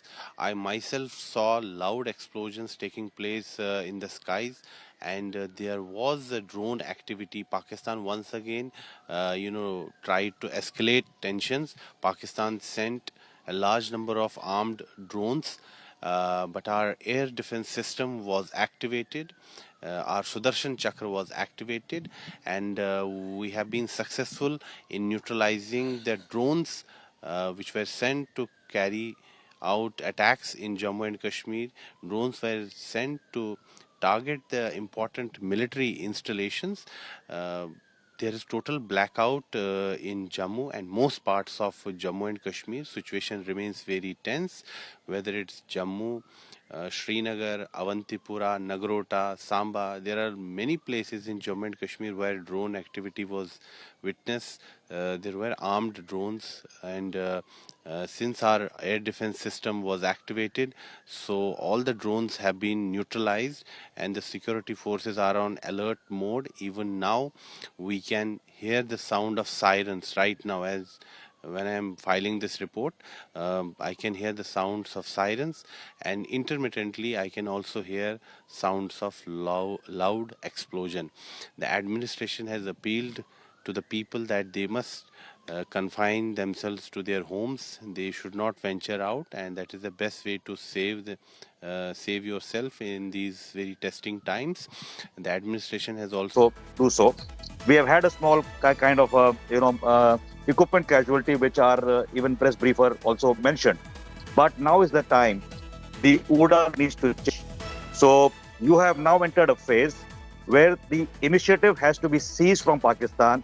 It cannot be these, trickling drones coming every morning and we trying to talk on a press brief or a television. Now is the time to economically blockade Pakistan from the Arabian Sea, to put that aircraft carrier we have paid the money for, to make sure that nothing goes into Karachi. You have to not isolate, but I'm making a very, very considered opinion, invest in Karachi, which means Uninathan will tell you what is the difference between isolation and investment. So you need to invest in Karachi now, and there's a way to do it. You need to invest in the movement which is along the border of Pakistan with Afghanistan and the Balochi movement. You have to invest. If they can do a Purulia on us, they can be Purulia done by anybody else on Pakistani soil. So time has come to activate that as well. Time is absolutely ripe to hit every military installation which we can in terms of command control centers, air bases, dumps, and wherever we can. And we know that target list. I don't have to talk on your channel, nor you have to talk about those lists. They need to be made more and more effective. You cannot today wait for your forward operating bases to be struck by some nonsensical drone or a swarm of drones, and thereafter you are not operational thereafter. Currently you are operational. War has been declared on the country. I mean, I don't know which parameter of war people are not understanding, especially the think tank who come on channels and the media itself. The Pakistani defense minister has categorically, into his own people, said it's an all-out war. He has made. So you deem this, Colonel Davis, a full-scale war? No, it's not a full-scale war. There are steps of the war, right? Yeah. There are steps to graduate to the full-scale war. But make no bones about it, this is war. In Op Parakram, we mobilized. I was there in that, Imdadi Daste of the Armored Corps and Mechanized Infantry, which actually went through that time a little bit. Pakistan wailed in the 15-20 kilometer advance. We were made to recoil by, I don't know why and by who. And thereafter, we sacked our own general that time, right? I think time has come to take those hard decisions. You cannot, mollycoddle this and try to show always that, they're operating the flights. Your channel also said, and many others, with the, civilian aircrafts taking off, they are merging their, flights and strikes into India. That's a brazen attempt to, fool some nation which is not going to react. You have to also make sure Colonel Dave, so far. Sure. Yeah. Go ahead, sir. So let me just tell you, this is my Khurafati mind, you don't have to go about it, not the Indian Army will go about it. When these planes take off and you have a PIA timetable taking off, strike in that direction towards the Pakistani aircraft. If it misses and the heat signature goes to the civilian aircraft, so be it. You cannot be a weak state with your people getting muzzled and maimed, and you are trying to take a cushion line. So collateral damage, good screening is a good thing to do, but time has come to make that escalation ladder count for Pakistan. Today, a missile was fired. People are bloating in Pakistan, including the military. Fateh 1 we have got, now we'll do Fateh 2. Before it thinks about Fateh 2, where are our missile systems? Why are they not targeting the strategic targets and key installations today? Today is the time. Don't wait for the night. Night is too long away. It's the time to start thinking. If we don't make that move and the muscle power in the Arabian Sea, that is enough to make Pakistan kneel, I'm telling you, kneel. No, so you have to do it just for 3 days. Okay, Sandeep, just to bring you in also on this, so far we've been responding, very aggressively we've been responding, that, if there is any hit by Pakistan or even an attempt, we respond in a matter of hours. Retaliatory strikes have been aggressive. Yes. But we've also shown a great deal of restraint, which in my opinion, contrary to Colonel Dave, is good. That we're making it very clear we will not target civilians no matter what. And we've drawn the line there. We have principles, unlike Pakistan maybe. But having said that, Sandeep, do you think with Pakistan constantly upping the ante every night, the time has come for India not to respond, but to hit out so that they stop it once and for all? Oh, absolutely, Akshita. In fact, the point that Colonel Rohit Dev mentioned, I just want to expand on that. He used a military coinage called OODA loop. I'll just explain what that means. It's the OODA loop is called the Observe, Orient, Decide and Act. And it normally takes place over a couple of hours. And what he's mentioning is the fact that the Indian military's OODA loop is shrinking. Our response to the Pakistani aggression is in a matter of hours. And, just look at the phases of Operation Sindur as well, how calibrated it has been over the last couple of days. I just put this down. Phase 1 of Operation Sindur, if we can break it down, is it began on the 7th of May with the attacks, the surgical strikes, air strikes on terrorist infrastructure inside Pakistan. 9 sites were chosen, all terrorist infrastructure. On the 8th of May, we went on to phase 2, which was military targets, where we hit an air defense radar. We were signaling to them again. And on the 9th of May, that was phase 3, that's today. Just last night, in fact, Pakistani Air Force airfields were targeted. 8 airfields were struck. This is a gradual, gradated escalation in our military response to Pakistan, moving on from terrorist infrastructure to military targets, to finally Pakistan military infrastructure, their airfields. And nowhere have we actually struck at civilian infrastructure. We're a responsible country, we're a responsible military, we have a responsible military. We will certainly not target civilian infrastructure. But to look at the escalation ladder, where we are, it's very important to look at it again, because what Pakistan has done in the last couple of hours by firing those high-speed missiles is they have caused a gradual and a rapid escalation in the threat matrix. We have gone from the simple phase of border skirmishes. In the last couple of days, we've gone to air battles. We've gone to targeting military infrastructure and airfields, and finally Pakistan has taken it to the level of firing tactical ballistic missiles, which is what the spokesperson mentioned, the high-speed missiles that were fired. And the spokespersons also indicated that a military mobilization had already begun in Pakistan as well. They indicated that Pakistan was moving forces towards the border. This suggests that Pakistan is trying to, play the victim card of being the irrational actor and all of that. All of it to bring international attention into the subcontinent and to try and diffuse the situation to their advantage, Akshita. But I think we have been playing a very responsible and a very mature stance. We've been going down this escalation, going up this escalation ladder very carefully, very calibrated measures, very calibrated responses. And in all of our statements over the last 3 days or so, we've indicated that we would want to de-escalate. There has been a strong element of de-escalation built into all of the foreign secretary's statements over the last 3 days. Our response, yes, has been mature, but I'd like to also bring in Commodore Kale on this. Commodore, what do you think, your view on this? We're dealing with Pakistan, which has no principles, okay, I'll take that across to Colonel Dave. We're dealing with Pakistan, Colonel, which has no principles. We're maintaining a mature response. We're ensuring we don't target civilian establishments. But is it simply that Pakistan doesn't understand that language? No, why should we expect Pakistan to understand any language of a civilized norm? That country from 71 onwards has been built on a very, very strong ideological edifice, and which is based on the Quranic concept of war. Uninathan would have read that book called The Quranic Concept of War by Brigadier Malik. I will exhort all journalists to at least read it on this Sunday so that they're aware where Pakistan emanates in terms of ideology. And that is where there are two wars which are unaddressed, which is the ideological warfare emanating from Pakistan, and second is the media sort of warfare, where they lead us, the perception warfare, as I might call it. Pakistan has been way ahead for the last 3 decades, and today also they are so much ahead. They may create any kind of frenzy for their own population.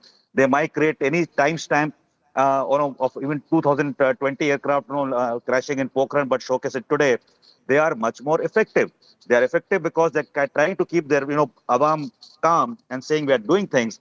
And they are trying to create the right hysteria to go to US and the West to try and ease this tension in their interest in the next 8-9 days.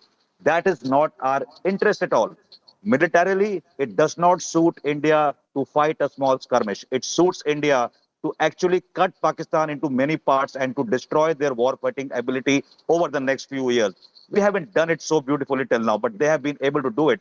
Right from the UN representative, when she used to sit in UN, that lady called Miss Lodi or somebody, Mahila Lodi.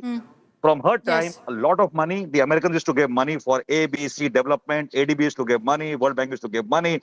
They use that money to strengthen their defensive layout along the Sialkot sector, Shakargat Bulge. They put the money into Arsdale. They put the money into terrorism. And they also put the money to spread this propaganda right across the globe through their embassies, money. And they even bought people inside the Indian system, right from top polity to anybody else in media concerned, including, I will not say the armed forces, but yes, I have a hunch.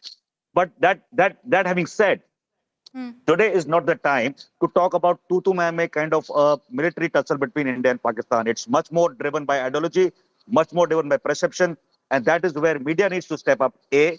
B. Our think tank needs to, who are making these decisions. If you are going to hit 9 targets, those 9 targets are nothing. The ingraining of the Pakistani militia, they are taught that Quranic concept of war in their military. They are seasoning their troops, they're seasoning their awam, they're seasoning their terrorists. How do you achieve anything by only targeting 9 points and then saying that we have done enough? Yes, we did that. We also hit 3 purposefully, targets in Pakistan to make sure that this Munir terrorist does not have any other option but to escalate. That's a good thinking. He's falling prey to our thinking. It's a very good escalation ladder which he is creating. So now he has done and gone hit your population. Now he's gone and hit your military targets. What more do you want? So now, just short of crossing the IB or the LC, there are many, many, many options which India is exercising and India must exercise, and that is the way forward. So leave this small skirmish, 1 tank here, 2 soldiers there, 5 terrorists trying to infiltrate. This is not news. The news is how, and even political assassinations and killing of their, leadership and their terrorists is very, very important. Known, unknown gunmen, Afghanistani, Baluchis, it's all par for the course. Let's call brass tacks as brass tacks. Let's not mince words. Yes, we don't want to kill anybody. We didn't ask our people to be killed. You asked for it, and we are going to now retaliate, and that's where it's going to be. Regarding the mobilization part, I mean, I think Pakistan knows what it's doing, right? Because only you can explain to them a little later. I have to go somewhere after maybe 15 minutes. The Shakargarh Belt is one example. Ramir Khan Theatre of Operations is one example. And third is the LC environment. Beyond that, it's purely aerial. And in our case, aerial emanates from the Indian Army, Indian Air Force, and Indian Navy. So I think if somebody from military sense just heard what I said, they can appreciate with 3 strike codes on this side, with high scale of mobility post-Uri, with arms and ammunition and a war-waging capability more than others. And unlike some other channels, at least I'm happy Unni and other people like Gaurav are in your channel who understand that WWR is war basis reserve and not rate. Rate has to have a parameter beyond it, right? So please explain and see where we are. And today is the time for, I will exhort your channel very responsibly, that shape the battle in the positive content which you have been doing till now for our country's future efforts in the next at least 15 days. And if it gets blown beyond that, we don't care. Then we have enough things to handle on our plate thereafter. So I think that is the thought. And please push this thought. Don't go by the small mimicking job of one section, 1 platoon, and 1 infiltrator coming in. It makes no sense to us anymore. Our viewers Pakistan are listening to your perspective. Crossed the threshold. Yeah, so you've put out your perspective, Colonel Dev, and I'm sure our viewers are also taking note of it. So thank you so much for joining us on this broadcast. We've been, of course, talking about Pakistan resorting to targeting civilians and what Colonel Dev also spoke about, the propaganda that they constantly put out. And in this age of social media, there are several videos, claims that are doing the rounds with zero fact-checking. And here, as promised on India Today, we will continue to separate fact from fiction. Here's a roundup of some of the videos that are doing the rounds right now. So first, let's tell you about the claims that were made by Pakistani officials that they had destroyed Indian military assets following the drone attack. They also accused the Indian military of lying. Now, in a media briefing, the Foreign Secretary stated that Pakistan is peddling falsehood. The government has assured that no damage has occurred to any Indian military assets. And also with that, we've put out these pictures to show all is well. Our bases are 100% intact. There's been no damage to military assets. Okay, there's a video that's doing the rounds. That one that you see there on your screens with claims that an Indian post was blown up by the Pakistan army. Now, in this video, it's alleged that the post was destroyed after Pakistan's counter to Operation Sindur. The government has fact-checked this particular video, clarifying it's completely unrelated. And this actually is an incident that dates way back to November 2020, now being repurposed by Pakistan to spread their lies. Let's get you our next fact check. This video, some claiming an Indian soldier is crying amid the India-Pakistan tension. The video claims that soldiers are abandoning their posts. You see that in the caption. This is the kind of propaganda being spread. Let's make it very, very clear that this is an old video. It actually shows a student from a defense coaching institute celebrating after being selected to join the Indian Army. So it's the exact opposite of what the claim is, that this is an Indian soldier crying.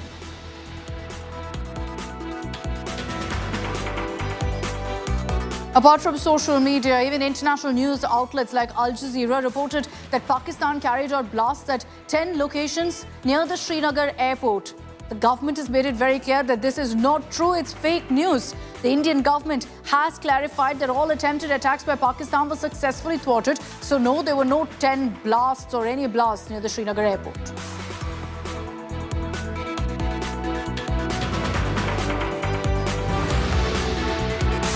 Here's our next fact check. India has attacked the Nanak Sahib Gurudwara with drones. This is the claim being made on social media. An extremely provocative post this. And very clearly during Operation Sindur, we've shown you that repeatedly. The Indian government has targeted only terror hubs in Pakistan. This is a fake video. Do not fall for that narrative.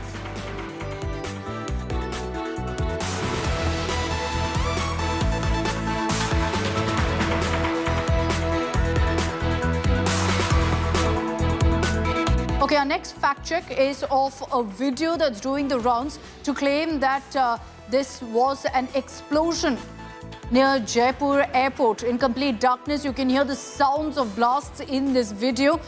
This has, in fact, been dismissed, quashed by the Jaipur district collector, who confirmed no such explosion occurred in or around the Jaipur airport.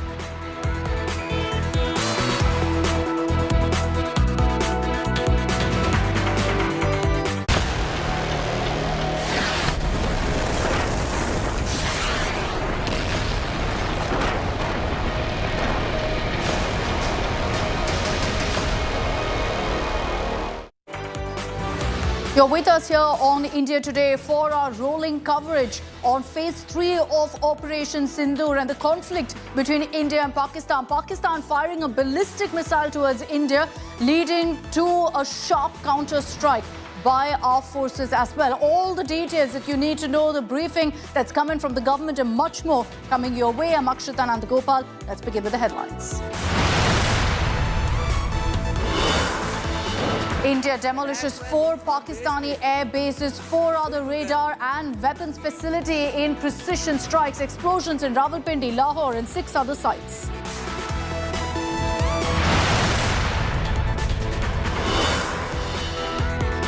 Government confirms Pakistan launched high-speed missiles at 1:40 a.m. but was neutralized by air defense systems. Forces say Pakistan attempted to hit a Punjab air base.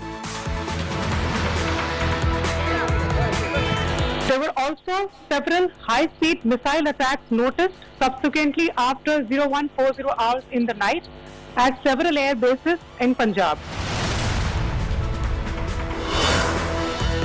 India destroys Pakistan terror hubs and drone launch pads. Caught on camera, you see these Indian precision strikes blowing up Pakistan terror pads.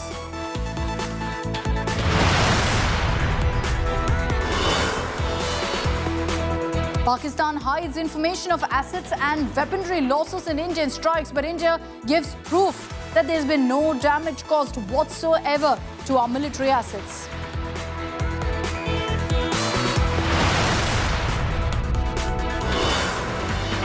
Coward Pakistan attacks residential areas in Jammu.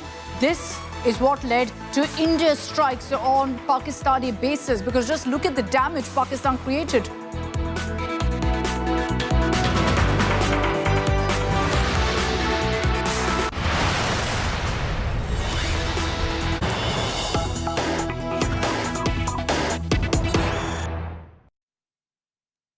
Let's get you breaking news that's coming in right now of meetings that are taking place in Delhi. The 3 service chiefs meeting with Prime Minister Modi at his residence. The Chief of Defence Staff is also present in the meeting. Now, this seems to have become a routine of sorts. We saw a similar meeting taking place yesterday as well. The Chief of Defence Staff, the 3 service chiefs, first meeting with the Defence Minister. That's followed by a meeting with the Prime Minister as well. A great deal of focus, of course, on all the developments that have come in and how Pakistan has scaled up its provocations by firing or attempting to fire a ballistic missile at our bases in India. So at this point, there is going to be, of course, a routine briefing and perhaps more discussed in that huddle. Aishwarya Paliwal is joining us with more details on this. Aishwarya, sources telling us that the Prime Minister, Defence Minister closely, real-time tracking all the updates coming in from along the border. But this kind of meetings with the Chief of Defence Staff, the three service chiefs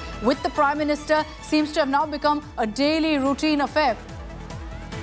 Well, Akshata, not just daily, even we have seen how sometimes twice a day briefing is being given to Prime Minister Narendra Modi. What exactly is happening, not just in Jammu and Kashmir, but in other states as well. States like Gujarat, Rajasthan, Punjab, all these information, all these things are now being told to Prime Minister Narendra Modi. And all three chiefs, let me tell you, they arrived almost together, barely a minute apart. And the CDS also, the Chief of Defence Staff, he also is a part of the meeting. The meeting, from what we are understanding, Akshata, will go on for at least an hour and a half, because late last night also we saw very crucial meeting taking place at Prime Minister's residence. What exactly is happening on the front, how prepared India is, and what needs to be done going forward, all these things will now be charted out. These are crucial meetings, Akshata, which are now taking place at the Prime Minister's house. We also understand that the three chiefs also briefed the Defence Minister Rajnath Singh. That meeting took place early in the morning, and also the CDS was with Rajnath Singh just a couple of hours ago. So we are expecting spate of meetings to take place today, expecting Defence Minister Rajnath Singh also to arrive at Prime Minister's house shortly. But at the moment, it's the three chiefs along with the Chief of Defence Staff, Dr. Anu Chauhan. He too is now present in the meeting. What needs to be done next? What are the preparations that India has done? And also an assessment of what has happened over the past 3 days. That also is something that will now be done. Akshita. Okay, so we're seeing that this meeting is happening right now. The Prime Minister closely tracking the situation along the border right now and the updates that are coming in on the situation real time. And it is perhaps in this meeting that India is also going to be figuring out the strategy for the next 24 hours, which is going to be extremely crucial in this conflict, Aishwarya.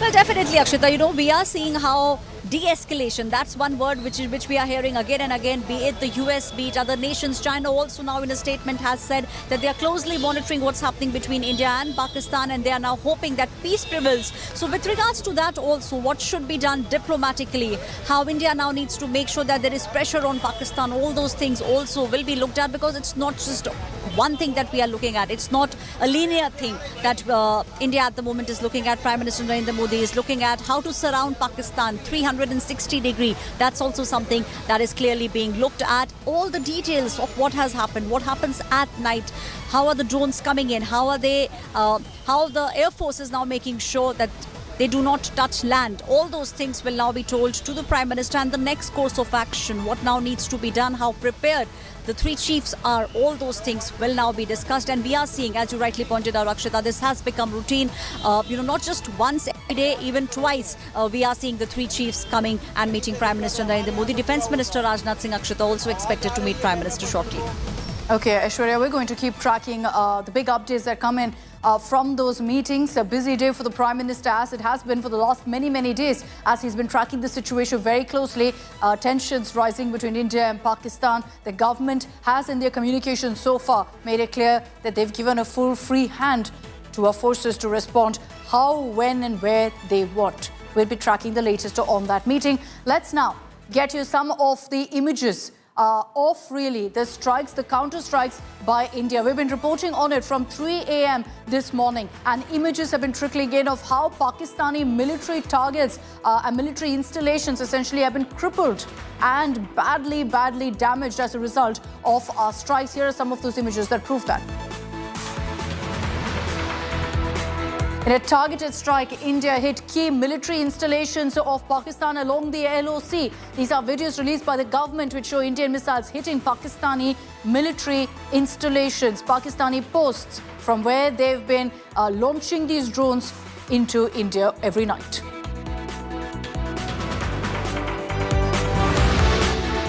This is the Rahimyar Airbase in Pakistan's South Punjab. See that huge crater on the airstrip. Damage caused by our missile at the Nur Khan Airbase clearly visible.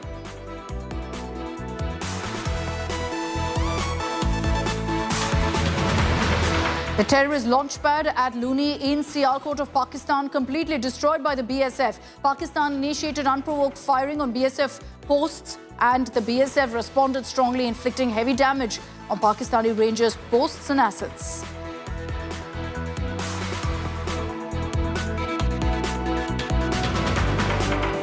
India also blowing up Pakistani post that was used to launch these armed drones. A projectile hit the Pakistani post, reducing it to a rubble.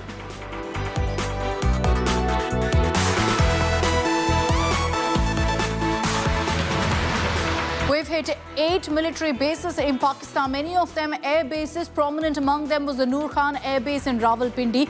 Multiple explosions were reported at this base early this morning. Nur Khan is a critical hub for the Pakistan Air Force. It's located near the headquarters of the Pakistan Army.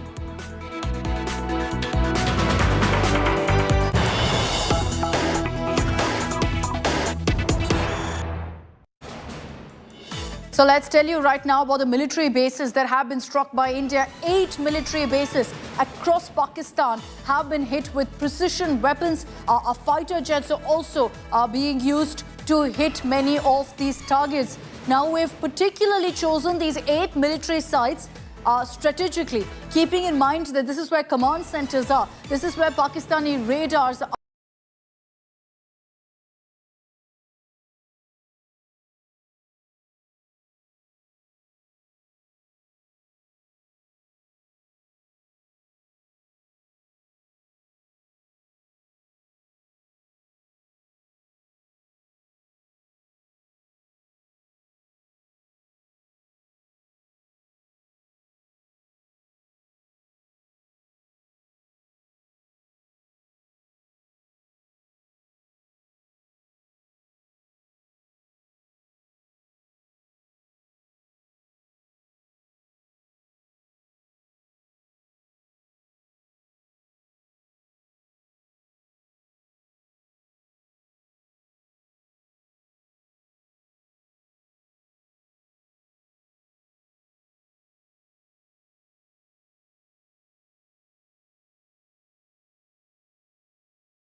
But let's put the focus really on the details of that's coming from the army on the series of attempted drone strikes by Pakistan tonight. Now, India has repelled the Pakistan drone attack 2.0. 26 locations. These drones were sent across, sighted at 26 locations. It was all repelled, ranging from Baramulla in the north to Bhuj in the south, in Gujarat. This is along both the international border and the line of control with Pakistan. Now, the Indian Army has also said that it suspected Pakistan even sent across armed drones, which of course poses potential threats to civilians as well as military targets. Now, the army has also given us details of the long list of places that were targeted. We're talking about locations in Jammu and Kashmir, in Punjab, in Rajasthan, as well as in Gujarat. Now, the army has also confirmed that unfortunately one incident has been reported of injuries being sustained to civilians. This is because an armed drone sent by Pakistan targeted a civilian area in Ferozpur, resulting in severe injuries to members of a local family. The injured have been provided medical assistance. We hope that they're doing okay. Prayers with that particular family. And unfortunately, the first report emerging there of injuries. Now, the army also confirming that they are maintaining a very high state of alert and that all aerial threats are being tracked and engaged using counter-drone systems. The situation on these Pakistani air bases, this is where, in fact, this is the Rahim Yar Khan Airbase, which is where the JF-17 fighters are kept. First images on your screens there. Look at that. Let's also come full frame to those pictures. This is from the airbase. This is the aftermath of the Indian precision strike. The forward airbase, which was hit with drones, which was hit with UAV ops. And just look at the impact there. The damage created to the building that's part of, in fact, this airbase. This is the Sheikh Zayed International Airport, which is in this particular airbase. So this particular airbase also has a lot of weapons system of Pakistan that's kept there, and that's why strategically we chose this location. I'll bring in Sandeep Unitan also to kind of explain to us the relevance, the importance of the Rahim Yar Khan Airbase. We're putting out pictures, Sandeep, the first images of the kind of impact of this particular strike. Well, Akshita, Rahim Yar Khan International Airport, and of course it's the Rahim Yar Khan International Pakistan Air Force Base. It's named after Sheikh Zayed of the UAE, who's been a big donor to Pakistan, and in his honor it's been named. But this is also a dual-use facility, as your footage is showing, that it's used both by the civil and the military. But essentially, this targeting of 8 airfields inside of Pakistan, these 8 air bases inside of Pakistan, is a very, very significant move by the Indian Air Force and, of course, by the government of India, conveying resolve in taking on the Pakistan Air Force, which has, over the last few days, been striking at Indian installations, been striking at military cities, military installations, sending out a message to the Pak Air Force's vulnerabilities, striking them on the ground, striking their infrastructure, their command posts, their ammunition dumps, all of that. And this is, it's unprecedented again, Akshita. I keep using that word. We've not seen these kind of strikes since the 1971 war. That's over 54 years since now that we've not seen the Indian Air Force conducting such extensive attacks on Pakistani airfields. The last time we saw that was in 1971. And in fact, just last night we had Admiral Arun Prakash, a former chief of the Naval Staff, who was possibly, one of the most unique pilots in India, because he was an Indian naval pilot in 1971. He was flying Hunters with the Indian Air Force, and he struck at Sargodha Air Base, which was, then a very key position for the Pakistan Air Force, and he took out a C-130 transport aircraft, and of course the aircraft used by Chuck Yeager, the Colonel Chuck Yeager, who was the US air attaché to Pakistan at that time. And of course, everyone remembers him as the fastest, the first person to cross the sound barrier, test pilot. But the fact is that we've not seen this kind of operations in 54 years. And this is very, very significant. The government of India has escalated the situation to a point when it is indicating to Pakistan that all options are on the table. We first struck at terrorist infrastructure in phase 1 of Op Sindur. We went after the military infrastructure in phase 2 by taking out the radar sites. Phase 3, what we are seeing on your screens right now is when we are taking on the airfields, those 8 airfields that India has carefully monitored, tracked and targeted and finally struck with precision-guided air-to-ground missiles, again, to ensure that no damage was done to civilians. We have only targeted military infrastructure. We have targeted a very key Pakistan Air Force base. And this must have rattled Pakistan, Akshita, because, you know, it is a small country. It's possibly less than 1/4 India's territory, and it has a lot of military infrastructure very close to the international border with India. And that would have added to their discomfort, looking at all of these images, seeing that, you know, there cannot be any low-cost option of targeting India using terrorism or even using drones. Any attack of the kind that they've launched, including the one using a high-speed ballistic missile, will be met with this kind of retaliation, where your infrastructure, your critical assets of your Air Force will be targeted. But again, it is still confined to military targets. It's still confined to the Air Force. It's confined to the Army. Correct. Big signaling from India over here, Akshita.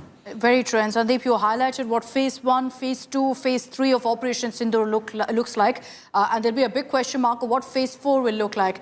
That perhaps is based on what Pakistan does next, because we've been hitting back in retaliation to Pakistan's provocations and Pakistan's attempts to target our bases. I'll bring in Ankit Kumar also joining us from the newsroom to kind of describe the images that we're seeing right now, Ankit, on our screens. Akshita, important to point out that the visuals that you are showing, remember India today does not have a camera deployed there, that the visuals that we are showing has been duly checked, verified, geolocated by India Today's fact-check team. So just to give you some sense why we are putting these out. Now, there are 2 types of visual that you can see. There is a building. Earlier in the morning, we also showed a large crater on a runway.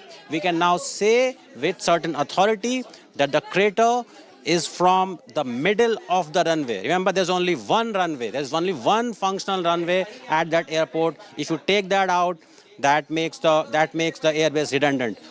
Also, these support architecture buildings, from these social media footages, we can confirm that they are from that very place and they are visibly damaged. So a very critical, very strategic Air Force station, Air Force base that Pakistan could have used opposite Rajasthan, that is now redundant.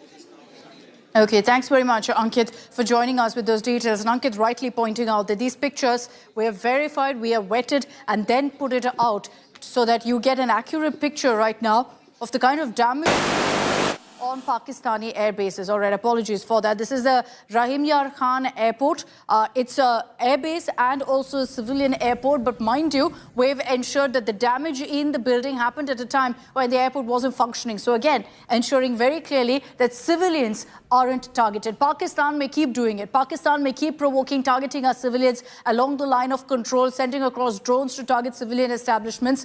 But that's a red line we will not cross. India is mature. We have principles. We stick by that, no matter what kind of provocations Pakistan resorts to. But we will hit, and we'll hit hard at their military bases. And it is from the Rahim Yar Khan Airport that we've also seen those pictures of a massive crater right bang in the middle of the runway. So this airport being hit, impacted very badly. And just a glimpse, really, of the kind of damage we've inflicted. Because, mind you, there are 8 bases in all, 8 military bases, largely air bases, that have been targeted in this manner by India, including a missile being fired in Rawalpindi at the Nur Khan Airbase. And those images we're awaiting. We assure you we will get them for you as well once we verify all the footage doing the runs to show you what is the aftermath of our strike on the Nur Khan Airbase, which is perhaps the most significant strike of the lot that we've seen right now in the last few hours by India. Let me introduce on this broadcast Dr. Tara Karta, terrorism and security expert and former director of the National Security Council Secretariat. Dr. Karta, thank you for your time. Good afternoon. As we beam these images, Dr. Karta, of the Rahim Yar Khan Airport, Just break down for us the significance of what India has done here, how we've strategically chosen each of these 8 military bases, keeping in mind the fact that these house several military assets for Pakistan. Well, it's a bit of a step up in terms of escalation, definitely, because this time you are hitting Rawalpindi. That is going to make the army, go ballistic, quite literally go ballistic on this issue. So Chaklala is a very key area of the operations. And you've brought out, by the way, congratulations to your team. Excellent work, excellent reporting. Thank you. Apart from that, I'm actually a little more worried about the fact that the meeting of the Nuclear Command Authority, Pakistan, the Nawaz Sharif had called a meeting of the Nuclear Command Authority hours after the IMF cleared the loan. I mean, they were clearly waiting to see the IMF would clear it or not. It did. And then this meeting took place. So it's very surprising to me. And I've said on your channel that the IMF will never give money to a country at war, but it did. Yeah. And it goes against its own charter. So this is something we have to evaluate. What is the signaling here? That they've got the money and they held the meeting, and now as the ministry said, the troops are coming close to the border. Till now, we had no troop movements. Now we do. So it's a clear escalation. In terms of military operations, I don't think I'm not a military person. I cannot comment on. The main thing is you've taken out all the forward bases. You've taken out all their two, three of their major. Though I should say that a runway, even if it is hit, it's not very difficult to bring it back into operations. Nowadays, that you have the technology to quickly put it back. But it's the signal that matters. And I think Pakistan has got that message that if you ramp up, so will we, which is the important thing here. Let's see how they react. I'm told that Secretary Rubio has spoken to the Pakistan Army Chief. He's spoken to the Pakistan Prime Minister. And I saw those messages. But I suspect, Dr. Karta, it won't make much of a difference because, this is a rogue state we're talking about. It's been very clear in the manner in which that they fired a ballistic missile at India, tried to target our bases. So they had this coming their way. And I don't think there will be any sort of de-escalation on their part.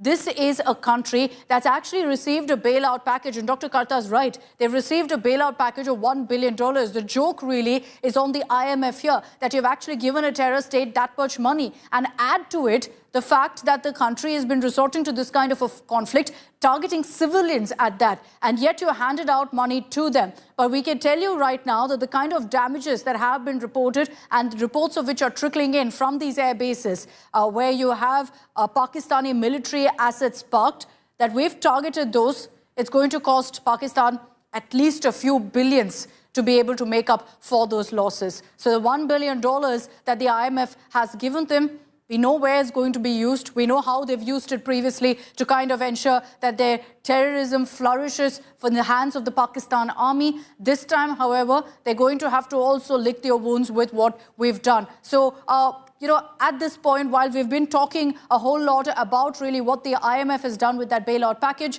I want to bring the focus again to the strikes by India and the pictures that you see on your screens. This is the Nur Khan Airbase in Pakistan. It's also a civilian airport. So these pictures which you see of the building, very grand looking, all in rubble right now, with the roof largely collapsing through. This is the Sheikh Zayed International Airport, the civilian part, which is the building, and then the airbase also. In the runway, you've got this massive, massive crater, and that shows you really the impact of other strikes conducted by us.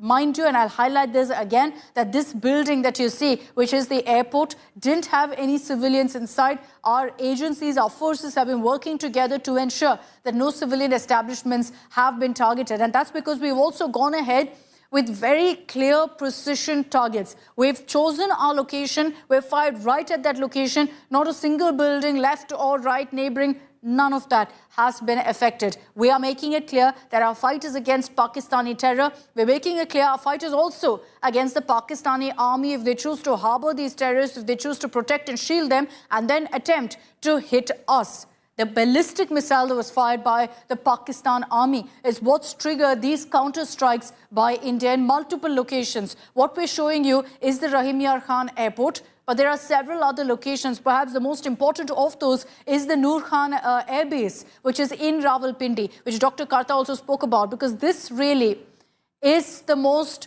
influential, the most powerful hub of air bases in Pakistan, because it's bang in Rawalpindi, which is the army headquarters. So that would have really hurt Pakistan. We're going to get you images also very, very soon of what the Nur Khan Airbase looks like. But the Nur Khan Airbase, I will go back to those images, the 3 different sequences that we're showing you, because we have access now, multiple footages, verified footage that we're putting out of what exactly has been the impact. There you go. You've got the building outside completely collapsing. Right in the middle are the pictures that we referred to earlier, which is that in the runway, you have a massive crater. It is very, very deep, which we've tried to measure and show you about the damage created to the runway there. Just look at that crater. And then on the extreme right of your screens, more pictures of really what the airport looks like. This is an airport/airbase. And this is a location we've targeted, again,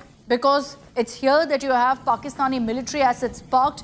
We've been getting you all of those reports of, F-16s, JF-17s, all parked in these particular locations. The idea is not just to send a message to Pakistan that while we'll repel every single one of your attacks, we will ensure that every one of our precision strikes hits bang on target, and there's no way you can stop us. Pakistan's air defense system has been absolutely useless against Indian strikes. And why is that? Because we have strategically planned our strikes. If you look at phase 2 of Operation Sindur, when we targeted military establishments, we did ensure that we downed a lot of the air defense systems that Pakistan has in place with a barrier of sorts, if you will, and think of it as a bubble over the Pakistan airspace that ensures nothing can come through. That bubble essentially popped. And so everything's managing to go right through, which is why all of our strikes have hit the target that we wanted, that we intended. Pakistan, but asked for this. They should have seen it coming. They fired a ballistic missile at us. So our forces immediately retaliated. I want to bring in Dr. Karta once again on this. Dr. Karta, we've been speaking about the escalation ladder here and where things stand right now. As of now, till now, there were skirmishes that were being reported, or at least that's how it's deemed, what we've been seeing between India and Pakistan. With Pakistan firing a ballistic missile, India countering by targeting air bases, do you think we've scaled up now, but within the realm of limited battle? Yeah, I certainly think so. You might soon be entering Sindur 3. Because I think, for one, that Nur Khan has their entire air mobility command. If that has been hit, these guys are, like I said, they're going to go quite literally ballistic. But the point is, I think from the briefing, what we got is that what has not happened so far is that Pakistani troops are moving towards the border. And right now, this image which you're showing, my God, that's a massive crater. So obviously, we've been using some pretty heavy weapons here, bunker busting type of weapons. So this, I think we should brace ourselves for Sindur 3. That's going to happen unless we get an off-ramp somewhere. I don't know where that is. Because I don't see the Pakistan Army Chief is not to be seen, but presumably somewhere underground with his co-commanders directing these attacks, because the civilians really have no say. So like you said correctly, talking to the Prime Minister is not going to make much difference, even if it's the US Secretary of State. Okay, Dr. Karta, just stay with me. Big breaking news that's coming in right now.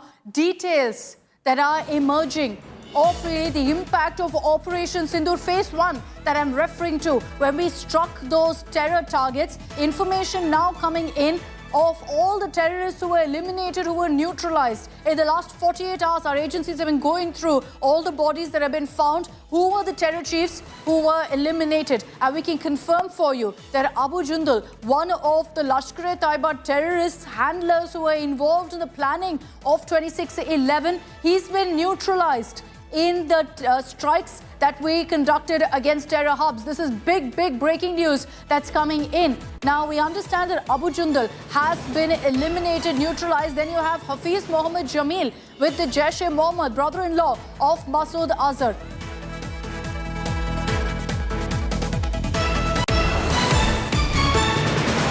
Okay, apologies. The information that we have right now is that this is in fact Abu Jundal, and the information we have is that this is an LET terrorist, not the same Abu Jundal who was involved in 26/11, but nonetheless an Lashkar-e-Taiba terrorist who is in charge of the Markaz Taiba in Muridke, who's been eliminated. Remember those strikes that happened at the LET headquarters 2 days ago? The Markaz Taiba was the biggest target there, and so you've had the Lashkar in charge of this particular location who's been eliminated, neutralized. I'll get you a list of all the others. You have Hafiz Mohammed Jamil of Jaish-e-Mohammed, the brother-in-law of Masood Azhar, who's been neutralized, who is in charge of bringing in funds for Jaish-e-Mohammed, who is actively involved in the radical indoctrination of youth, essentially recruiting terrorists for Jaish-e-Mohammed. Gaurav Sawant is joining us with more details on this. Gaurav, run us through the terror kill list. India Today now gets you details of the top terrorists who've been neutralized by India's surgical strike that took place, and this was India's massive missile strike that has taken place both at the Lashkar-e-Taiba headquarters at Muridke and at the Jaish-e-Mohammed facility, one of their top centers at Bahawalpur, and the in charges of both the Lashkar-e-Taiba headquarters and of Jaish-e-Mohammed at Bahawalpur have been neutralized. And India Today gets you the list of the top 5 terrorists who were killed in these 2 attacks. Take a look at that other image that we are about to show you in a moment of the Pakistan army giving a guard of honor to the terrorists who've been killed. Now you know why Pakistan army generals were present, whether it was the corps commander or top officers of the Pakistan army who were lending a shoulder to the mortal remains of the terrorists killed, because these are top category A terrorists who've been killed by Indian Army, Indian Air Force's missile strike. And I want to bring you this entire list that's been accessed exclusively by India Today. Mudassir Khadian Khas Mudassar, alias Abu Jundal of the Lashkar-e-Taiba, was in charge of Markaz-e-Taiba Muridke. He is the terrorist who received a guard of honor at his funeral by the Pakistan Army, and a wreath was laid on behalf of the Chief of the Army Staff of Pakistan, General Asim Munir, and a wreath was laid on the behalf of Punjab Chief Minister Maryam Nawaz. His funeral prayer was held in a government school and led by Hafiz Abdul Rauf, a JUD, a designated global terrorist. Not just that, the information that India Today has been able to access says a serving Lieutenant General of the Pakistan Army and the Inspector General of Punjab Police in Pakistan attended the prayer ceremony, and that is because of the seniority of the terrorist who was eliminated at Muridke. That's point 1. Point 2, Hafiz Mohammed Jamil, again Jaish-e-Mohammed.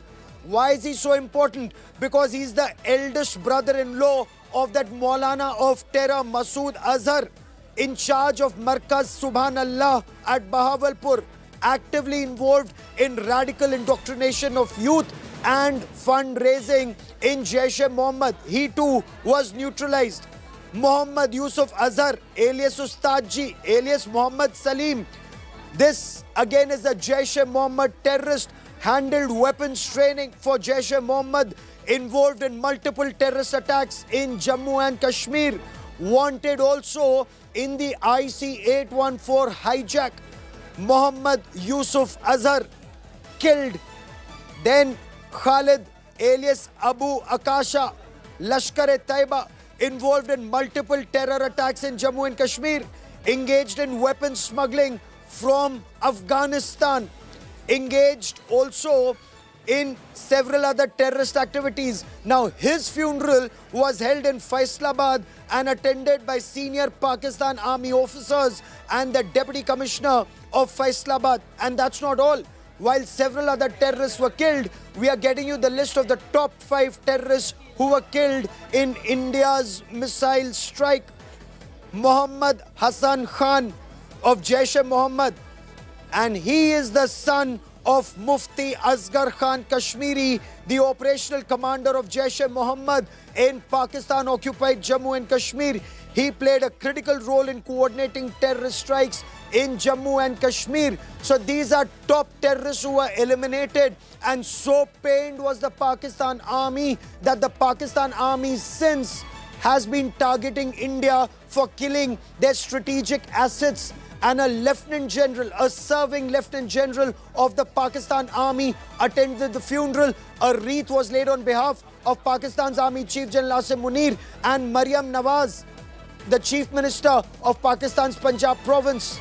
Akshita, this is the list of all the top terrorists. The list is much longer, but on India Today, we're getting you the list of top terrorists who were neutralized in India's precision strike to take on Pakistan's state-sponsored radical Islamist terror. So a couple of takeaways there from what Gaurav has essentially told us. What he's listed out is just 5 names, 5 terror bosses, terror masterminds who've been eliminated, neutralized by our strikes in phase 1 of Operation Sindur. And what it also confirms right now, based on what Gaurav tells us, particularly the first name on that list is, imagine this, the Lashkar-e-Taiba terrorist. So it's confirmed now that it was an LET man who got that massive hero's funeral from the Pakistan Army, from the Pakistan government. Add to it, Jaish-e-Mohammed terrorists, some of the relatives of Masood Azhar involved in the Kandahar hijacking, involved in the indoctrination, recruitment for Jaish-e-Mohammed, all neutralized. And Gaurav, let's also talk about the fact that over 100 terrorists reportedly have been neutralized overall. And that, now you understand why Pakistan is so upset. This is the strategic arm of Pakistan that's virtually been cut off. Pakistan was using both Jaish-e-Mohammed and Lashkar-e-Taiba, one based at Muridke, the other based at Bahawalpur, one in the southern part of Punjab, the other in the heart of Punjab, to bleed India for decades, one from the 1990s and the other from early 2000. And they've been bleeding India continuously for decades. But for the first time ever, India struck terror at source, not just pruning the branches and leaves of the terror tree like we were lamenting for decades, but striking at the roots of terror, and how that's expanded at going after those who are actually nurturing this terror tree, the Pakistan Army. The fact that 4 critical air bases of the Pakistan Air Force have now been neutralized. The focus also remains on major radar centers of Pakistan that have been destroyed in the past 24 hours, is a major indication that this is a massive operation undertaken by India to root out terror at source. Akshita. On our screens right now is of the Lashkar-e-Taiba terrorist Abu Jundal, who got that hero's farewell in Pakistan. Unsurprising, really, that this is how Pakistan treats their terrorists. They're heroes for them, they're martyrs for them, which is why when we've struck in phase 1 of Operation Sindur at terror hubs, you'd think we're doing Pakistan a favor by getting rid and eliminating these terrorists. And instead you had Pakistan resorting to strikes, provocations, attempting to target civilians and whatnot. And that's the reality of the country that we're dealing with, that terrorists are heroes for Pakistan, which is why Abu Jundal, a wanted Lashkar terrorist, his credentials supersede him, Gaurav. He is someone who's been involved in the plotting of terror attacks, involved in the expansion of Lashkar-e-Taiba, indoctrinating youth and whatnot. At the Markaz, Subhanallah, whether it's the Jaish-e-Mohammed terrorist or the one in charge of Markaz at Muridke, it just goes on to show that these are terrorists who enjoyed state patronage. As you're very rightly pointing out, Akshita, Imagine a 3-star general of the Pakistan Army is present at the funeral. A wreath is laid on behalf of a 4-star general of the Pakistan Army and on behalf of the Chief Minister of Pakistan's Punjab province. So this is just an eye-opener for those who say India must strengthen democracy in Pakistan, because one is as bad, if not worse than the other. And imagine the plight of the people of a country where the army is willing to go to war with a neighbor for targeting terrorists. Terrorists have been killed and they want to wage war against India, but they have been waging a war against India. You know, if you look at Zulfikar Ali Bhutto, who spoke of waging a 1,000-year war against India, well, these people are doing just that. And when their strategic assets are destroyed, they wage war to avenge the killing of these terrorists. Very, very true. Gaurav, there have also been multiple reports that suggested that in phase 1 of Operation Sindur, you also had Masood Azhar's brother, Rauf Asghar, reportedly being neutralized, the man who masterminded, carried out the IC-814 Kandahar hijacking. Any confirmation on that, Gaurav, from your sources? Well, we've got a list of terrorists who were involved in these major terror attacks against India, and this has come from top sources after due verification, because this will actually now form part of investigations and evidence against Pakistan's state complicity in terror against India. So when Pakistan says that India gave no proof, India has continuously been given proof to Pakistan, proof that Pakistan did not act on. When India acted on the basis of credible intelligence of presence of terrorists in an area and neutralized that place, Pakistan, instead of perhaps any sane country, any civilized country, would have thanked India for taking out those terrorists. Pakistan instead launched a series of drone strikes on India, 36 different locations from Leh to Sir Creek, from Ladakh to Gujarat. And now it fired a high-speed missile. There have been consequences for Pakistan. There have been severe consequences for Pakistan, where 4 frontline forward air bases of Pakistan have been taken down. And this perhaps for the first time, Akshita, such massive costs have been imposed on Pakistan like never before for being a radical Islamist state sponsor of terror. This is something that India wanted for decades, Impose costs on Pakistan military jihad infrastructure, make it expensive for them to use terror as an instrument of foreign policy, of state policy. Now costs are being imposed on Pakistan when they are losing bases that they've had, some as part of pre-independence India, bases that they've had since 1942 now lie shattered, and perhaps their air defense vis-a-vis India in tatters. In any sane country, there would be an investigation. How could their entire air defense system collapse in the manner in which it did? And perhaps only for the protection of terrorists of Lashkar-e-Taiba and Jaish-e-Mohammed. Very true. Gaurav, as we get these names now, we spoke of Abu Jundal, Lashkar-e-Taiba, where a serving Lieutenant General of the Pakistan Army, the IG of the Punjab Police, Pakistan, attended the prayer ceremony. And then you have another terrorist, Khalid Abu Akasha, part of Lashkar-e-Taiba, again, whose funeral was held in Faisalabad, and you saw senior Pakistani army officials attending that funeral. The Deputy Commissioner of Faisalabad attending the funeral. This is a joke.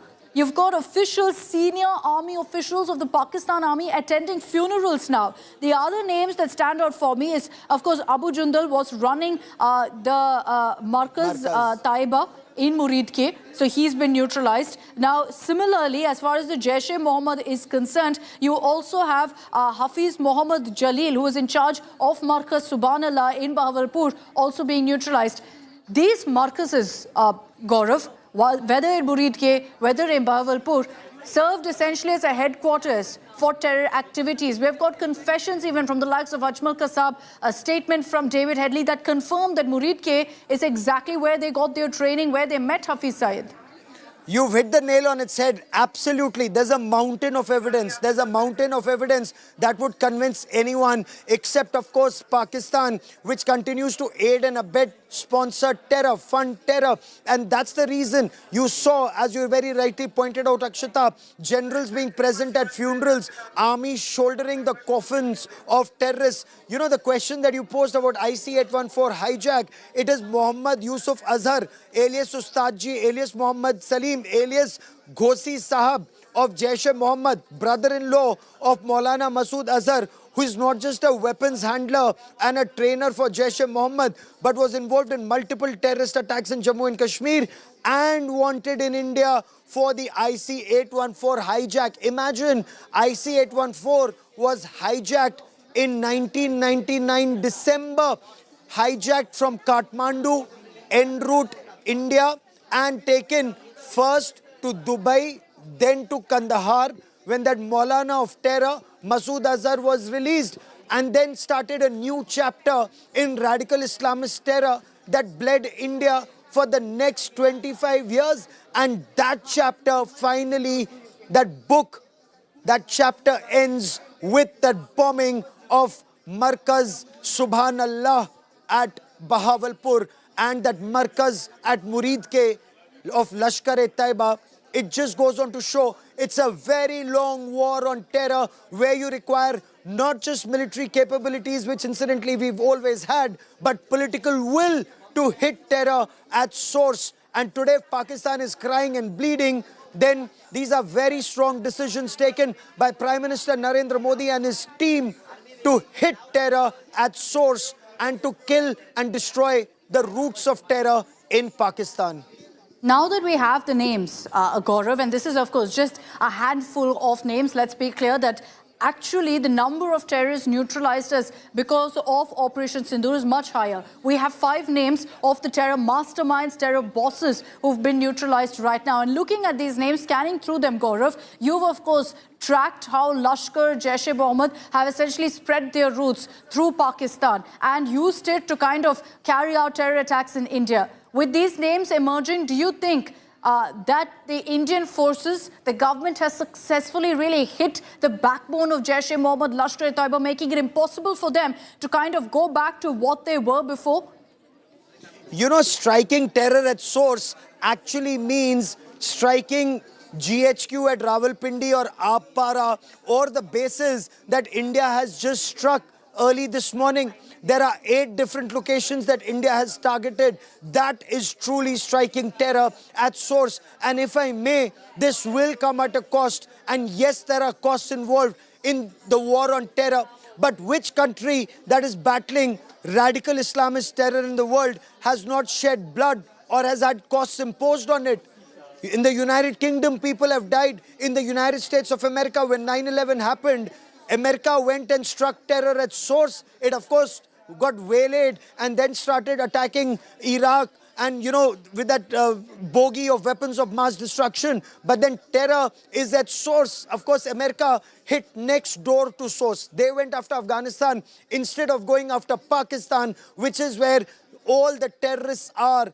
Take, for example, the terrorist who was involved, Osama bin Laden, for 9/11. Where was he found? Abbottabad, Pakistan Military Academy, Kakul, barely 200 meters from there. So the source of terror across the world is actually Pakistan. Even the United States did not hit Pakistan in the manner in which Indian Air Force has done this morning. And of course, when it targeted those 9 places across Pakistan's Punjab province and also in Pakistan-occupied Jammu and Kashmir. But Akshita, if you notice the manner in which the government has gone after terrorists at source in Pakistan's Punjab province, remember, not targeting Baluchistan, not targeting Khyber Pakhtunkhwa, not targeting Sindh province, because they too are victims of Pakistan army terror and these terrorists of Lashkar-e-Taiba, Jaish-e-Mohammed and many others that operate out of Pakistan's Punjab province. Now, it may take some time for the world to realize that this is a very systematic offensive to just completely destroy that military jihad network, not just degrade it, but to decimate it. That's right. And what we're seeing now is that the decisive strikes by India, phase one of Operation Sindur, of targeting these terror hubs, it's essentially delivered what India wanted, that you've got some of the biggest terror recruiters who run and call the shots for the Lashkar-e-Taiba, for the Jaish-e-Mohammed, being neutralized right now. In the Jaish-e-Mohammed, that we've spoken really of the two names that have emerged from the Lashkar-e-Taiba, but Gaurav, just focusing now on the Jaish-e-Mohammed. 10 relatives, we're being told, of Masood Azhar have all been neutralized. In the list that we have also of the Jaish-e-Mohammed terrorists who've been eliminated, they're all related to Masood Azhar. Okay, we've lost that connection with Gaurav, but 5 names that we can confirm here on India Today who've been eliminated, neutralized in Operation Sindur. When we targeted those terror hubs in Muridke, in Bahawalpur and several other locations as well. But these 2 locations extremely significant. Muridke, the LET headquarters. Bahawalpur, the JEM headquarters. It's here that recruitment takes place. It's here that terror training takes place. It's here that your biggest bosses who call the shots, who plan these terror attacks are actually based. And so with these precision strikes based on specific intel that these men were actually seated there, these precision strikes were conducted. And so in a sense, mission accomplished for our forces, because the names that are emerging right now, some sources suggest that overall 100 terrorists have been neutralized at this point. The government is saying we're still kind of processing the information on the number of terrorists who've been eliminated. But the 5 names that have emerged, and these are names we have accessed here on India Today, I'll again read it out for you. These are confirmed by the government as casualties, as terrorists who've been killed in these strikes by India. The first name that's emerged is Abu Jindal, also known as Mudassir. He is in the Lashkar-e-Taiba, was in charge of the Markaz Taiba in Muridke. If you remember, it was the Markaz Taiba that was the biggest target of our precision strikes. Now, this man received a guard of honor at his funeral by the Pakistan Army. I don't need to remind you, I'm talking about a terrorist here. And he got a guard of honor by the Pakistan Army. It didn't stop there. A serving Lieutenant General of the Pakistan Army also attended the prayer ceremony. This is how Pakistan hails their terrorists, treating them as heroes, as if they're part of an army, part of the military. Makes sense though, because we've seen how the Pakistan Army uses these terrorists also, not just for their propaganda, but also during times of conflict. Okay, let's get you the pictures that are coming in right now. The Prime Minister is chairing a high-level meeting. First pictures of that meeting, we'll put that out on our screens. The Prime Minister seated there with Defence Minister Rajnath Singh. CDS is present, General Anil Chauhan. You have the 3 service chiefs, the NSA, Ajit Doval also present. A round-table conference, if you will, where you see all of your biggest security officials coming together. Similar images had come in yesterday, last evening, of a 60-minute meeting between Prime Minister Modi, the Defence Minister, the NSA, the 3 service chiefs and the CDS. Today now, a similar huddle that's taken place, and everyone will be focusing on one aspect of these particular images, the body language that they will be looking into of the 3 service chiefs and of the minister and of the Prime Minister. Very similar to yesterday, where it seems to be getting right down to business, talking about what's happening as far as the conflict goes between India and Pakistan. The last time around we saw this meeting last evening, it was followed by the counter-strikes by India, where we've hit Pakistan where it hurts the most. We've hit Pakistan at their air bases and at their military bases, and ensured that each of these locations we've chosen strategically picked out because of the fact that these locations have Pakistani military assets in them. So we've ensured that we've really dented Pakistan's arsenal there. And now, after this meeting, the big question will be, what exactly will be the next step India takes? It's of course based a great deal on what really Pakistan does next. But what will phase 4 of Operation Sindur actually look like? That's perhaps what's being discussed in this particular huddle that's taken place at the Prime Minister's residence. Let's bring in Aishwarya Paliwal for more details on this. Aishwarya, first images on our screens of the meeting that the Prime Minister has chaired. There will, of course, be a detailed debrief, no doubt about that. But everyone will be talking about what really India's response is going to be if Pakistan escalates further. Well, definitely, you know, what Pakistan will do next, India's response will depend on it. Akshita, see, we do not fire first, and this has been India's policy. We don't have the first attempt, the first attack policy, which means that what we are doing is only in response to what Pakistan has done. And this is what Defence Minister Rajnath Singh, Home Minister Amit Shah, and the top leaders have been speaking about, even on global platforms. This is what we have been reiterating. And what you are seeing now, the visuals that you were speaking about, this is a meeting that is now taking place, will get over in the next couple of minutes. Now we will see the three chiefs coming out, the CDS also, Defence Minister also, what needs to be done next, the assessment of what has happened so far, what is the damage that India has done with regards to the 9 targets that were hit. They were precision targets, Akshita. India was very, very clear with regards to what it wants to achieve, and with regards to that, we are now seeing these spate of meetings taking place. India has always maintained that they will not strike first. Whatever they are doing is only in retaliation with what Pakistan is doing. We have been defensive, and after this meeting, we will see the next stage of Operation Sindur being operational after this meeting with Prime Minister Modi. But Aishwarya, also, it's important to highlight here that while the Prime Minister has been tracking real-time the situation, as has the Defence Minister, the Prime Minister's message to our forces is very clear.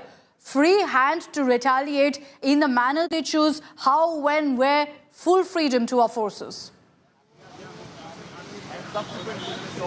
Well, definitely, you know, you can choose what, which targets to hit, when do you want to hit.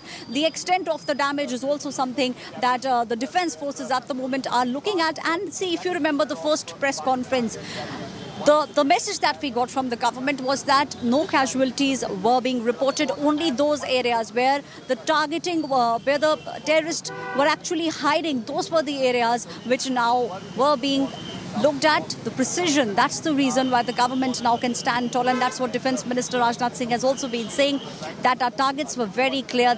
Those were the places where the training of the terrorists was taking place. Those terrorists were in turn coming in India and killing innocent people. And we have also seen how the government, in fact, has a full dossier of the number of civilians, innocent people who have died because of the terrorist attack. All those attacks which can be traced back to Pakistan, the training camps can be traced back to Pakistan. A very clear signal coming in from the government on that. Akshita.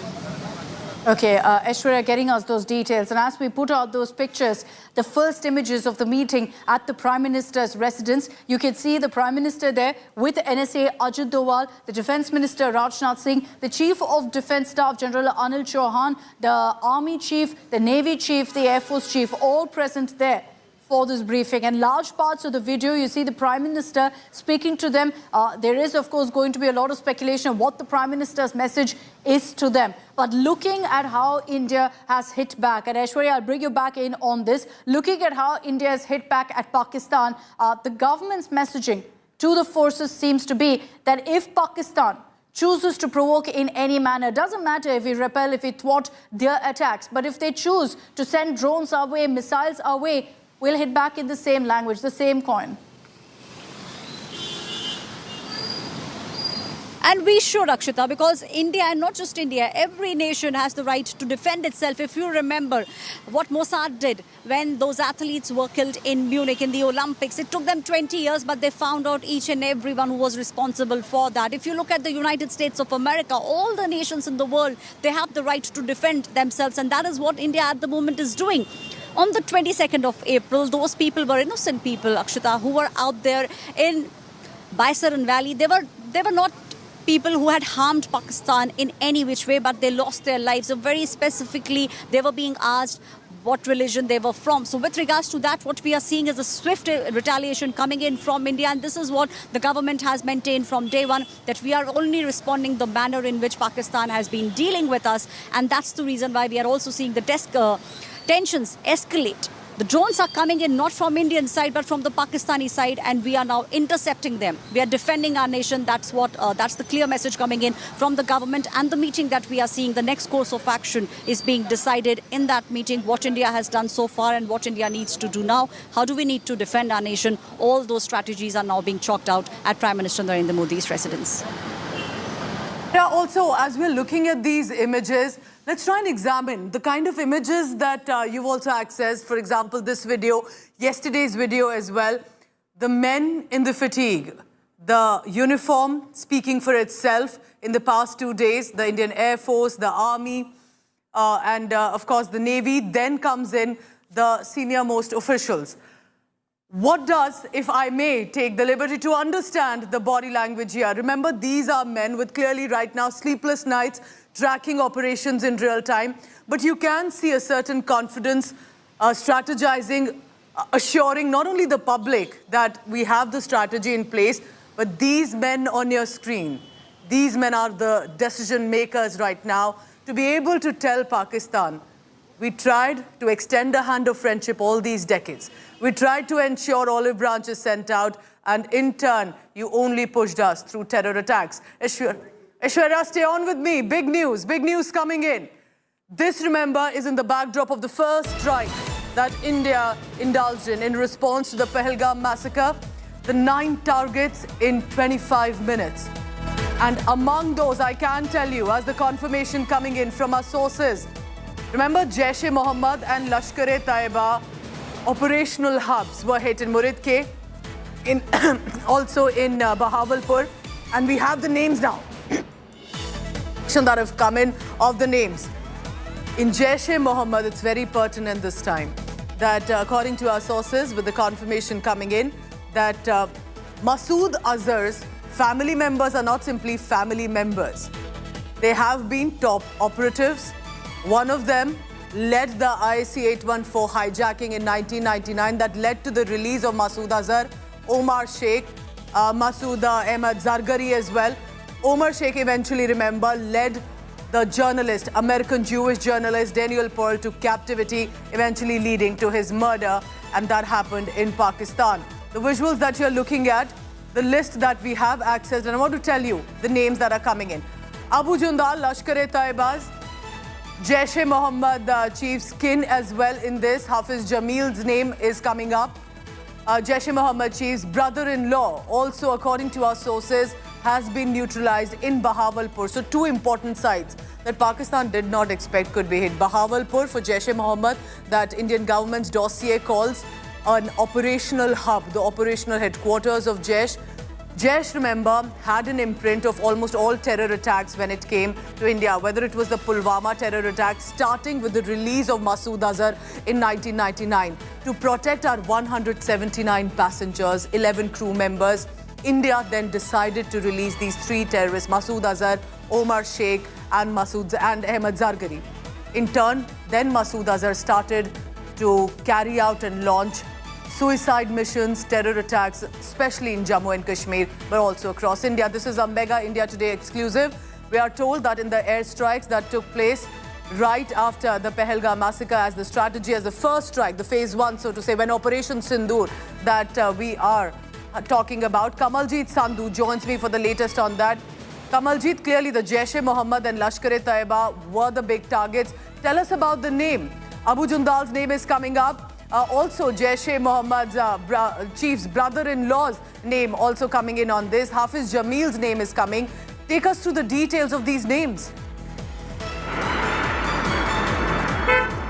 Hafiz Mohammed Jamil, who's the elder brother-in-law of Maulana Masood Azhar, who's also the UN proscribed terrorist.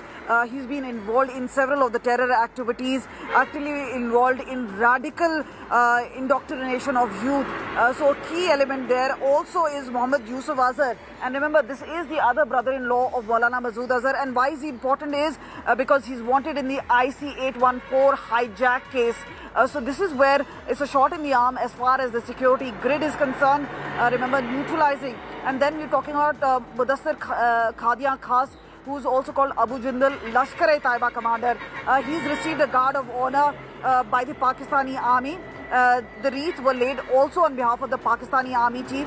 which actually goes to show the sort of involvement and the backing. And India has always been reiterating, be it Pakistan ISI or the Pakistani army, they continue to support terror organizations like Jaish-e-Mohammed and Lashkar-e-Taiba. So these terror organizations not only operate but continue to have safe haven there. And remember, as far as serving Lieutenant General of the Pakistani Army and IG of Punjab Police has also attended the prayer ceremony.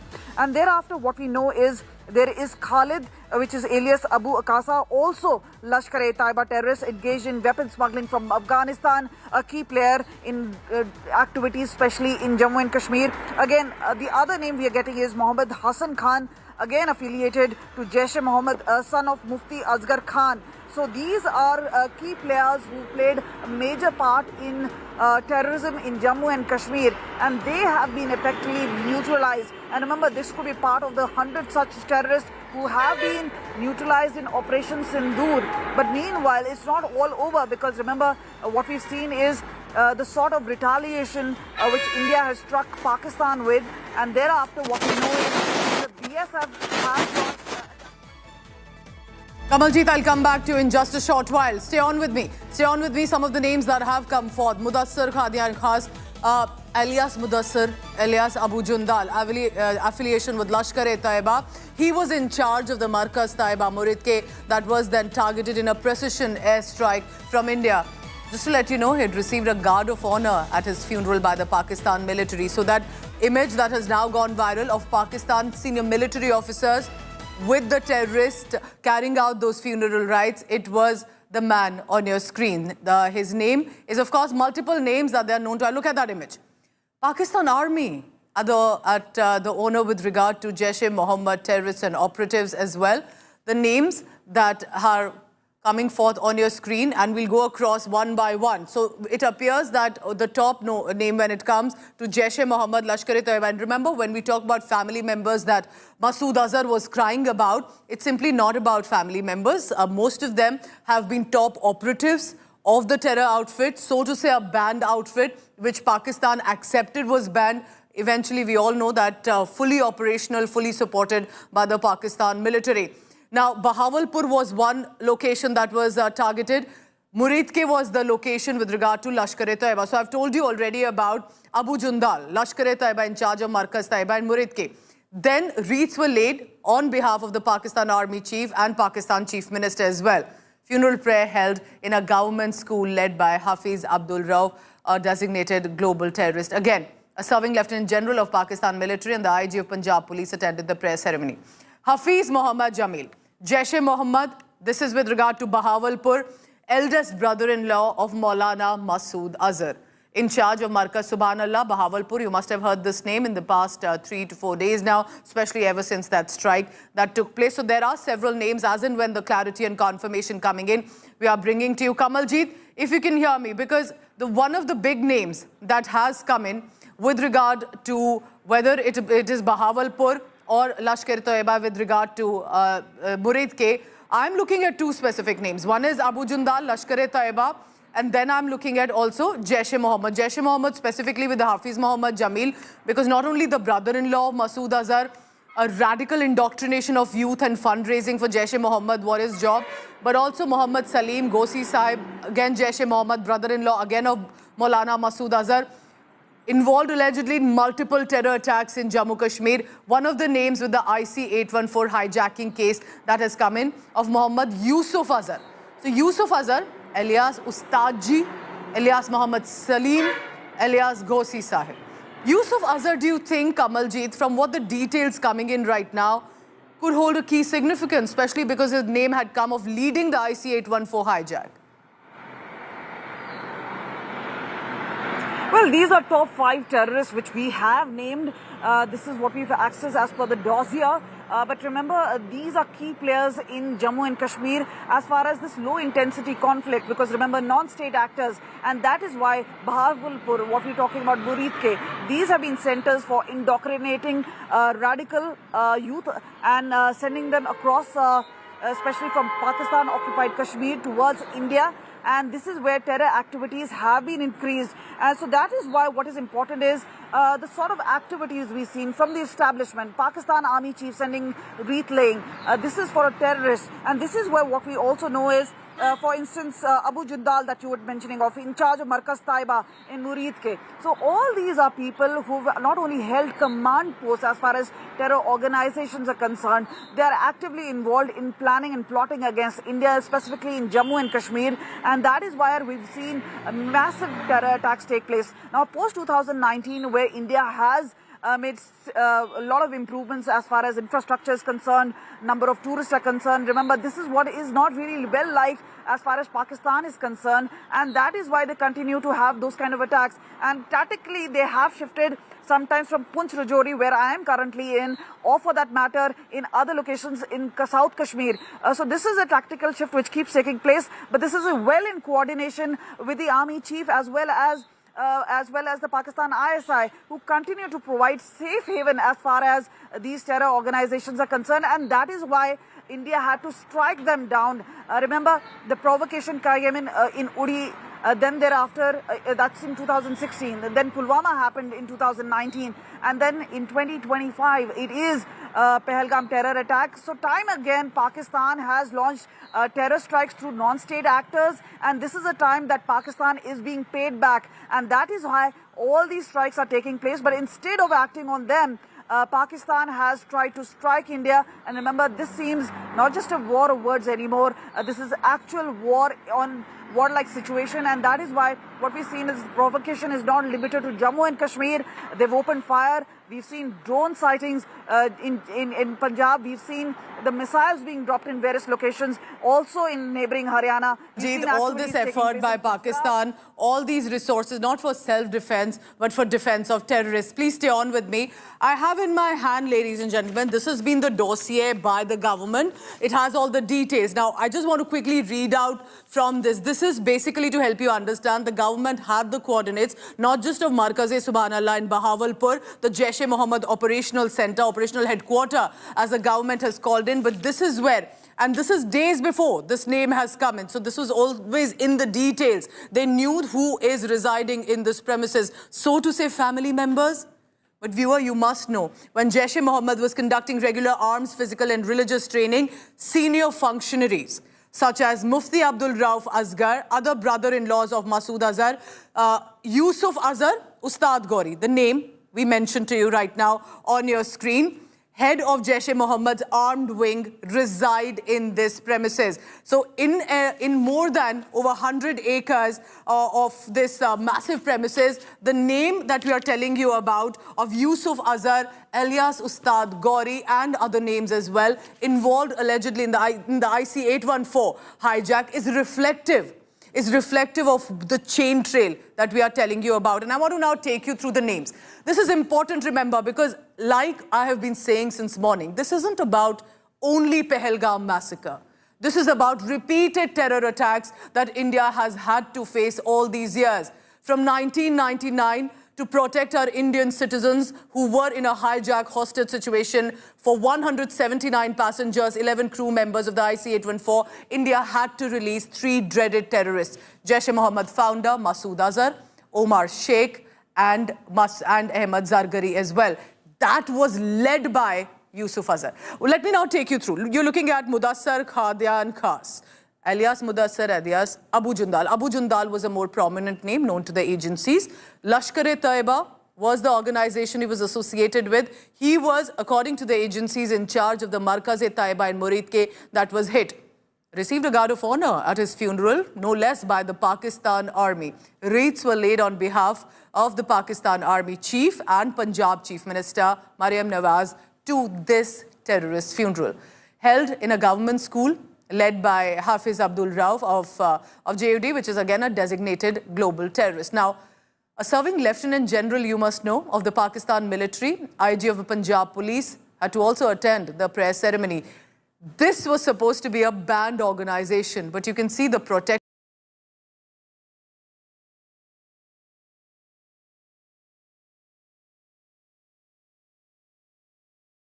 the security that came in from the Pakistan military and the force.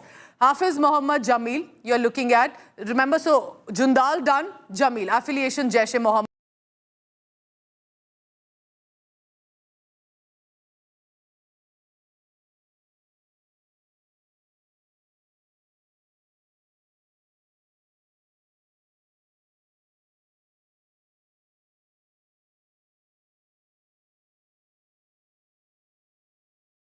I take you now to Bahawalpur. Important name. Eldest brother-in-law of Maulana Masood Azhar, the founder of Jaish-e-Mohammed. He was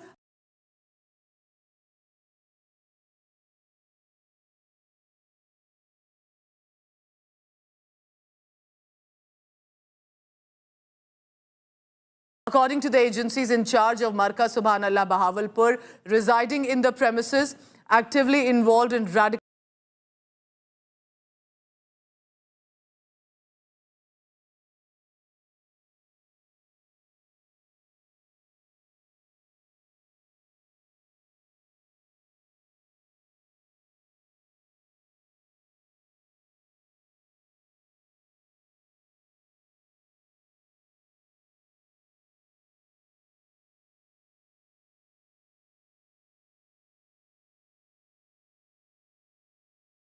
indoctrination of youth and fundraising for the banned organization.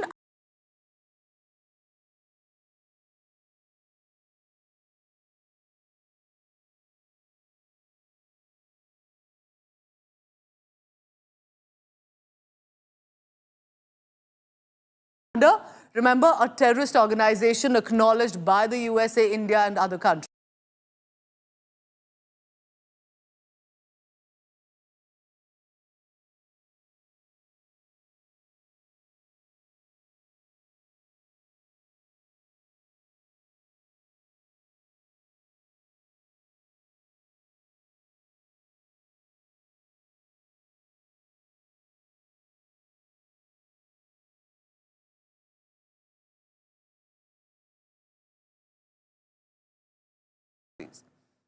Now, the third name is very important. According to the confirmation coming in, Muhammad Yusuf Azhar, alias Ustad Ji, alias Muhammad Salim, alias Ghosi Sahib, Jaish-e-Mohammed. Those of you who must remember the IC-814, that was the name that had cropped up, brother-in-law, again, of Masood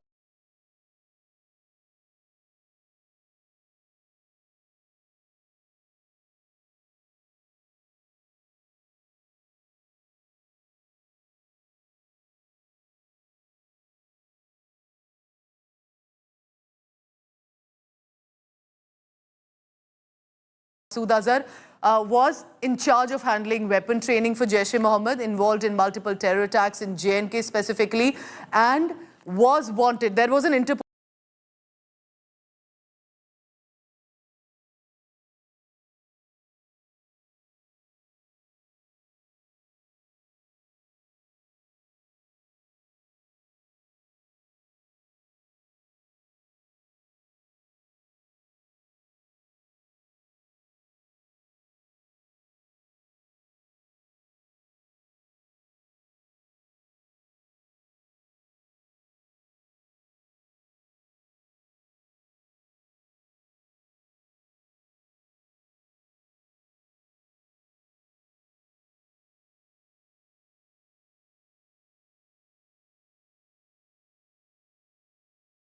notice as well against him.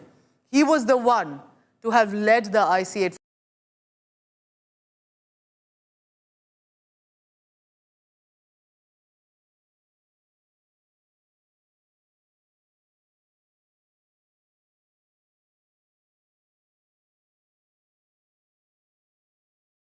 for hijacking, and then we know what happened when Masood Azhar was released, and thereon the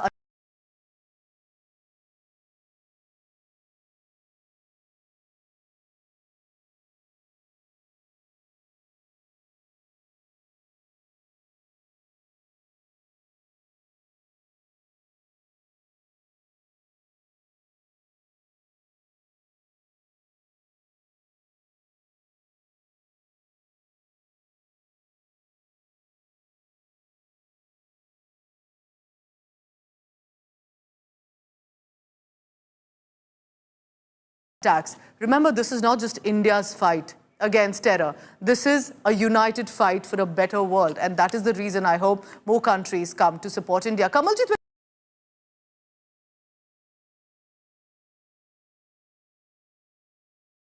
when you look at these names, and I understand that more and more developments will come in as clarity and confirmations come in on this name, how are we looking at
But let's put the focus really on the details of that's coming from the army on the series of attempted drone strikes by Pakistan tonight.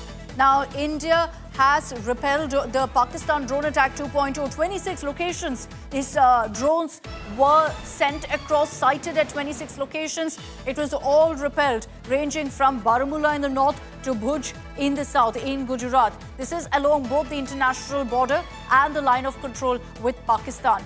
Now, the Indian Army has also said that it suspected Pakistan even sent across armed drones, which of course poses potential threats to civilians as well as military targets. Now, the army has also given us details of the long list of places that were targeted. We're talking about locations in Jammu and Kashmir, in Punjab, in Rajasthan, as well as in Gujarat. Now, the army has also confirmed that unfortunately one incident has been reported of injuries being sustained to civilians. This is because an armed drone sent by Pakistan targeted a civilian area in Ferozpur, resulting in severe injuries to members of a local family. The injured have been provided medical assistance. We hope that they're doing okay. Prayers with that particular family. And unfortunately, the first report emerging there of injuries. Now, the army also confirming that they are maintaining a very high state of alert and that all aerial threats are being tracked and engaged using counter-drone systems. The situation, the army has said, is under close and constant watch. Prompt action is being taken whenever necessary. Let's bring in Mir Farid and Anmol Bali for the latest updates. And Sunilji Bhatt also is with us. Sunilji, I'll come across to you first. Let's talk about what's happening in Jammu. We're not going to, of course, tell you where Sunilji is. As I told you earlier, this is a sensitive situation. So, Sunilji, tell us really, at this point, we understand that the drones have been intercepted. That's something that's been confirmed also by the army.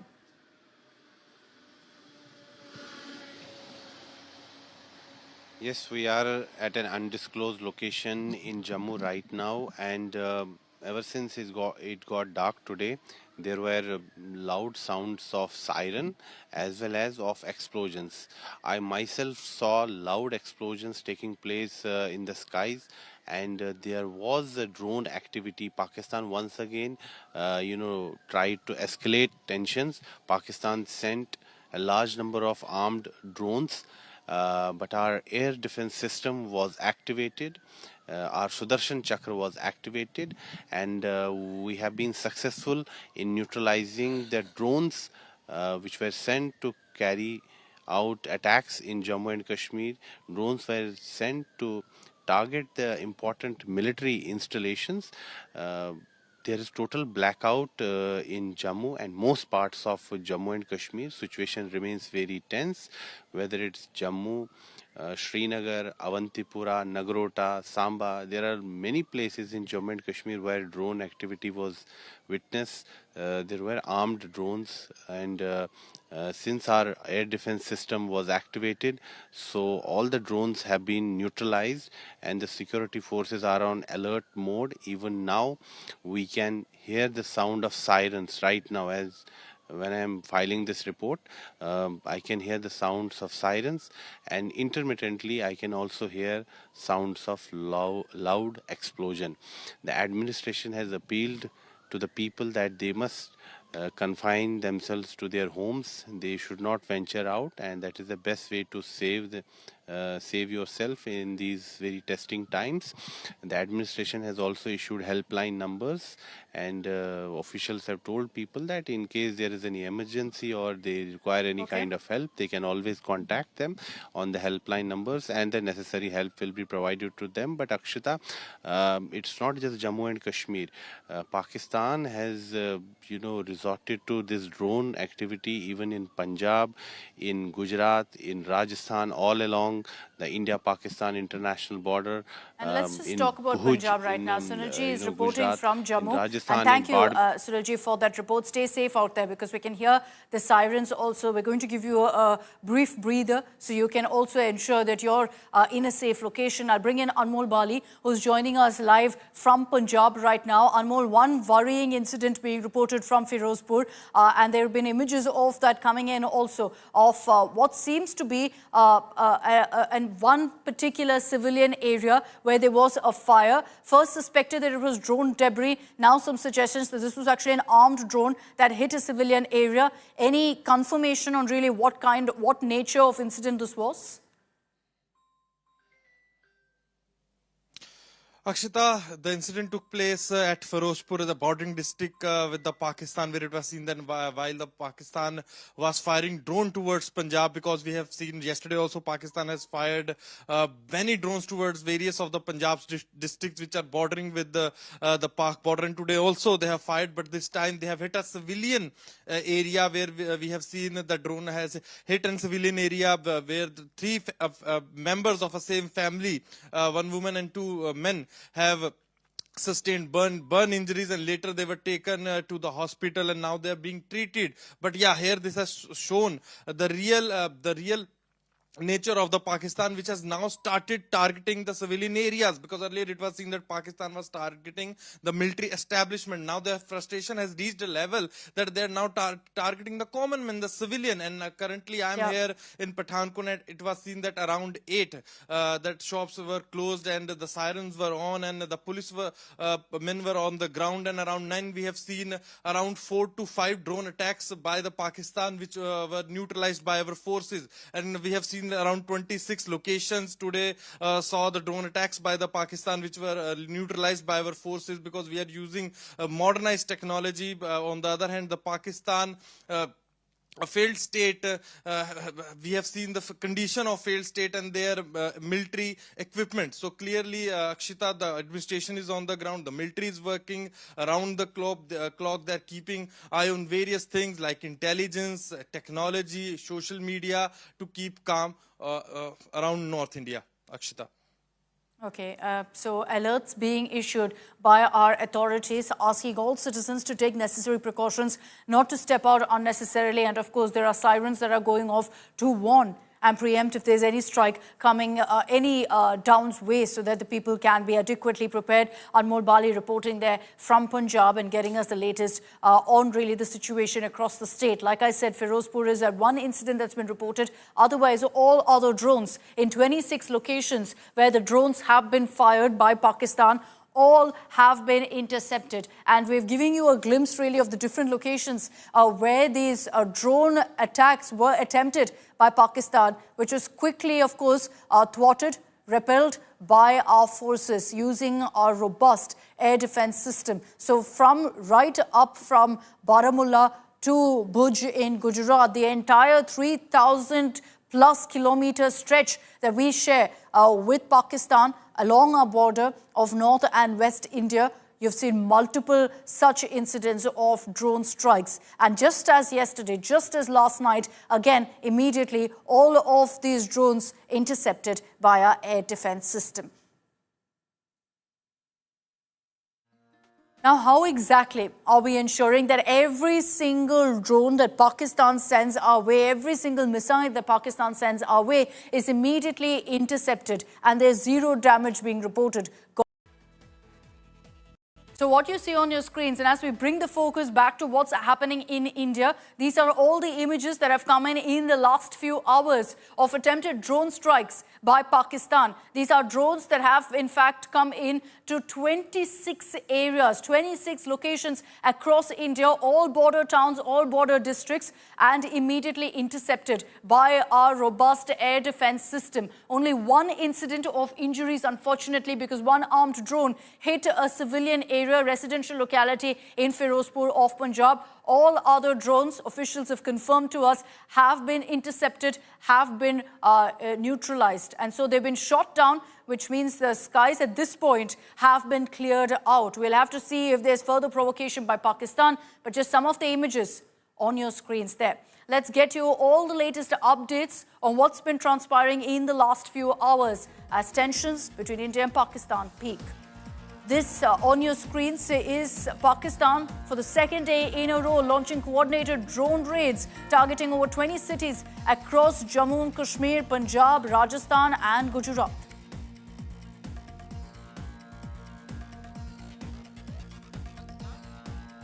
The drone attacks have been met with a coordinated response from Indian air defense systems. According to Indian Army sources, the air defense units were swiftly activated and ground forces actively engaging the incoming Pakistani drones. In light of the continued aerial attacks, our forces are preparing to deploy additional air defense systems.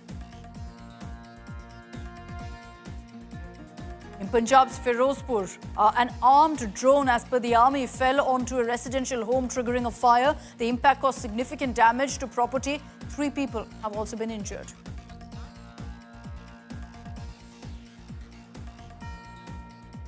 Prime Minister Narendra Modi in Delhi chairing a high-level security meet earlier today in the wake of what's been happening between India and Pakistan. The meeting that will decide India's next course of action was attended by the Chief of Defence Staff, the 3 service chiefs, as well as the National Security Advisor Ajit Doval. You see the Defence Minister Rajnath Singh also in that meeting. India has opposed fresh IMF loans to Pakistan, that's the International Monetary Fund, citing concerns that the funds could be used to support cross-border terror. So India therefore abstained from voting during the IMF meeting on Pakistan's request for a $1 billion extended fund facility and then a $1.3 billion resilience and sustainability facility request. The IMF did acknowledge India's concerns and abstention, while also noting the growing risk of Pakistan becoming a too big to fail debtor due to its mounting debt.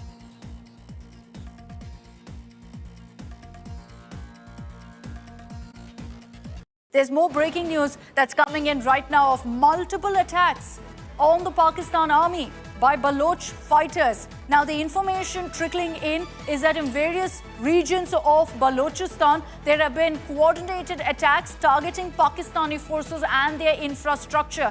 This has been carried out by Baloch armed groups. Essentially, we've constantly been seeing a lot of anger against the Pakistan army in Balochistan. And essentially, with what's happening between India and Pakistan, these Baloch fighter groups making the most of that to also hit the Pakistan army. So multiple attacks being reported by Baloch fighters on the Pakistan army. This is the second such day of such attacks being reported. Even last night, while we were live here on India Today, we got you that news break of a similar such strike of the Pakistan army by Baloch groups. And now we understand that of the multiple incidents that are being reported, I'll just run you through those. A grenade attack has been reported in Turbat in Kech district. Explosions and sustained gunfire has been confirmed in Quetta. 2 separate grenade attacks in Panchgur. Armed men established a blockade on the China-Pakistan economic corridor. So you see at least 4 incidents of attacks on the Pakistan army being reported in different parts of Balochistan. These are Baloch fighter groups who constantly take the Pakistan army head on, are now also timing their attacks, timing their targets at the Pakistan army to what's happening between India and Pakistan. So this is the information that's coming in right now. I'll take this across to Mir Farid for an update on what's really happening in Balochistan. Last night, 2 similar attacks took place, Mir. Now again, the Baloch fighters essentially trying to time their attacks to the India-Pakistan conflict, hoping to catch the Pakistan army completely unaware. Also yesterday was seen Samangli, Multan, Shehbaz, Rafiki Airbase again. That was one of the 8 air bases targeted. Farid, Bahawalpur, which is more of a Jaish-e-Mohammed terror operational hub, but also protected by the Pakistan military. Nawab Shah, Hyderabad, Faisal, Karachi, again very important with regard to the ports. Masroor and Mirpur Khas. So parts of Pakistan occupied Jammu Kashmir also are part of it that are on the radar where primarily the terror hubs had been. But I want to tell you importantly about, among all of them, the Nur Khan Airbase, because that is in Rawalpindi. That serves as a major base. Look at that. For the Pakistan Air Force. It serves as military headquarters, very close to the Pakistan military. And when I say that, I basically mean the seat of power for Pakistan. Eventually, it's the military that rules the roost there. The seat for General Asim Munir presently. Located near Islamabad, strategically extremely important. Pakistan never could have expected that this would be hit. Houses the PAF College. It trains, so to say, future leaders for their military. But there's a crucial MRO facility. This is where, in this air base, the Lockheed C-130 aircraft is housed. Other aircrafts as well, very important, that are housed in this specific airbase. That was hit for the reason, and I'll tell you, we've been speaking to experts. We had our colleague Sandeep Unithan with me just a short while ago, and he explained one of the reasons that these air bases have been targeted is not simply coincidence. The strategy was because these air bases possibly had the likelihood from where the missiles were launched yesterday at 1:40 a.m. to target India. This is, remember, as much as the government has been saying, India's Operation Sindoor continues. Second consecutive night, ladies and gentlemen, when we thought perhaps Pakistan has faced a deterrent, it's not going to go ahead, it again struck our civilians. It wanted to target our military installations, especially in Srinagar and Avantipura and the Punjab Air Base. I'm quoting from the president.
But let's put the focus really on the details of that's coming from the army on the series of attempted drone strikes by Pakistan tonight.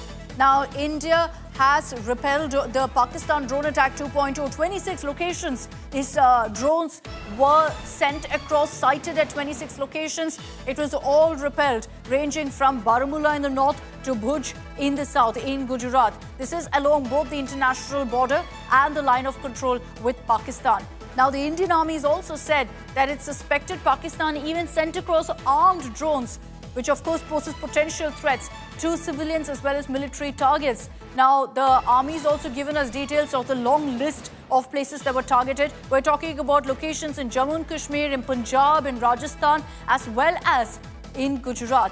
Now, the army has also confirmed that unfortunately one incident has been reported of injuries being sustained to civilians.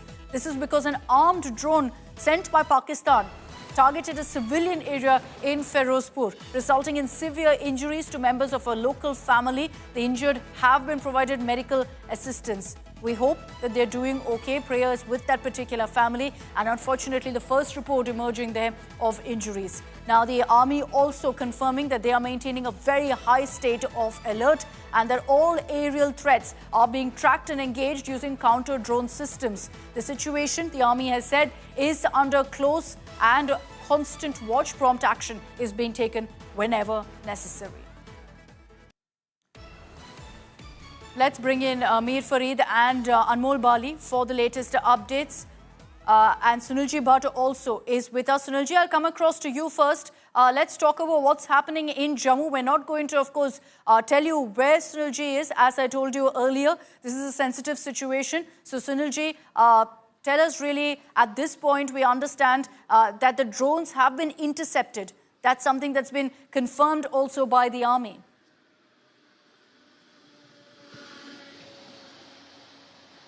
Yes, we are at an undisclosed location in Jammu right now, and ever since it got dark today, there were loud sounds of siren as well as of explosions. I myself saw loud explosions taking. Top terrorists who've been neutralized by India's surgical strike that took place, and this was India's massive missile strike that has taken place both at the Lashkar-e-Taiba headquarters at Muridke and at the Jaish-e-Mohammed facility, one of their top centers at Bahawalpur, and the in-charges of both the Lashkar-e-Taiba headquarters and of Jaish-e-Mohammed at Bahawalpur have been neutralized. And India today gets you the list of the top 5 terrorists who were killed in these 2 attacks.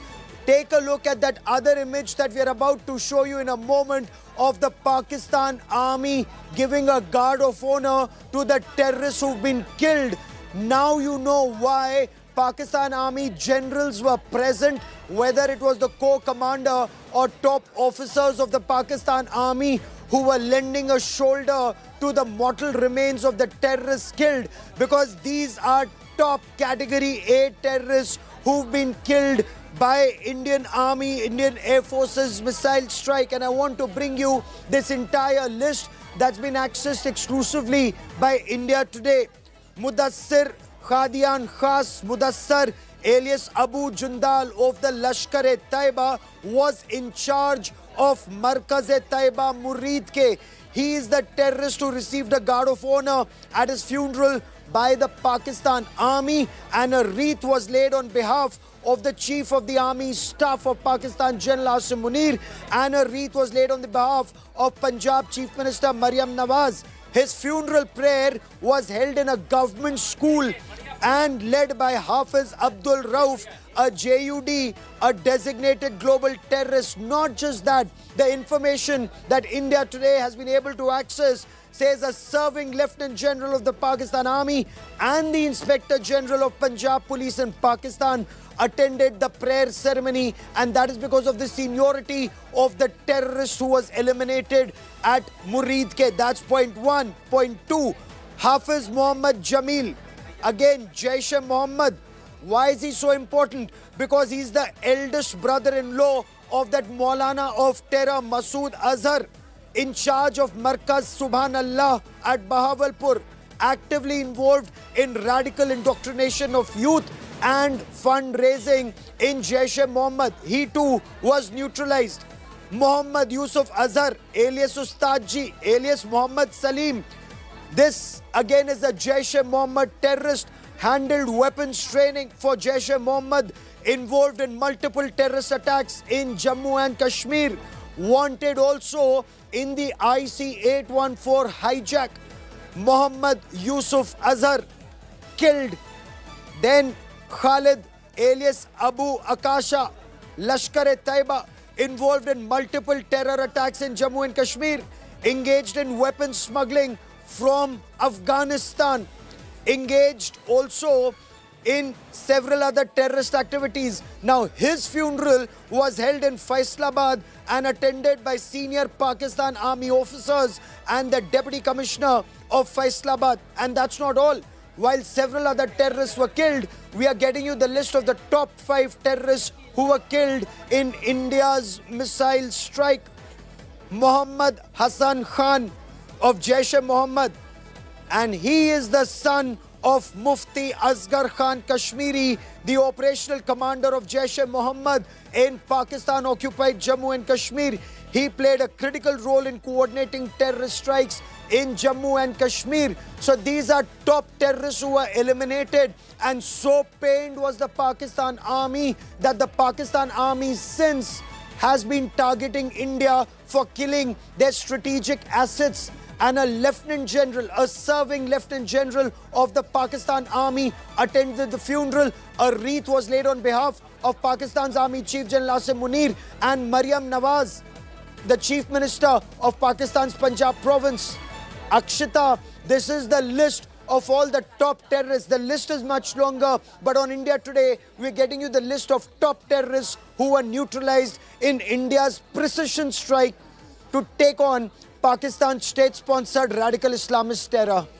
So a couple of takeaways there from what Gaurav has essentially told us. What he's listed out is just 5 names, 5 terror bosses, terror masterminds who've been eliminated, neutralized by our strikes in phase 1 of Operation Sindur. And what it also confirms right now, based on what Gaurav tells us, particularly the first name on that list is, imagine this, the Lashkar-e-Taiba terrorist. So it's confirmed now that it was an LET man who got that massive hero's funeral from the Pakistan Army, from the Pakistan government. Add to it, Jaish-e-Mohammed terrorists, some of the relatives of Masood Azhar, involved in the Kandahar hijacking, involved in the indoctrination, recruitment for Jaish-e-Mohammed, all neutralized. And Gaurav, let's also talk about the fact that over 100 terrorists reportedly have been neutralized overall. And that, now you understand why Pakistan is so upset. This is a strategic arm of Pakistan that's virtually been cut off.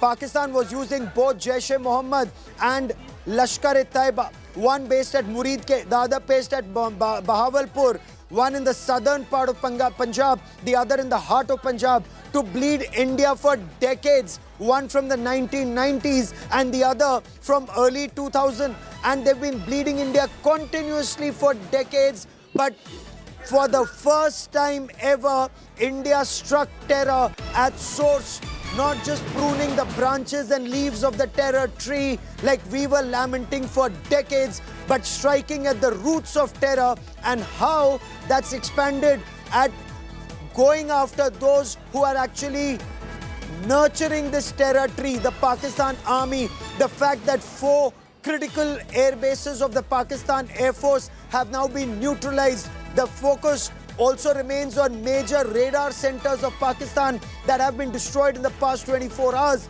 is a major indication that this is a massive operation undertaken by India to root out terror at source. Akshita. On our screens right now is of the Lashkar-e-Taiba terrorist Abu Jundal, who got that hero's farewell in Pakistan. Unsurprising, really, that this is how Pakistan treats their terrorists. They're heroes for them. They're martyrs for them, which is why when we've struck in phase 1 of Operation Sindur at terror hubs, You'd think we're doing Pakistan a favor by getting rid and eliminating these terrorists. And instead, you had Pakistan resorting to strikes, provocations, attempting to target civilians and whatnot. And that's the reality of the country that we're dealing with, that terrorists are heroes for Pakistan, which is why Abu Jundal, a wanted Lashkar terrorist, his credentials supersede him, Gaurav. He is someone who's been involved in the plotting of terror attacks, involved in the expansion of Lashkar-e-Taiba, indoctrinating youth and whatnot. At the Markaz, subhanallah, whether it's the Jaish-e-Mohammed terrorist or the one in charge of Markaz at Murid K, it just goes on to show that these are terrorists who enjoyed state patronage. As you're very rightly pointing out, Akshita, imagine a 3-star general of the Pakistan Army is present at the funeral. A wreath is laid on behalf of a 4-star general of the Pakistan Army and on behalf of the Chief Minister of Pakistan's Punjab province. So this is just an eye-opener for those who say India must strengthen democracy in Pakistan, because one is as bad, if not worse than the other. And imagine the plight of the people of a country where the army is willing to go to war with a neighbor for targeting terrorists.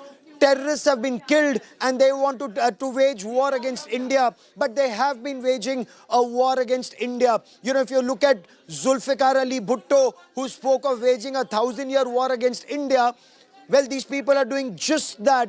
And when their strategic assets are destroyed, they wage war to avenge the killing of these terrorists.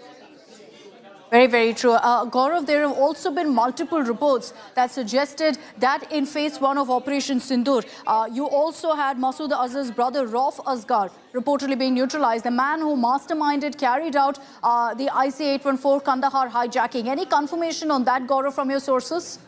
Well, we've got a list of terrorists who were involved in these major terror attacks against India. And this has come from top sources after due verification, because this will actually now form part of investigations and evidence against Pakistan's state complicity in terror against India. So when Pakistan says that India gave no proof, India has continuously been given proof to Pakistan, proof that Pakistan did not act on. When India acted on the basis of credible intelligence of presence of terrorists in an area and neutralized that place, Pakistan, instead of perhaps any sane country, any civilized country, would have thanked India for taking out those terrorists. Pakistan instead launched a series of drone strikes on India, 36 different locations from Leh to Sir Creek, from Ladakh to Gujarat. And now it fired a high-speed missile. There have been consequences for Pakistan. There have been severe consequences for Pakistan, where 4 frontline forward air bases of Pakistan have been taken down. And this perhaps for the first time, Akshita, such massive costs have been imposed on Pakistan like never before for being a radical Islamist state sponsor of terror. This is something that India wanted for decades, Impose costs on Pakistan military jihad infrastructure, make it expensive for them to use terror as an instrument of foreign policy, of state policy.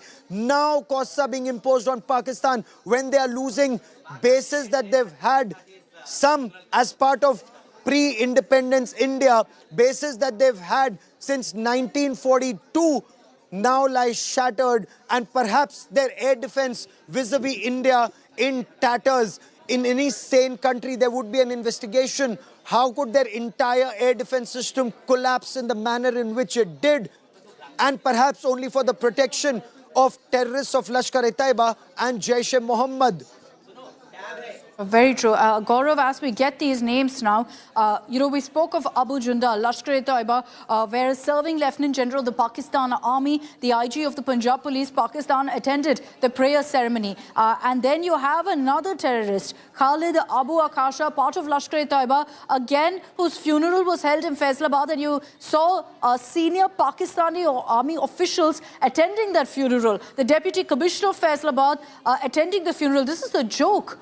You've got officials, senior army officials of the Pakistan Army attending funerals now. The other names that stand out for me is, of course, Abu Jundal was running the Markaz Taiba. in Muridke. So he's been neutralized. Now, similarly, as far as the Jaish-e-Mohammed is concerned, you also have Hafiz Mohammed Jalil, who is in charge of Markaz Subhanallah in Bahawalpur, also being neutralized. These Markazes, Gaurav, whether in Muridke, whether in Bahawalpur, served essentially as a headquarters for terror activities. We've got confessions even from the likes of Ajmal Kasab, a statement from David Headley that confirmed that Muridke is exactly where they got their training, where they met Hafiz Saeed. You've hit the nail on its head. Absolutely. There's a mountain of evidence. There's a mountain of evidence that would convince anyone except, of course, Pakistan, which continues to aid and abet, sponsor terror, fund terror. And that's the reason you saw, as you very rightly pointed out, Akshita, generals being present at funerals, army shouldering the coffins of terrorists. You know, the question that you posed about IC-814 hijack, it is Muhammad Yusuf Azhar, alias Ustadji, alias Muhammad Salim, alias Ghosi Sahab of Jaish-e-Mohammed, brother-in-law of Maulana Masood Azhar, who is not just a weapons handler and a trainer for Jaish-e-Mohammed, but was involved in multiple terrorist attacks in Jammu and Kashmir and wanted in India for the IC-814 hijack. Imagine, IC-814 was hijacked in 1999 December, hijacked from Kathmandu, en route India, and taken first to Dubai, then to Kandahar, when that Maulana of terror, Masood Azhar, was released, and then started a new chapter in radical Islamist terror that bled India for the next 25 years. And that chapter finally, that book, that chapter ends with that bombing of Markaz Subhanallah at Bahawalpur and that Markaz at Muridke of Lashkar-e-Taiba. It just goes on to show it's a very long war on terror where you require not just military capabilities, which incidentally we've always had, but political will to hit terror at source. And today Pakistan is crying and bleeding. Then these are very strong decisions taken by Prime Minister Narendra Modi and his team to hit terror at source and to kill and destroy the roots of terror in Pakistan. Now that we have the names, Gaurav, and this is, of course, just a handful of names, let's be clear that actually the number of terrorists neutralized as because of Operation Sindur is much higher. We have 5 names of the terror masterminds, terror bosses who've been neutralized right now. And looking at these names, scanning through them, Gaurav, you've, of course, tracked how Lashkar, Jaish-e-Mohammed have essentially spread their roots through Pakistan and used it to kind of carry out terror attacks in India. With these names emerging, do you think that the Indian forces, the government has successfully really hit the backbone of Jaish-e-Mohammed, Lashkar-e-Taiba, making it impossible for them to kind of go back to what they were before? You know, striking terror at source actually means striking GHQ at Rawalpindi or Appara or the bases that India has just struck early this morning. There are 8 different locations that India has targeted. That is truly striking terror at source. And if I may, this will come at a cost. And yes, there are costs involved in the war on terror. But which country that is battling radical Islamist terror in the world has not shed blood or has had costs imposed on it? In the United Kingdom, people have died. In the United States of America, when 9/11 happened, America went and struck terror at source. It, of course, got waylaid and then started attacking Iraq and, you know, with that bogey of weapons of mass destruction. But then terror is at source. Of course, America hit next door to source. They went after Afghanistan instead of going after Pakistan, which is where all the terrorists are.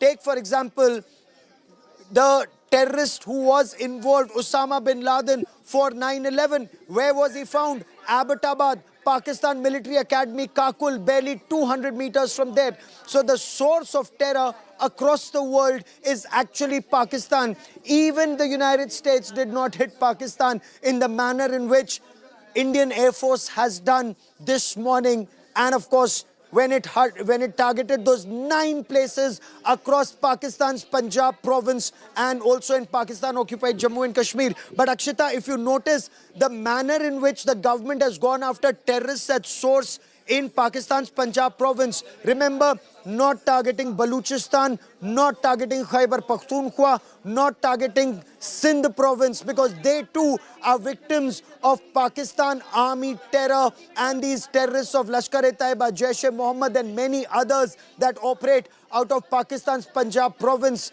Now, it may take some time for the world to realize that this is a very systematic offensive to just completely destroy that military jihad network, not just degrade it, but to decimate it. That's right. And what we're seeing now is that the decisive strikes by India, phase one of Operation Sindur, of targeting these terror hubs, it's essentially delivered what India wanted, that you've got some of the biggest terror recruiters who run and call the shots for the Lashkar-e-Taiba, for the Jaish-e-Mohammed, being neutralized right now. In the Jaish-e-Mohammed, that we've spoken really of the two names that have emerged from the Lashkar-e-Taiba, but Gaurav, just focusing now on the Jaish-e-Mohammed. 10 relatives, we're being told, of Masood Azhar have all been neutralized. In the list that we have also of the Jaish-e-Mohammed terrorists who've been eliminated, they're all related to Masood Azhar.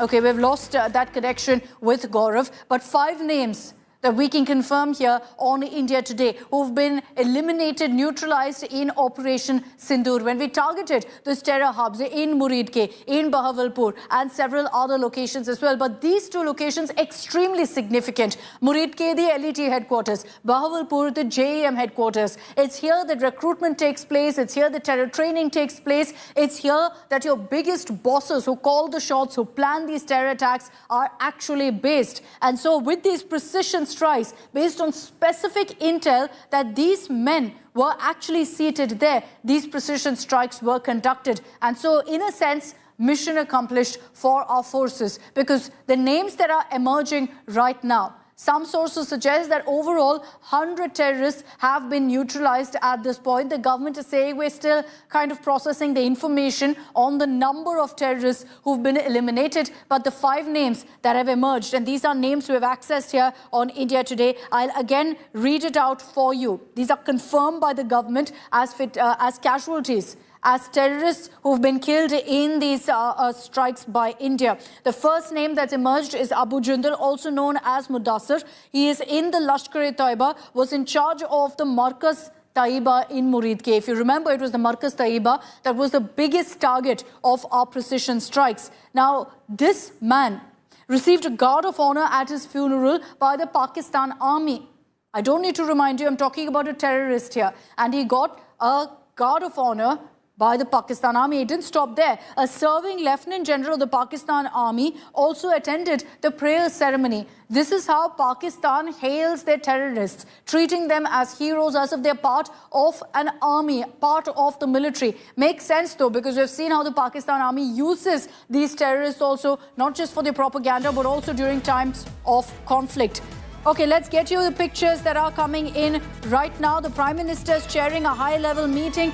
First pictures of that meeting, we'll put that out on our screens. The Prime Minister seated there with Defence Minister Rajnath Singh. CDS is present, General Anil Chauhan. You have the 3 service chiefs, the NSA, Ajit Doval also present. A round-table conference, if you will, where you see all of your biggest security officials coming together. Similar images had come in yesterday, last evening, of a 60-minute meeting between Prime Minister Modi, the Defence Minister, the NSA, the 3 service chiefs and the CDS. Today now, a similar huddle that's taken place, and everyone will be focusing on one aspect of these particular images, the body language that they will be looking into of the 3 service chiefs and of the minister and of the Prime Minister. Very similar to yesterday, where it seems to be getting right down to business, talking about what's happening as far as the conflict goes between India and Pakistan. The last time around we saw this meeting last evening, it was followed by the counter-strikes by India, where we've hit Pakistan where it hurts the most. We've hit Pakistan at their air bases and at their military bases, and ensured that each of these locations we've chosen strategically picked out because of the fact that these locations have Pakistani military assets in them. So we've ensured that we've really dented Pakistan's arsenal there. And now, after this meeting, the big question will be, what exactly will be the next step India takes? It's of course based a great deal on what really Pakistan does next. But what will phase 4 of Operation Sindur actually look like? That's perhaps what's being discussed in this particular huddle that's taken place at the Prime Minister's residence.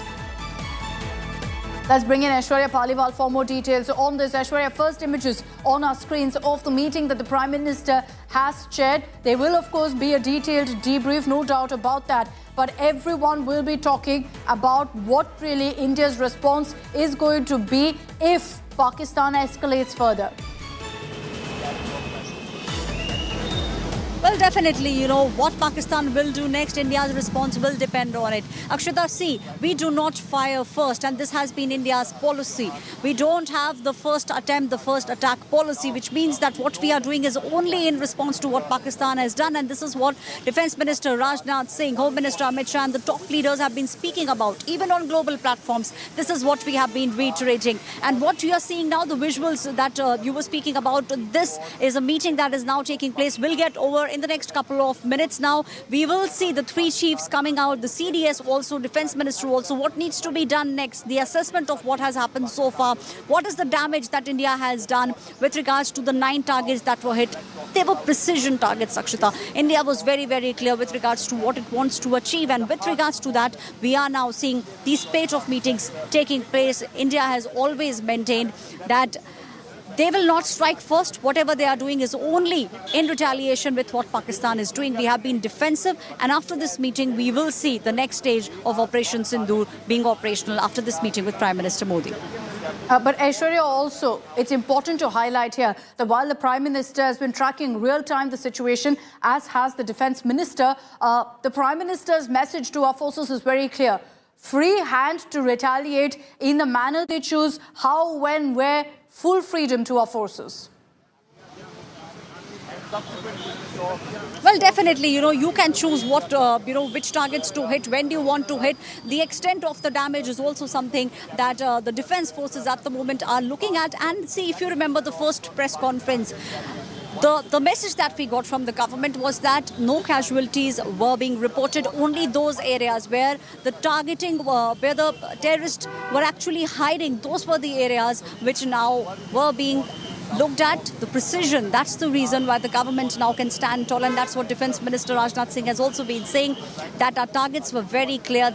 Those were the places where the training of the terrorist was taking place. Those terrorists were in turn coming in India and killing innocent people. And we have also seen how the government... Top terrorists who've been neutralized by India's surgical strike that took place. And this was India's massive missile strike that has taken place both at the Lashkar-e-Taiba headquarters at Muridke and at the Jaish-e-Mohammed facility, one of their top centers at Bahawalpur, and the in-charges of both the Lashkar-e-Taiba headquarters and of Jaish-e-Mohammed at Bahawalpur have been neutralized. And India today gets you the list of the top 5 terrorists who were killed in these 2 attacks.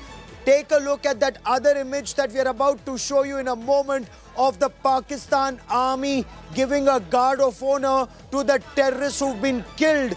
Now you know why Pakistan army generals were present, whether it was the corps commander or top officers of the Pakistan army who were lending a shoulder to the mortal remains of the terrorists killed, because these are top category A terrorists who've been killed by Indian Army, Indian Air Force's missile strike. And I want to bring you this entire list that's been accessed exclusively by India today. Mudassir Khadian Khas Mudassar, alias Abu Jundal of the Lashkar-e-Taiba, was in charge of Markaz-e-Taiba Muridke. He is the terrorist who received a guard of honor at his funeral by the Pakistan Army, and a wreath was laid on behalf of the Chief of the Army Staff of Pakistan, General Asim Munir, and a wreath was laid on the behalf of Punjab Chief Minister Maryam Nawaz. His funeral prayer was held in a government school and led by Hafiz Abdul Rauf, a JUD, a designated global terrorist. Not just that, the information that India today has been able to access says a serving Lieutenant General of the Pakistan Army and the Inspector General of Punjab Police in Pakistan attended the prayer ceremony, and that is because of the seniority of the terrorist who was eliminated at Muridke. That's point one. Point two, Hafiz Muhammad Jamil, again Jaish-e-Mohammed.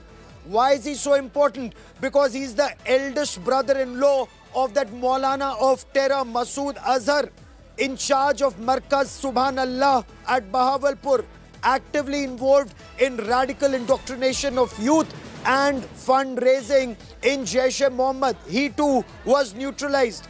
Muhammad Yusuf Azhar, alias Ustadji, alias Muhammad Salim. This again is a Jaish-e-Mohammed terrorist, handled weapons training for Jaish-e-Mohammed, involved in multiple terrorist attacks in Jammu and Kashmir, wanted also in the IC-814 hijack. Muhammad Yusuf Azhar killed. Then Khalid alias Abu Akasha, Lashkar-e-Taiba, involved in multiple terror attacks in Jammu and Kashmir, engaged in weapons smuggling from Afghanistan, engaged also in several other terrorist activities. Now his funeral was held in Faisalabad and attended by senior Pakistan Army officers and the Deputy Commissioner of Faisalabad. And that's not all. While several other terrorists were killed, we are getting you the list of the top 5 terrorists who were killed in India's missile strike. Muhammad Hassan Khan of Jaish-e-Mohammed, and he is the son of Mufti Asghar Khan Kashmiri, the operational commander of Jaish-e-Mohammed in Pakistan-occupied Jammu and Kashmir. He played a critical role in coordinating terrorist strikes in Jammu and Kashmir. So these are top terrorists who were eliminated, and so pained was the Pakistan Army that the Pakistan Army since has been targeting India for killing their strategic assets. And a Lieutenant General, a serving Lieutenant General of the Pakistan Army attended the funeral. A wreath was laid on behalf of Pakistan's Army Chief General Asim Munir and Maryam Nawaz, the Chief Minister of Pakistan's Punjab province.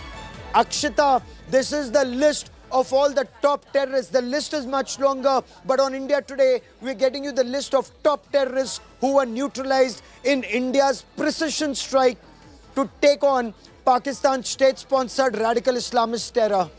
So a couple of takeaways there from what Gaurav has essentially told us. What he's listed out is just 5 names, 5 terror bosses, terror masterminds who've been eliminated, neutralized by our strikes in phase 1 of Operation Sindur. And what it also confirms right now, based on what Gaurav tells us, particularly the first name on that list is, imagine this, the Lashkar-e-Taiba terrorist. So it's confirmed now that it was an LET man who got that massive hero's funeral from the Pakistan Army, from the Pakistan government. Add to it, Jaish-e-Mohammed terrorists, some of the relatives of Masood Azhar, involved in the Kandahar hijacking, involved in the indoctrination, recruitment for Jaish-e-Mohammed, all neutralized.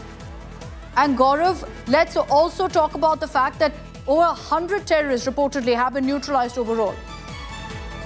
And that, now you understand why Pakistan is so upset. This is a strategic arm of Pakistan that's virtually been cut off. Pakistan was using both Jaish-e-Mohammed and Lashkar-e-Taiba, one based at Muridke, the other based at Bahawalpur, one in the southern part of Punjab, the other in the heart of Punjab, to bleed India for decades, one from the 1990s and the other from early 2000. And they've been bleeding India continuously for decades. But for the first time ever, India struck terror at source, not just pruning the branches and leaves of the terror tree like we were lamenting for decades, but striking at the roots of terror, and how that's expanded at going after those who are actually nurturing this terror tree, the Pakistan Army. The fact that 4 critical air bases of the Pakistan Air Force have now been neutralized. The focus also remains on major radar centers of Pakistan that have been destroyed in the past 24 hours, is a major indication that this is a massive operation undertaken by India to root out terror at source. Akshita. on our screens right now is of the Lashkar-e-Taiba terrorist Abu Jundal, who got that hero's farewell in Pakistan. Unsurprising, really, that this is how Pakistan treats their terrorists. They're heroes for them. They're martyrs for them, which is why when we've struck in phase 1 of Operation Sindur at terror hubs, you'd think we're doing Pakistan a favor by getting rid and eliminating these terrorists. And instead you had Pakistan resorting to strikes, provocations, attempting to target civilians and whatnot. And that's the reality of the country that we're dealing with, that terrorists are heroes for Pakistan, which is why Abu Jundal, a wanted Lashkar terrorist, his credentials supersede him, Gaurav. He is someone who's been involved in the plotting of terror attacks, involved in the expansion of Lashkar-e-Taiba, indoctrinating youth and whatnot. At the Markaz, Subhanallah, whether it's the Jaish-e-Mohammed terrorist or the one in charge of Markaz at Muridke, it just goes on to show that these are terrorists who enjoyed state patronage. As you're very rightly pointing out, Akshita, imagine a 3-star general of the Pakistan Army is present at the funeral. A wreath is laid on behalf of a 4-star general of the Pakistan Army and on behalf of the Chief Minister of Pakistan's Punjab province. So this is just an eye-opener for those who say India must strengthen democracy in Pakistan, because one is as bad, if not worse than the other. And imagine the plight of the people of a country where the army is willing to go to war with a neighbor for targeting terrorists. Terrorists have been killed and they want to wage war against India, but they have been waging a war against India. You know, if you look at Zulfikar Ali Bhutto, who spoke of waging a 1,000-year war against India, well, these people are doing just that. And when their strategic assets are destroyed, they wage war to avenge the killing of these terrorists. Very, very true. Gaurav, there have also been multiple reports that suggested that in phase 1 of Operation Sindur, you also had Masood Azhar's brother, Rauf Asghar, reportedly being neutralized, the man who masterminded, carried out the IC-814 Kandahar hijacking. Any confirmation on that, Gaurav, from your sources?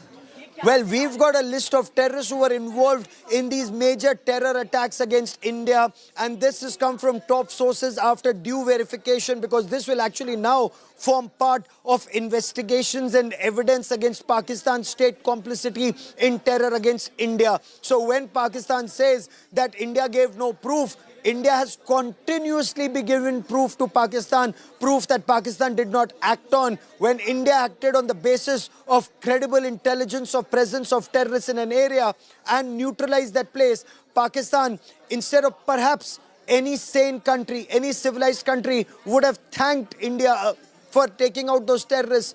Pakistan instead launched a series of drone strikes on India. 36 different locations from Leh to Sir Creek, from Ladakh to Gujarat. And now it fired a high-speed missile. There have been consequences for Pakistan. There have been severe consequences for Pakistan, where 4 frontline forward air bases of Pakistan have been taken down. And this perhaps for the first time, Akshita, such massive costs have been imposed on Pakistan like never before for being a radical Islamist state sponsor of terror. This is something that India wanted for decades, Impose costs on Pakistan military jihad infrastructure, make it expensive for them to use terror as an instrument of foreign policy, of state policy. Now costs are being imposed on Pakistan when they are losing bases that they've had, some as part of pre-independence India, bases that they've had since 1942 now lie shattered, and perhaps their air defense vis-a-vis India in tatters. In any sane country, there would be an investigation. How could their entire air defense system collapse in the manner in which it did? And perhaps only for the protection of terrorists of Lashkar-e-Taiba and Jaish-e-Mohammed.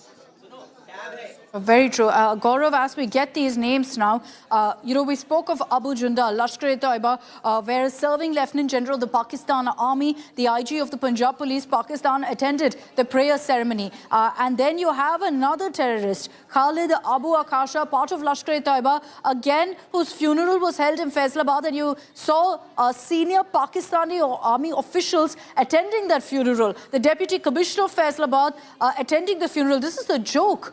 You've got officials, senior army officials of the Pakistan army attending funerals now. The other names that stand out for me is, of course, Abu Jundal was running the Markaz Taiba in Muridke, so he's been neutralized. Now, similarly, as far as the Jaish-e-Mohammed is concerned, you also have Hafiz Mohammed Jalil, who is in charge of Markaz Subhanallah in Bahawalpur, also being neutralized. These Markazes, Gaurav, whether in Muridke, whether in Bahawalpur, served essentially as a headquarters for terror activities. We've got confessions even from the likes of Ajmal Kasab, a statement from David Headley that confirmed that Muridke is exactly where they got their training, where they met Hafiz Saeed.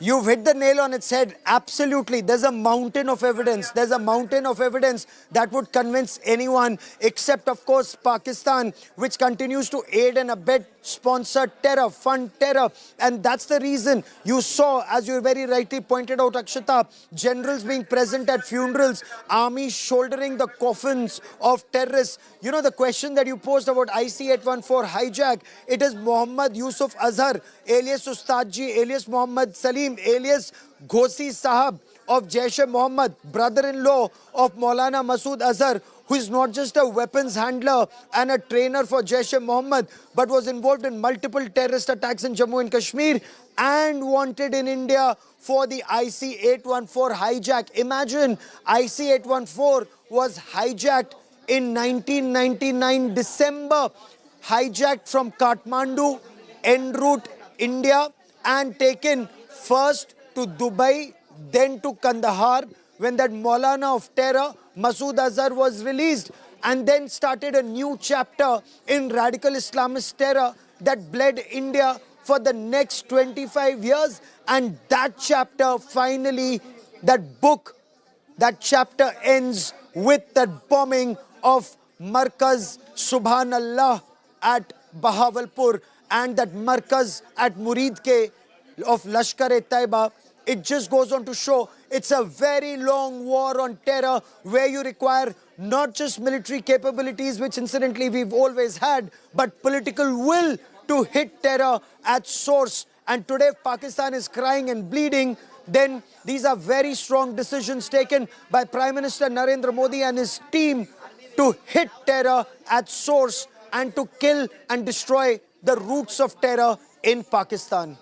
Now that we have the names, Gaurav, and this is, of course, just a handful of names, let's be clear that actually the number of terrorists neutralized as because of Operation Sindur is much higher. We have 5 names of the terror masterminds, terror bosses who've been neutralized right now. And looking at these names, scanning through them, Gaurav, you've, of course, tracked how Lashkar, Jaish-e-Mohammed have essentially spread their roots through Pakistan and used it to kind of carry out terror attacks in India. With these names emerging, do you think that the Indian forces, the government has successfully really hit the backbone of Jaish-e-Mohammed, Lashkar-e-Taiba, making it impossible for them to kind of go back to what they were before?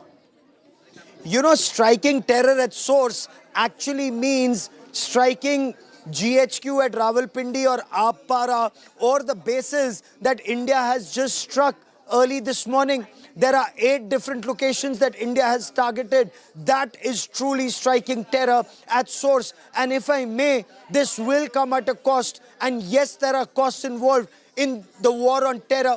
But which country that is battling radical Islamist terror in the world has not shed blood or has had costs imposed on it?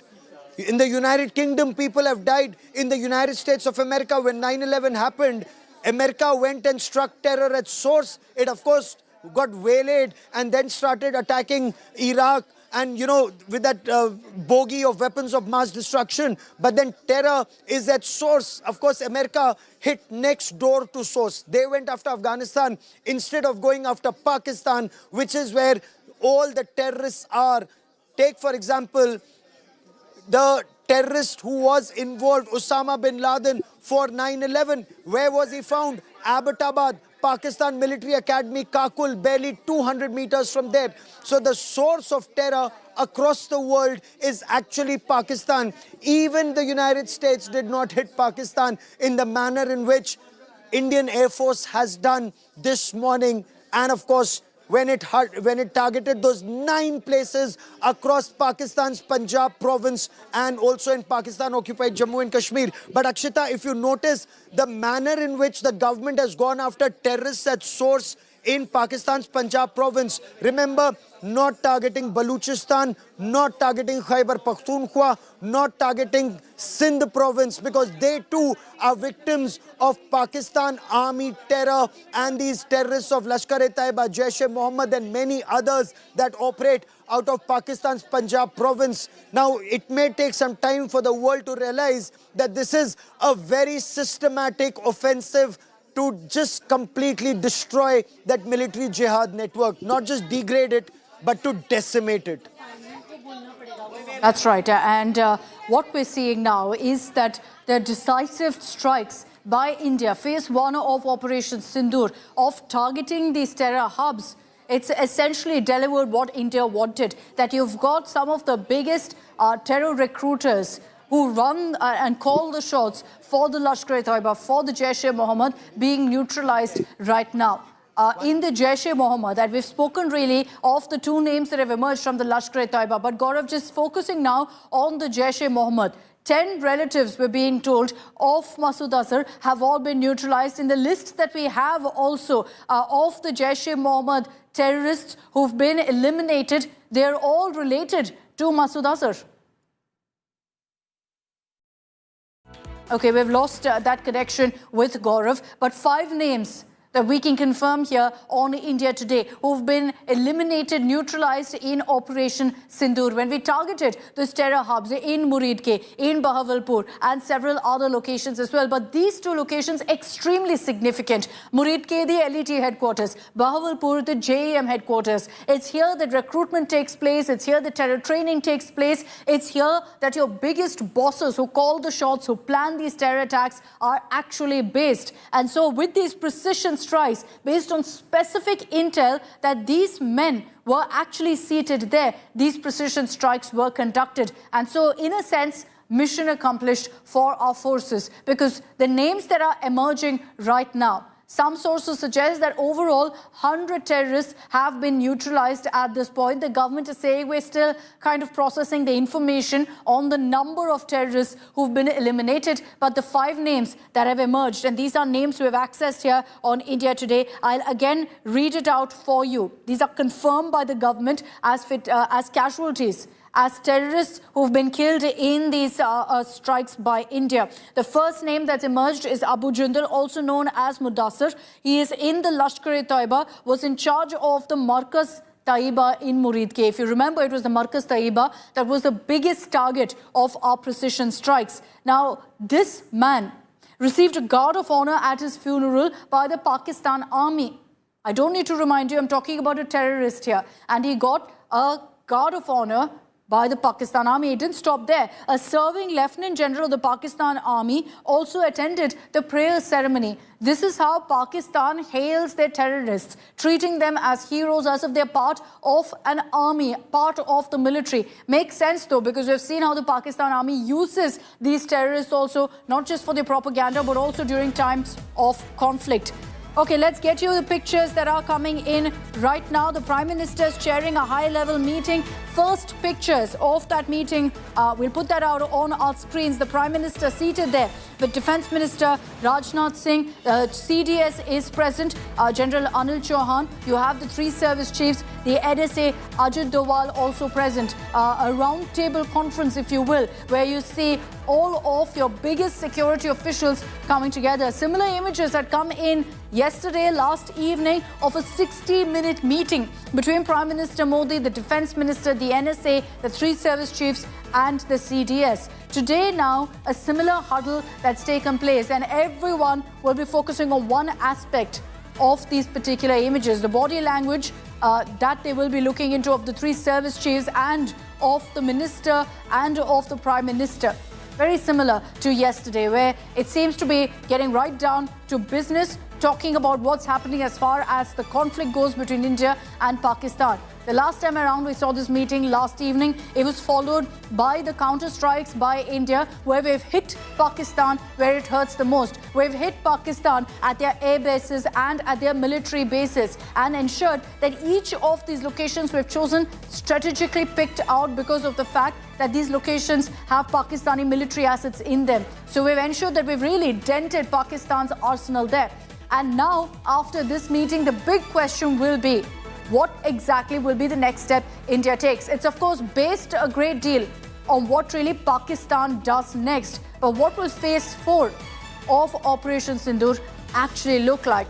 That's perhaps what's being discussed in this particular huddle that's taken place at the Prime Minister's residence. Let's bring in Aishwarya Paliwal for more details on this. Aishwarya, first images on our screens of the meeting that the Prime Minister has chaired. There will, of course, be a detailed debrief, no doubt about that. But everyone will be talking about what really India's response is going to be if Pakistan escalates further. Well, definitely, you know, what Pakistan will do next, India's response will depend on it. Akshita, see, we do not fire first, and this has been India's policy.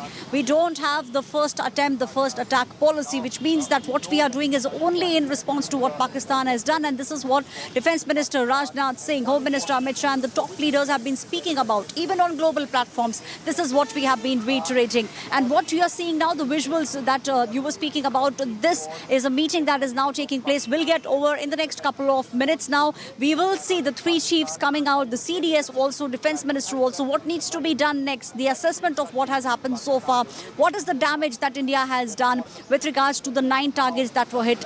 They were precision targets, Akshita. India was very, very clear with regards to what it wants to achieve, and with regards to that, we are now seeing these spate of meetings taking place. India has always maintained that they will not strike first. Whatever they are doing is only in retaliation with what Pakistan is doing. We have been defensive, and after this meeting, we will see the next stage of Operation Sindur being operational after this meeting with Prime Minister Modi. But Aishwarya, also, it's important to highlight here that while the Prime Minister has been tracking real-time the situation, as has the Defence Minister, the Prime Minister's message to our forces is very clear. Free hand to retaliate in the manner they choose, how, when, where, full freedom to our forces. Well, definitely, you know, you can choose what, which targets to hit, when do you want to hit.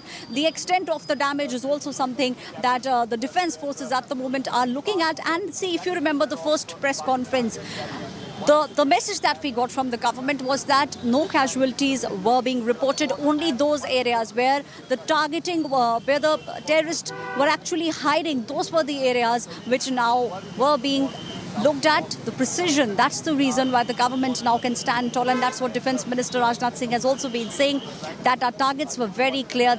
Those were the places where the training of the terrorist was taking place. Those terrorists were in turn coming in India and killing innocent people. And we have also seen how the government... Top terrorists who've been neutralized by India's surgical strike that took place. And this was India's massive missile strike that has taken place both at the Lashkar-e-Taiba headquarters at Muridke and at the Jaish-e-Mohammed facility, one of their top centers at Bahawalpur, and the in-charges of both the Lashkar-e-Taiba headquarters and of Jaish-e-Mohammed at Bahawalpur have been neutralized. And India today gets you the list of the top 5 terrorists who were killed in these 2 attacks.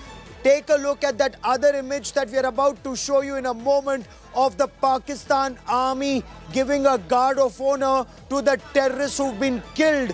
Now you know why Pakistan army generals were present, whether it was the corps commander or top officers of the Pakistan army who were lending a shoulder to the mortal remains of the terrorists killed, because these are top category A terrorists who've been killed by Indian Army, Indian Air Force's missile strike. And I want to bring you this entire list that's been accessed exclusively by India Today. Mudassir Khadian Khas Mudassar, alias Abu Jundal of the Lashkar-e-Taiba, was in charge of Markaz-e-Taiba Muridke. He is the terrorist who received a guard of honor at his funeral by the Pakistan Army, and a wreath was laid on behalf of the Chief of the Army Staff of Pakistan, General Asim Munir, and a wreath was laid on the behalf of Punjab Chief Minister Maryam Nawaz. His funeral prayer was held in a government school and led by Hafiz Abdul Rauf, a JUD, a designated global terrorist. Not just that, the information that India today has been able to access says a serving Lieutenant General attacks. One of the reasons that India has responded this time. Captain Yashika Tyagi, thank you for making all the fair points and for, of course, your contribution as much with regard to the military. Appreciate you joining us. Thank you very much, Captain Tyagi. We have some big news coming in. Let's take a look at that. So the 10:30 a.m. press conference was not enough. 5:30 p.m. we will have another Ministry of External Affairs press conference likely. That's the big news coming in. Expect another briefing of the External Affairs Ministry this time, while it was a joint briefing at 10:30 a.m. with Colonel Sufia Qureshi, Wing Commander Vyomika Singh, Foreign Secretary Vikram Misri. This could possibly be the MEAPC. We'll wait for further clarity on that. But this, remember, has happened over the past few days. Every evening, we've had the External Affairs Ministry and the officers from the military to give further details, official mentions as much. It's a communication strategy as well. This is important to put forth what the Indian military, the Indian government's plans have been, but also to ensure any propaganda being spread, lies being spread by Pakistan will be debunked. So it's a multilateral approach that has been made. If you noticed clearly at when 10:30 a.m. press conference was organized, it mentioned how Pakistan tried best to disturb communal harmony in the country. That attempt was foiled. India has emerged stronger than ever, united than ever it has ever been possibly. Then too, it also spoke about how internationally that Pakistan is trying to spread propaganda, especially with regard to the fact that some lie that an Indian missile has in fact had an impact in Afghanistan, to which Foreign Secretary Vikram Misri said Afghanistan does not need to be reminded of who the real supporter of terrorism is, and that, of course, referring to Pakistan. Then also adding eventually to what India has done, the military targets that have been hit, and putting it clear to anyone watching across the world that while Pakistan is claiming that our military bases have been hit, but our military bases are just fine. Here there are images coming in from Suratgarh, from Sirsa, from other locations as well. So it's a multi-layered approach that the government, the military is aiming at. 5:30 p.m. we're expecting that press conference to come in. Foreign Secretary, of course, will be leading it. Remember that it is still in many ways an ongoing operation. So we understand, and that's one of the reasons that the details that we are putting out confirmed by official sources, confirmed by the government, the military, and not at any point will be compromising with the national security or the details with regard to the military movement. So that's the latest coming in. 5:30 p.m. Stay tuned. We'll cut across to the External Affairs Ministry statement. But what a day this has turned out to be. Remember 1:40 a.m. when most in India were asleep. That's when Pakistan decided to fire a missile, a high-speed missile towards a strategic airbase. It was intercepted and destroyed.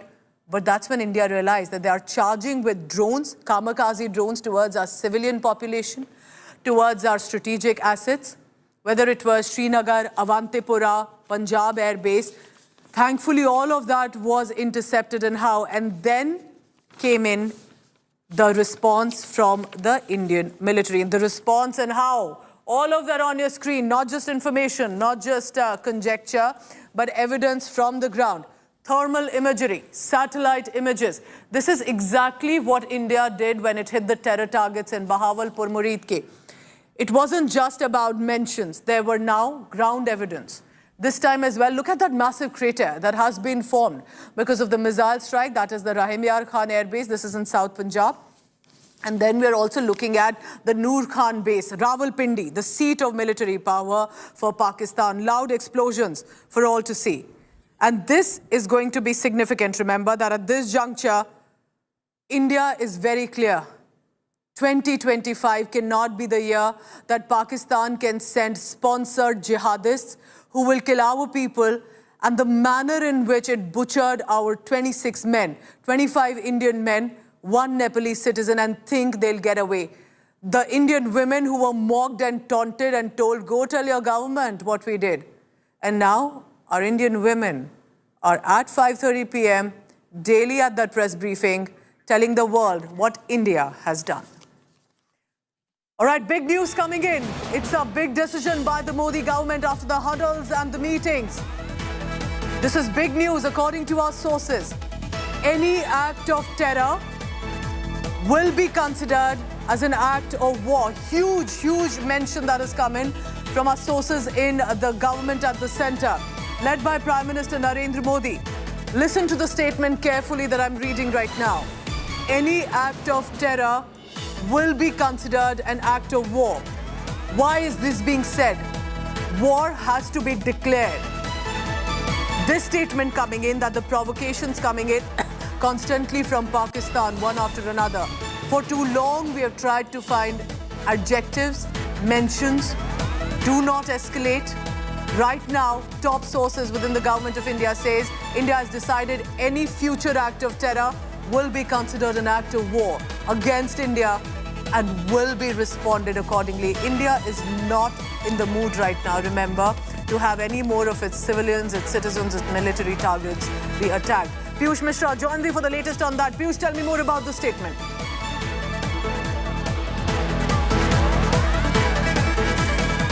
Coming in from the government sources, we have been told, and that's a statement. In fact, government sources have told us that any act of terror will be considered as an act of war. India has decided that any future act of terror will be considered an act of war against India and will be responded accordingly. That's a very big statement coming in from the top government sources, and this coming at a time when in the last 2 days we have seen how massive provocation which has also been done by the Pakistan there at the border areas, where a lot of drones have been sent by Pakistan, which have been intercepted, and actions have been taken accordingly. But what is more important here is that any act of terror will be considered as the war, and that's a very huge statement coming in from the government sources, and this is certainly telling us as to how the government is going to deal with it accordingly.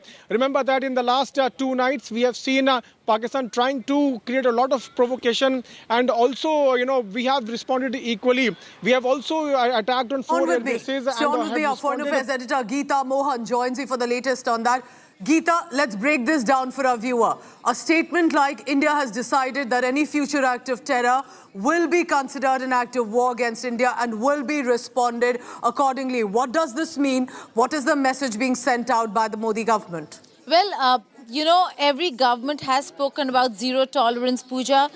This government is walking the talk, because when you say zero tolerance against terrorism, what you're very clearly and with absolute clarity doing is saying that terrorists and terrorism from anywhere will not be tolerated.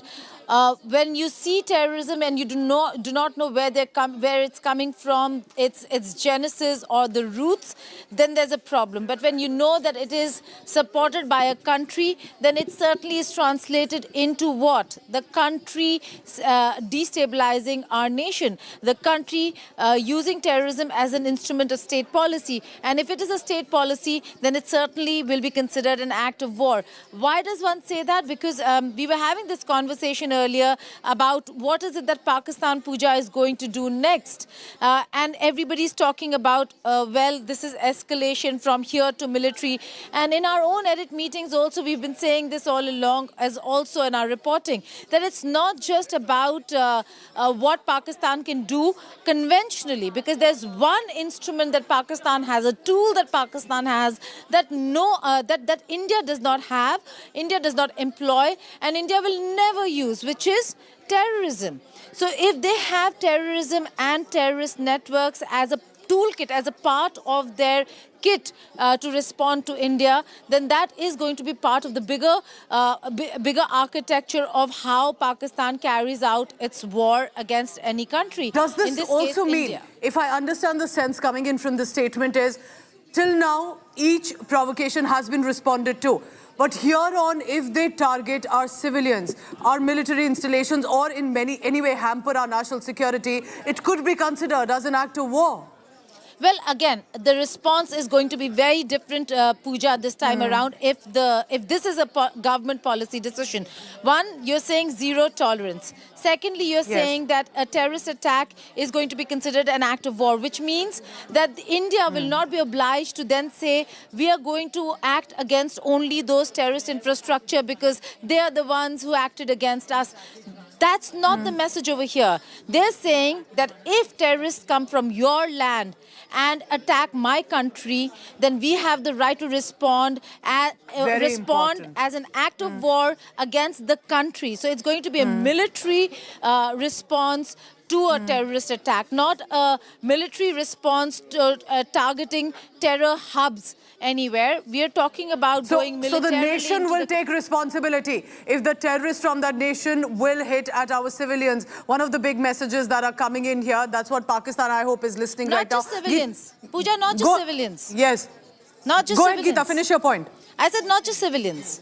If terrorists attack anything, if there is going to be crossing over into Indian territory and using terrorism as an instrument of state policy against anyone, any individual, personnel, our troops, our infrastructure, our military critical infrastructure, whatever it is going to be, it would be considered as an act of war. Geeta, stay on with me. Piyush Mishra also joins me. Piyush, this statement comes in from the sources from the Modi government right after that meeting, that huddle, where we had the CDS, we had the Defence Minister, the NSA, of course the Tri-Services Chiefs as well, and therefore deliberate messaging that has come in right after that. Explain about the statement, about the messaging. What is the intention now of the Modi government here on, according to you?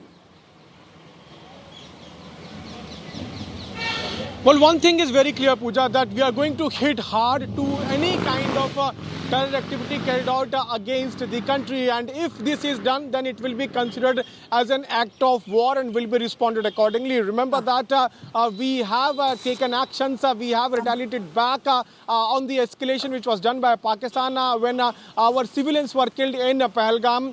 We hit the terror sites there, 9 targets were set, and the targets were also attacked and successful attacks were carried out. But after that, we are seeing how Pakistan is continuously trying to provoke. It is trying to send drones, trying to attack our military installations, trying to attack our civilians, to which also we are responding accordingly. But one thing is very clear, that in future, if any terror attack is carried out, then it will be considered as an act of war and it will be responded accordingly. So that's a very big statement coming in, and this is also coming in at a time when the Modi government is dealing with the terror acts very sternly. And remember that PM Narendra Modi has also been holding series of meetings in the last of more than 14 days. More than 25 big meetings have been chaired by PM Narendra Modi, and today itself he was here in a meeting with NSA Ajit Doval, all Tri-Service Chief, Defence Minister Rajnath Singh was also there. So after that meeting, this decision has been taken, and the top government sources have confirmed to us, Pooja, that any act of terror in future will be considered as an act of war and it will be responded accordingly. That's a very big statement and a huge message also to Pakistan, that if you try to terrorize or if you try to create any kind of terror, the timing of the message also very, very important. Piyush getting us those details. We're getting you all the details. Top focus at 4 p.m. here with me, Akshata Nandagopal, is a news break we're putting out on our screens. Top sources in the government of India saying that we have now decided any act of terror in the future will be considered directly an act of war. And I'll bring in Geeta Mohan, a foreign affairs editor, also on this. Geeta, the timing of this particular message from the government extremely crucial. It's happening when, tensions between India and Pakistan are rising, and perhaps intends to also send out a message to Pakistan that we remember the root cause of why really this conflict has started, and we're committed to weeding out terror and anyone who backs terror. Well, Akshita, like Piyush was saying, and he brought the story to us, it is a very important one. Government sources in a very strong message to Pakistan, particularly. India does face threats and terrorism from other quarters as well, but Pakistan more so than any other place. So a very strong message being sent out on zero tolerance, Akshita. This is not saying that what is happening right now is not war. It's actually saying that what happened has led to an act of war. So this, in all probability, and how I'm looking at it, is an undeclared war between India and Pakistan, because India is saying that it started with a terror attack, and should there be any, there must be a lot of intelligence and reading and picking up of chatter as to what Pakistan is going to do next. And one of the things that that India will be looking into and taking into account, Akshita, is not just the drones coming in, the military operations, and militarily what Pakistan is going to do. The one tool, like I said, and I'm repeating myself, one tool that Pakistan has, which India does not, is terrorism. Using terrorists as an instrument of state policy. And if it is their state policy, then India will use its state policy to counter it, which is military. And if it's military, it's war. So a very clear message now that there is going to be no bifurcation of what happens and what comes from Pakistan. That, oh, this is a military attack and this is a terrorist attack. That any act against India will be considered an act of war. Whether it's militarily done, whether if it's terrorists coming in, and any target, whether it's civilian, military, infrastructure, military infrastructure, will not be taken as a terror attack, but as an act of war against India. You know, if you're wondering, for all of our viewers joining us on this broadcast, if you're wondering right now, what really do we mean when we say act of war? How do you define it? What does it change with regards to India's response when there's an incident of terror on our soil?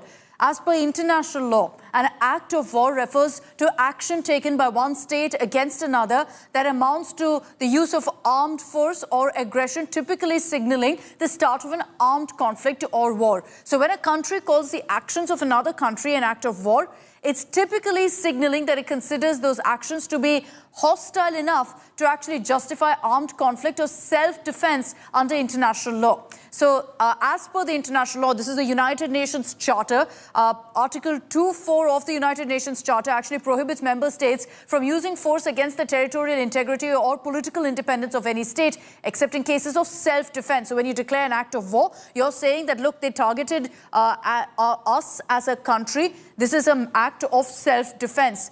The term itself isn't clearly defined in the UN Charter, but historically it's referred to actions that could justify a state in responding with military force. So in a sense, Piyush, as you got us that newsbreak details from your sources in the government, in a sense it's what we've done now. But we're just formalizing it and saying that if this happens again, you can expect pretty much the same response from India.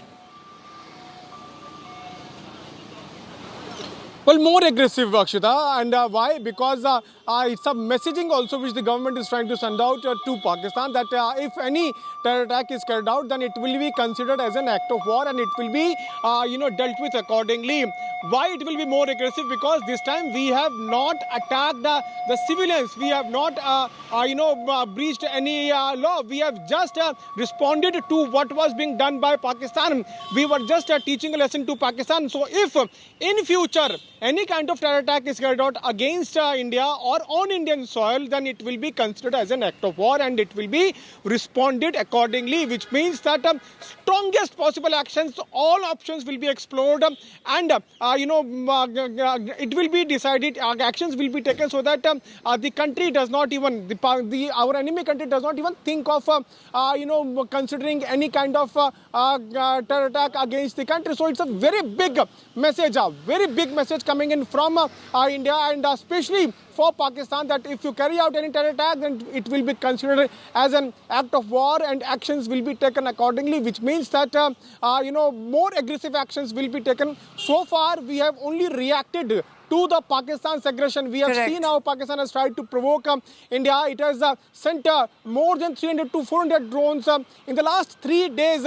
More than 50 cities were on target. So this certainly tells us to how multiple provocations have been done by Pakistan, and those have been responded accordingly. But so right now, if you look at really the aftermath of the Pahalgam attack and Operation Sindur, how it's played out, India, the government has maintained the nature of our strikes has been retaliatory. It's been non-escalatory retaliation. These are the responses that have come in from the government to Pakistan's provocations. But with this particular news break that we're getting you, perhaps that equation also changes. And I'll bring in Shivani Sharma also on this broadcast to really define, when we say act of war, what really this means. It could lead essentially the next time a terror attack happens in India, Shivani, God forbid, you will see the start of an armed conflict, and perhaps India not showing the kind of mature restraint that currently we are showing. It means essentially that we will go ahead and declare it an act of war for the world to acknowledge.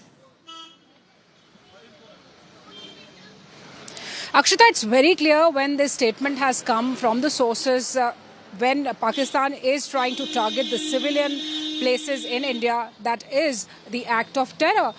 It is not engaging militarily with India. It is trying to engage with civilians. It is targeting civilians not only at the LOC but across cities on the western border. And if it does so further, India will be in an act of war. That's a clear warning and a very strong signal that has been given to Pakistan now by government of India. Because in past few briefings of the MEA, we've been listening that there was a restraint that was maintained by the Indian forces. We do not want to harm any civilian places in Pakistan. And by the way, Pakistan has been using its own airlines, its international airlines as the shields, because it knows that India will not be hitting the civilians when it is taking any action. But now, if Pakistan further escalates and tries to target the civilians in India, then India will go all out in an act of war. I'll also bring in Geeta Mohan for more context really on this. Internationally speaking, Geeta, I explained what act of war means, but not really recognized per se as per the UN Charter. But having said that, are there other countries who also used this kind of, messaging, declaring an act of war when there is an attack on their soil, a terror attack particularly perpetrated by another country-sponsored terror group? Well, many a times countries have done that, but have they considered or called the act a terrorist act an act of war is not something that has been done officially. But yes, there are countries that have considered the other an enemy, and in that have called anything that they do as an act of war. You'd see that a lot in West Asia, where the fight between Yemen, Saudi Arabia, Iran, Israel, in these cases, or Lebanon for that matter, where Hezbollah has its network. In these cases, they do consider it, and in the recent past, you've seen that the actions have spoken of how they have considered it an act of war and gone into that country in the past. And that's why I say, Akshita, a lot has to do with the rules of engagement now internationally changing. The powers that be, international powers, including the United States of America, backing or being okay with certain actions being taken by a few countries where they have declared an incident, an act of war from a country and gone into that country to take out the entire infrastructure. And that has happened in the case of Lebanon when it comes to Israel. So you have seen cases in the recent past itself. But declaring it and saying that this is a stated policy decision of the government, I will have to go back and see whether that has really happened on the record. Having said that, for India, this is also coming through government sources. We should again, if this is going to be a policy decision, it should be spelled out. At about 6 p.m., there's another briefing that's going to take place. Let's hear it from the horse's mouth, so to say. And Akshita, let's get the officers to say it on the record that this indeed is a policy decision of the government. For now, this is a source-based info that we've broken. that this is a move that the government has made, that it is going to be a policy decision. An act of terror will be considered an act of war. But at 6 p.m., when the Ministry of External Affairs and the Government of India, along with Ministry of Defence, when they hold a briefing, we will maybe, if they're taking questions, ask them whether this is now a new policy decision that has been made, because it is going to completely change how India and India's security architecture really shifts to handling terrorism and terror incidents in the country. It was very Geeta, you spoke about militarily. When you declare act of war, military action also, it warrants by a country, by India in this particular case. 6 p.m., yes, is that briefing when we will hopefully get an official communication from the government. But when you go ahead and declare an act of war, what does it mean diplomatically as well? And does it also mean that then, we can raise the issue more aggressively on global platforms? For example, Pakistan-sponsored terror, is that something then that we can push more aggressively on global platforms? Well, it just means that we'll have to explain what we're doing differently, and is all. Have you seen a lot of people have come, Akshita, a lot of countries have come out and expressed a lot of concern with regards to what's happening. But none of them have really come out and taken a side. We are saying that most of them have condemned the terror attack, but none, they're all acting very neutral. In a scenario such as this, everybody wants to keep their phone lines open, communication lines open, Akshita, with India as well as with Pakistan, United States of America. Every time they're calling External Affairs Minister Jaishankar, they also go ahead and call Pakistani Premier Shehbaz Sharif. And every time you see even the Gulf nations, when Saudis speak to India, they speak to the Pakistanis as well. Look at what has happened in IMF. Instead of taking a position on the fact that the money in the past has not been seen to reach its logical conclusion when it comes to IMF funding, what did they do? They still went ahead and cleared the IMF fund in the name of neutrality, that they don't want to look like they're taking sides. This decision was taken from quite a long time ago, and that's about just one. The other 1.4 in the name of climate resilience was given and cleared in this very meeting. So what's really happening over here? There's no neutrality. So diplomatically, India will have to engage the world every time it's taking this action, saying this is our policy. We have taken a policy decision that acts of terror are going to be considered an act of war against India. And therefore, we are going to move our military every time Pakistan tries to do something.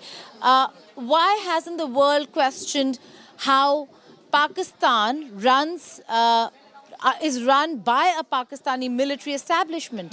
That the governance and the civilian dispensation over there have no say. That the military decides what needs to be done and what doesn't need to be done. There's a joke, Akshita, and I'm just extending the conversation a little longer, but there's a joke where when the news came on Pakistani Prime Minister ordering the Pakistani Army Chief to take giving him a free hand to do anything he wants to respond to India. The joke was that Pakistani Army Chief ordered the Pakistani Premier to order the Pakistani Army Chief to do what he's been asked to do. That's the state of affairs. So in such a scenario, asking for diplomatic solutions or how India is going to diplomatically make the world understand is not something that is key right now for India. India is engaging everyone diplomatically, but the message is not to convince the world that they're doing the right thing. It's just telling them that we're doing this. It's for you to convince Pakistan to stop if they want de-escalation.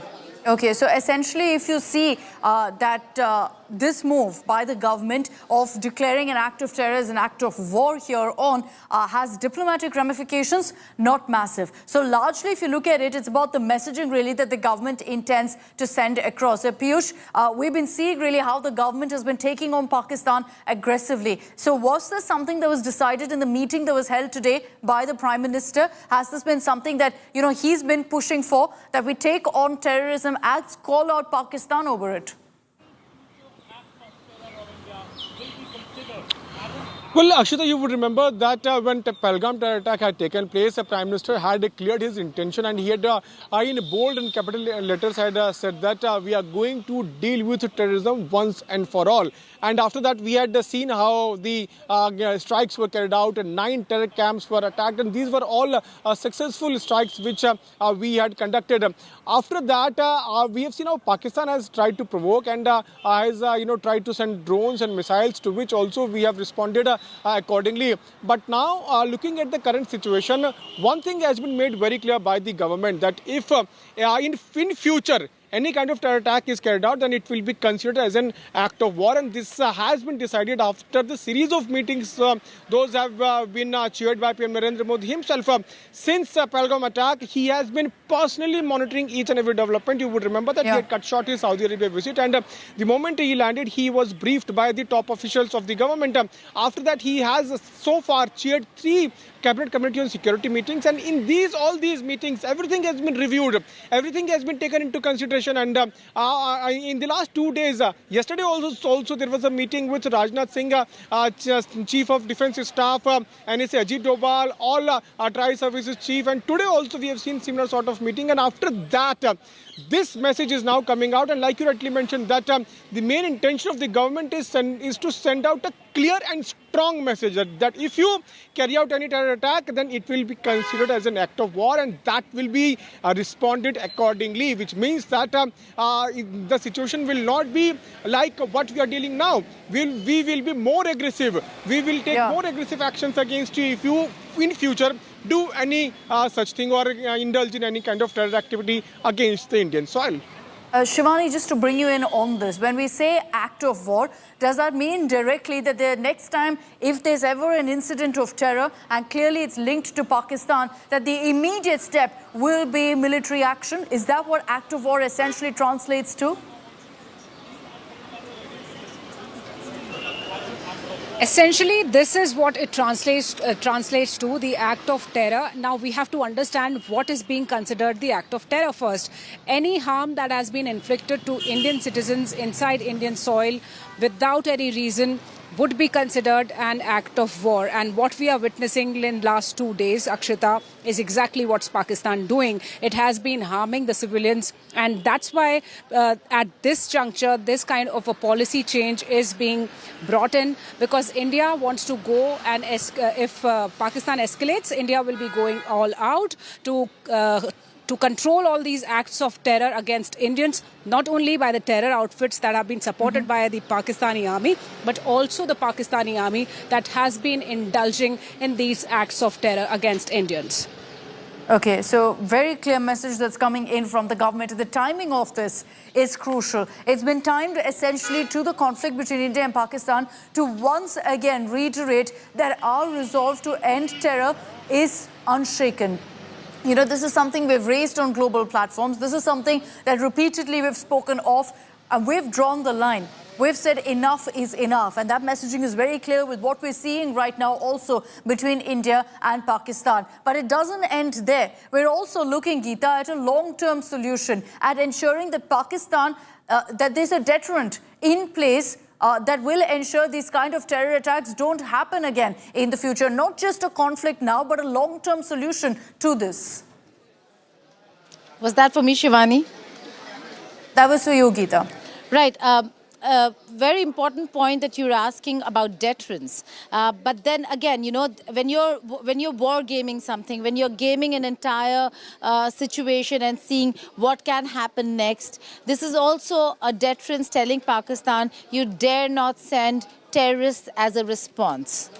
Because they failed to get our Air Force bases, they failed to get our critical infrastructure, they have failed miserably in many ways than one. And India succeeded in what they wanted to do, carry out the strikes that they wanted to carry out.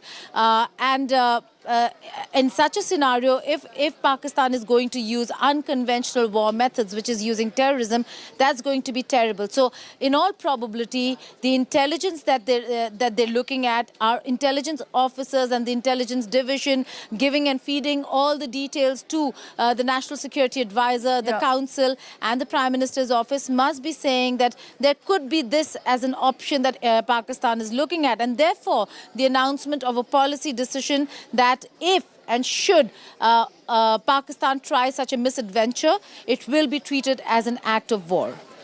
Okay, interesting development this. We'll see, of course, at 6 p.m. when there is a briefing that's expected by the government, whether there's going to be a formal message, a formal communication from the government that yes, any acts of terror in the future will be directly deemed an act of war against India. A crucial, important, significant step there taken by the Modi government. Let's cut across to more breaking news coming in.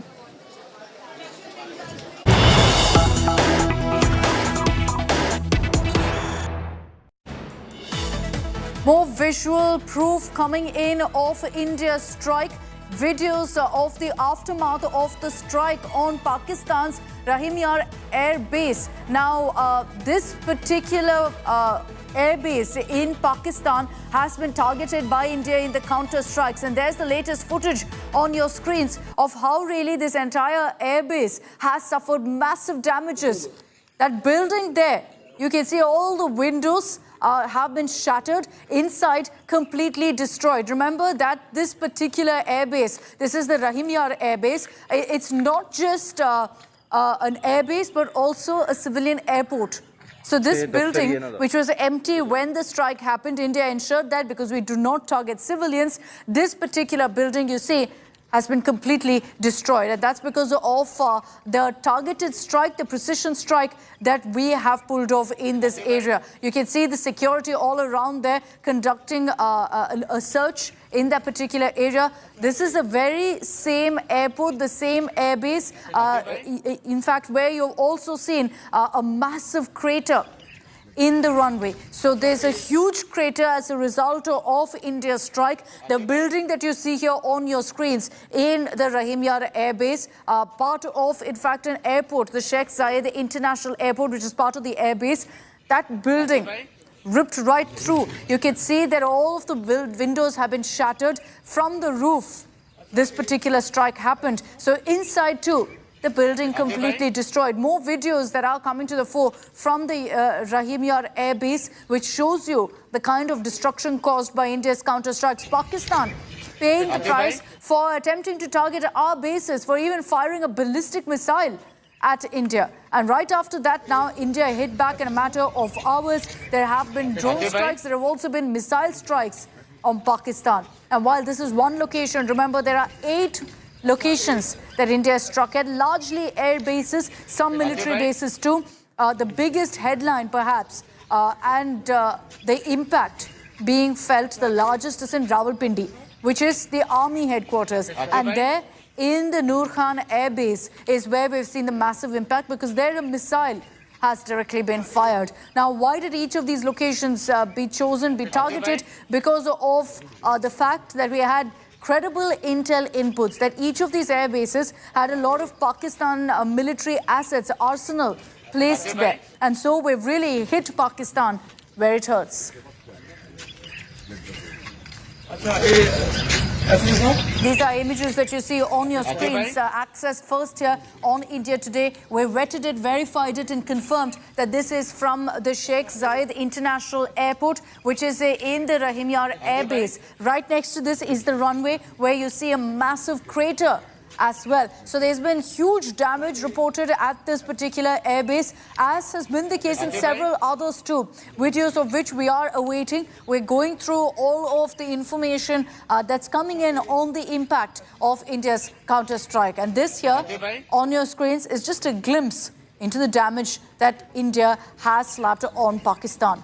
I want to bring in Shivani Sharma for more details on this. Shivani, as more and more videos emerge of the impact of our strikes, particularly on the Rahim Air Base, run us through, Shivani, why this particular airbase was targeted by our forces.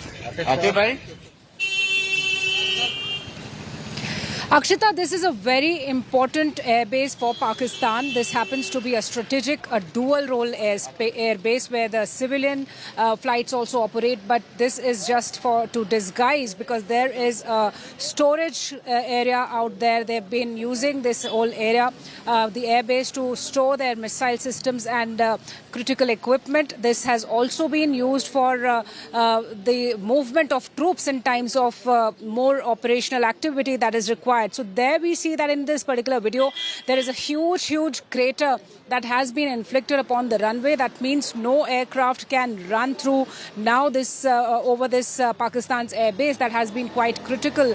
This is in the southern Punjab province of Pakistan. We've been seeing that more and more air bases have been damaged and more inputs are coming to us, Akshita. But certainly this visual evidence is showing the impact of that damage, the magnitude of that damage that India has caused to the Pakistan's air bases in several areas, including their air defense systems.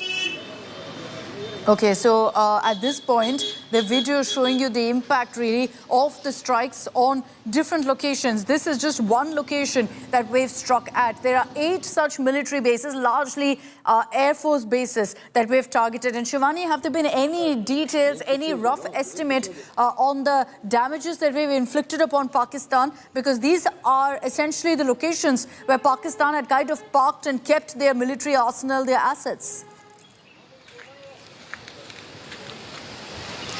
Akshita, there have been heavy damages on Pakistan's side, not only on various air bases, but several other equipment out there, the air defense systems and the military infrastructure in several places, including Sialkot, has been destroyed, damaged by the Indian armed forces in their acts when they were retaliating after the drone attacks that happened yesterday. And we've been getting a number of these videos, the visual evidence, and also the impact that shows the aftermath of this action from Indian side.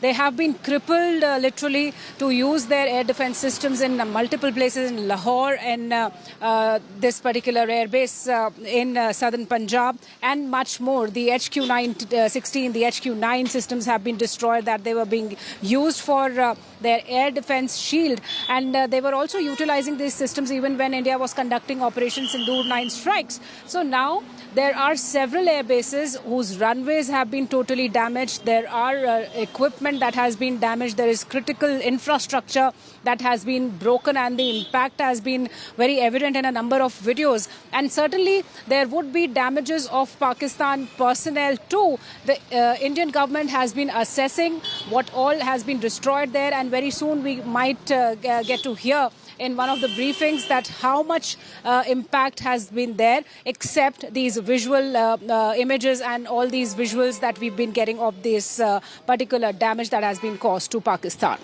What we've also been seeing essentially, Shivani, is while these videos are emerging from the Rahim Yar airbase, as far as the biggest hit goes, which is the airbase in Rawalpindi, the Nur Khan Airbase, no details really that Pakistan has allowed to emerge of the impact of the strike there, because there it was essentially a missile strike by India as a counter to Pakistan firing a ballistic missile at us. Nur Khan Airbase in Rawalpindi happens to be the most strategic, most important airbase. All the VIP movement of Pakistan takes place from there. That is the headquarters of Pakistan's army, which is just adjacent to this particular airbase, the Nur Khan Airbase. There we've been seeing some pictures and reports of the runways being damaged. There were holes and craters in the runways. There were damage on the building of this Nur Khan Airbase. We were seeing that multiple infrastructure and equipment that is being used for these flights has been damaged. And remember, the Nur Khan Airbase happens to be the one which is being used not only for the VIP movement throughout, but also for the bigger movements, the VIP movements, the bigger crafts, the transport crafts also, transport craft of Pakistan too. So multiple important assets in Nur Khan Airbase have been destroyed by India's strike when Pakistan tried to misadventure with a ballistic missile inside India's territory. Okay, Shivani, just stay with me. I'm going to cut across to breaking news coming in. We told you from our sources in the government that here on acts of terror will be declared an act of war. And let's now tell you about what the sources in the government have said about this, where they've essentially communicated to us that an act of terror is a declaration of war and India therefore will respond accordingly. India has drawn a big red line on terrorism sponsored by Pakistan. Government of India's sources have said an act of terror is a deliberate violence aimed at spreading fear among people. It includes bombings, firing, plane hijacking, cyber attacks, biological, chemical attacks. Now, sources in the government also highlighting that normally it's non-state actors who carry out acts of terror, but sometimes some countries also sponsor terror, referring and a clear reference there to Pakistan. This is the government saying that, look, if anyone carries out an act of terror on our soil, we have every right to hit back. And therefore, it is with that intention that you have a messaging coming across from the government that an act of terror will be deemed an act of war. I want to bring in our legal editor, Nalini Sharma, also to kind of decode what this really means. Nalini, how is in international courts an act of war actually defined? Well, Akshita, what we need to understand over here is that so far, whatever India has done, they've done it very strategically to ensure that they're complying with all the principles of international law. And not just that, even globally, there are no fingers that can be pointed to India for not following the due procedure, which is why we've constantly said that every step that has been taken by India has been done in retaliation. Even the 7th May strikes were in retaliation to what Pakistan had done during the Pahalgam attack. And India has also made it sure to clarify at every point that we are acting proportionately and that we are also only specifically, precisely targeting their military establishments, not any civilians or civilian population.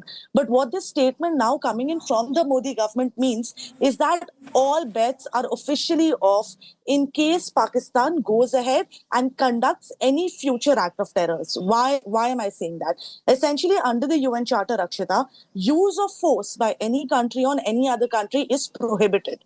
But there are only very few exceptions to when use of force is justified. And the biggest exception to that is when a country is acting in self-defense. So when it's a question of self-defense, any military action carried on by a country against another country is justified, even if it amounts to use of force. So that is what essentially India has done by releasing this statement, saying that any future act of terror carried out by Pakistan will be considered an act of war, which means that India will be justified in carrying on any further military action in the interest of their self-defense, in the interest of protecting their sovereignty and the boundaries of their own country. So that means that India will not be bound to specifically respond proportionately in the manner that they've been doing so far. They will be allowed to take offensive action if that is what the situation requires. And that is essentially why India has put out this statement, which is extremely crucial considering the times that we are living in right now.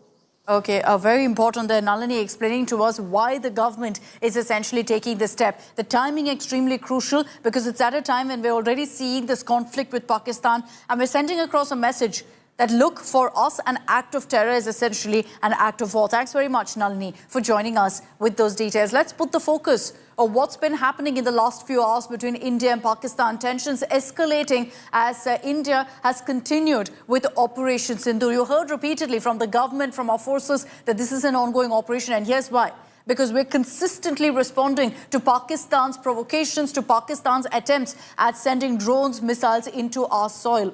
Now, for the second consecutive night, this was on May 10th, you had the Pakistan Army once again launching drone attacks at India, targeting 26 locations across the LOC and IB, targeting civilian settlements, civilian infrastructure, as well as key strategic locations. India has given a befitting reply, therefore, to Pakistan. Prime Minister Modi today has chaired a review meeting in which Defence Minister Rajnath Singh, the Chief of Defence Staff Ajit Doval, the Chief of Defence Staff General Anil Chauhan, I beg your pardon, NSA Ajit Doval, you had the 3 service chiefs, all of them present in the meeting. After Pakistan targeted India by launching high-speed missiles aimed at the Punjab airbase, which were thwarted, Indian air defense systems immediately stepped up, destroyed Pakistan's high-speed missiles. But in retaliation, and we've made it very clear that every attempt by Pakistan will get a response. So India launched precision strikes against Pakistan. We hit Pakistan with missiles. Indian fighter jets also struck Pakistan military infrastructure. So as a result, Pakistan's HQ-16, which provides essentially the air defense for Pakistan, we're seeing storage and bases all destroyed by India. 8 military bases that we've struck in Pakistan. India has also highlighted how Pakistan was continuously trying to peddle lies, spread misinformation about Indian targets being struck by Pakistani forces.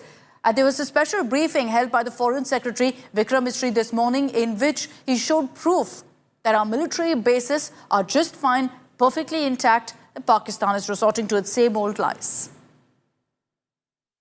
There were also several high-speed missile attacks noticed subsequently after 0140 hours in the night at several air bases in Punjab.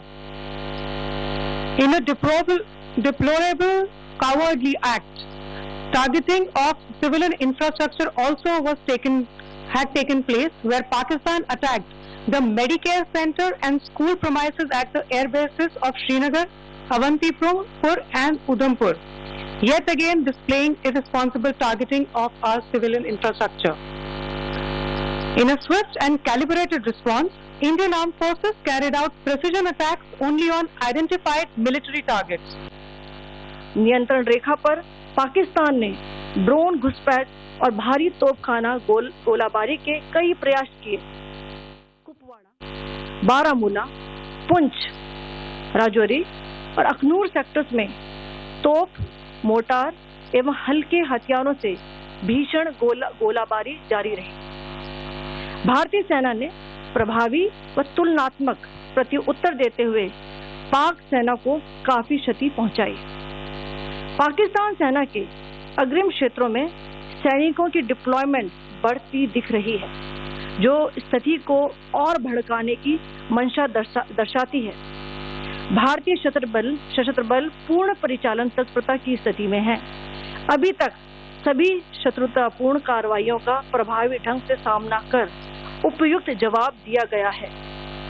भारतीय सशस्त्र बल दोहराते हैं कि वे तनाव वृद्धि नहीं चाहते, बशर्ते पाकिस्तान भी ऐसा ही व्यवहार करे। So those were the highlights from the briefing earlier. Let me introduce my guests joining me on this broadcast. We've got Squadron Leader Varlim Pawar joining us on this broadcast. Squadron Leader Deepti Kala is with me here in the studio as well. Squadron Leader Deepti, I'll begin with you on currently what we're seeing between India and Pakistan. We've been seeing attempts by Pakistan to send drones, a ballistic missile, which is an unprecedented situation, and now India also hitting back. Why do you think, in your knowledge, we've actually chosen to hit largely air bases this time in Pakistan? So Akshata, it's very simple. See, logically also, if you see all the operations that take place from one enemy point to the other enemy point, right? It takes from the units, the formations, the air bases, okay? If the airstrikes have to take place, it'll take from the air base. And be it drones, be it aircraft, everything needs a runway. Now, if everything is on runway, what it needs, the ammunitions, the warheads that it needs would be around it.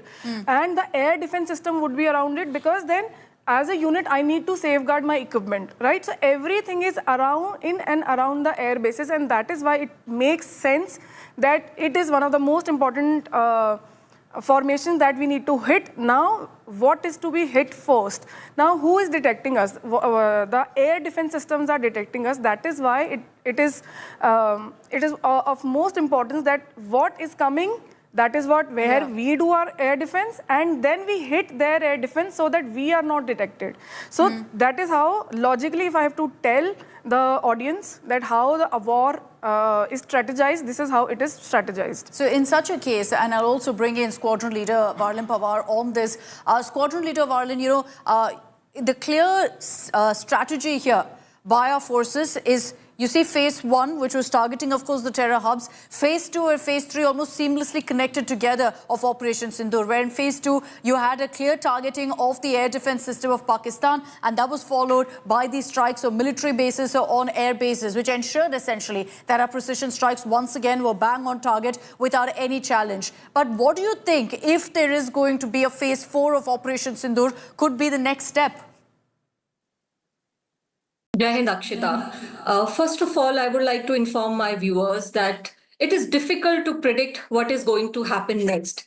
If you see from the beginning, from 22nd of April till today, everything has been so unpredictable. But one thing which is very much predictable and everyone can easily guess that India is not doing any knee-jerk reaction. Whatever we are doing is strategized, planned, and a tactical decision. And it also encompasses the type of training and near real-time exercises that we have done in peacetime to bleed less during wartime. See, when whatever happened on 22nd of April, we took time. We did not charge onto them within 1 day or 2 days. What we did, we mobilized our forces. We planned if we do this, how they are going to attack back. So whatever they are doing right now, we have already thought about it. It is not that we are caught unaware. So if you ask me that why they are attacking the military bases of Pakistan, see, all the military bases, it has two major roles. Number one, it breaks down the morale of the country. All the citizens, however, it is of no surprise to us that how disturbed the local population and even the political parties are right now. But these bases are the nerve systems. If you destroy a runway, if you destroy AD system, if our aircrafts are going inside, it saves them. But on a political level, it is a big impact. It challenges their will to fight. And especially in a country like Pakistan, where it's essentially the army that's always calling the shots in every step. Squadron Leader Deepthi, one question that constantly comes up is why we're seeing this kind of barrage of drones, missiles that Pakistan is sending through, about what their strategy is. We've seen it for 2 consecutive nights. There's a lot of talk that Pakistan isn't going to back off just yet, that we're going to see this going on for a few days. Is the strategy that Pakistan adopting, is this essentially that we get our air defense systems activated every single night to ward off these particular strikes, and therefore that costs us dearly? So Akshata, it has a lot of angles. I'll take you from the start, okay? So when it comes to UAVs being thrown to us, now Pakistan, is very openly on social media has been talking about false claims for India, and their defense minister has said that we have terror camps. Now, bizarre, right? Of course, it's bizarre. Now,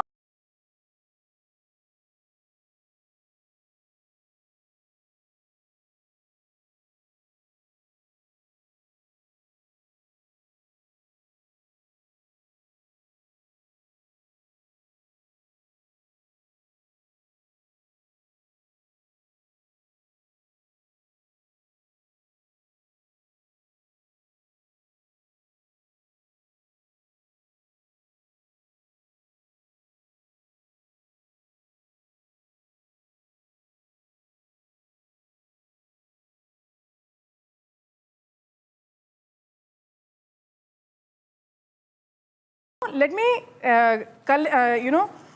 come to your point, what you said.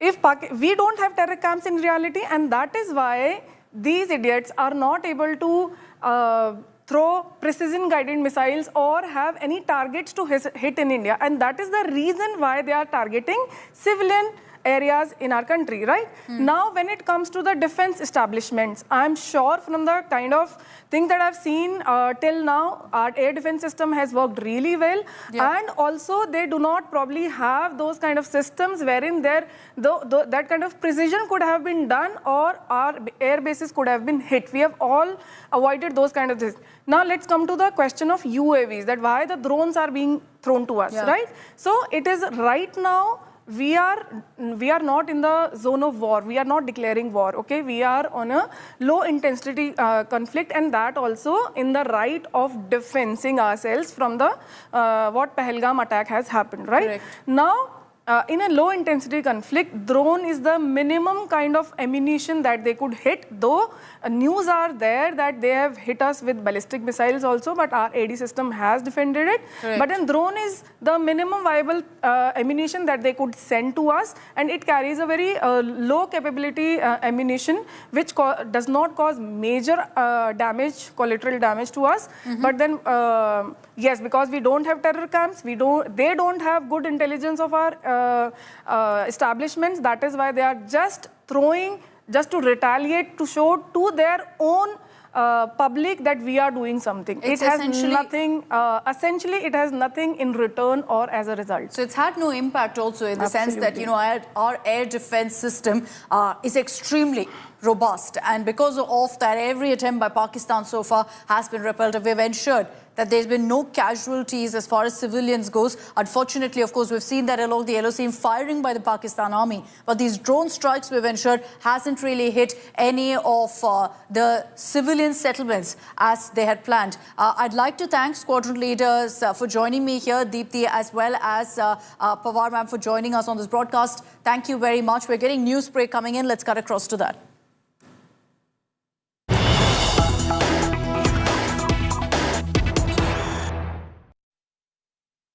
Let's get you the latest satellite images that show damage at another Pakistan airbase. Remember, we've hit 8 military bases, several of them air bases, and this is the Sargodha airbase that you're seeing on your screens. So what we've done is we've pulled out satellite imagery to show you the runway and the damage that's been inflicted on the runway. April 2025, you can see that very same stretch versus 10th May versus today. The satellite image shows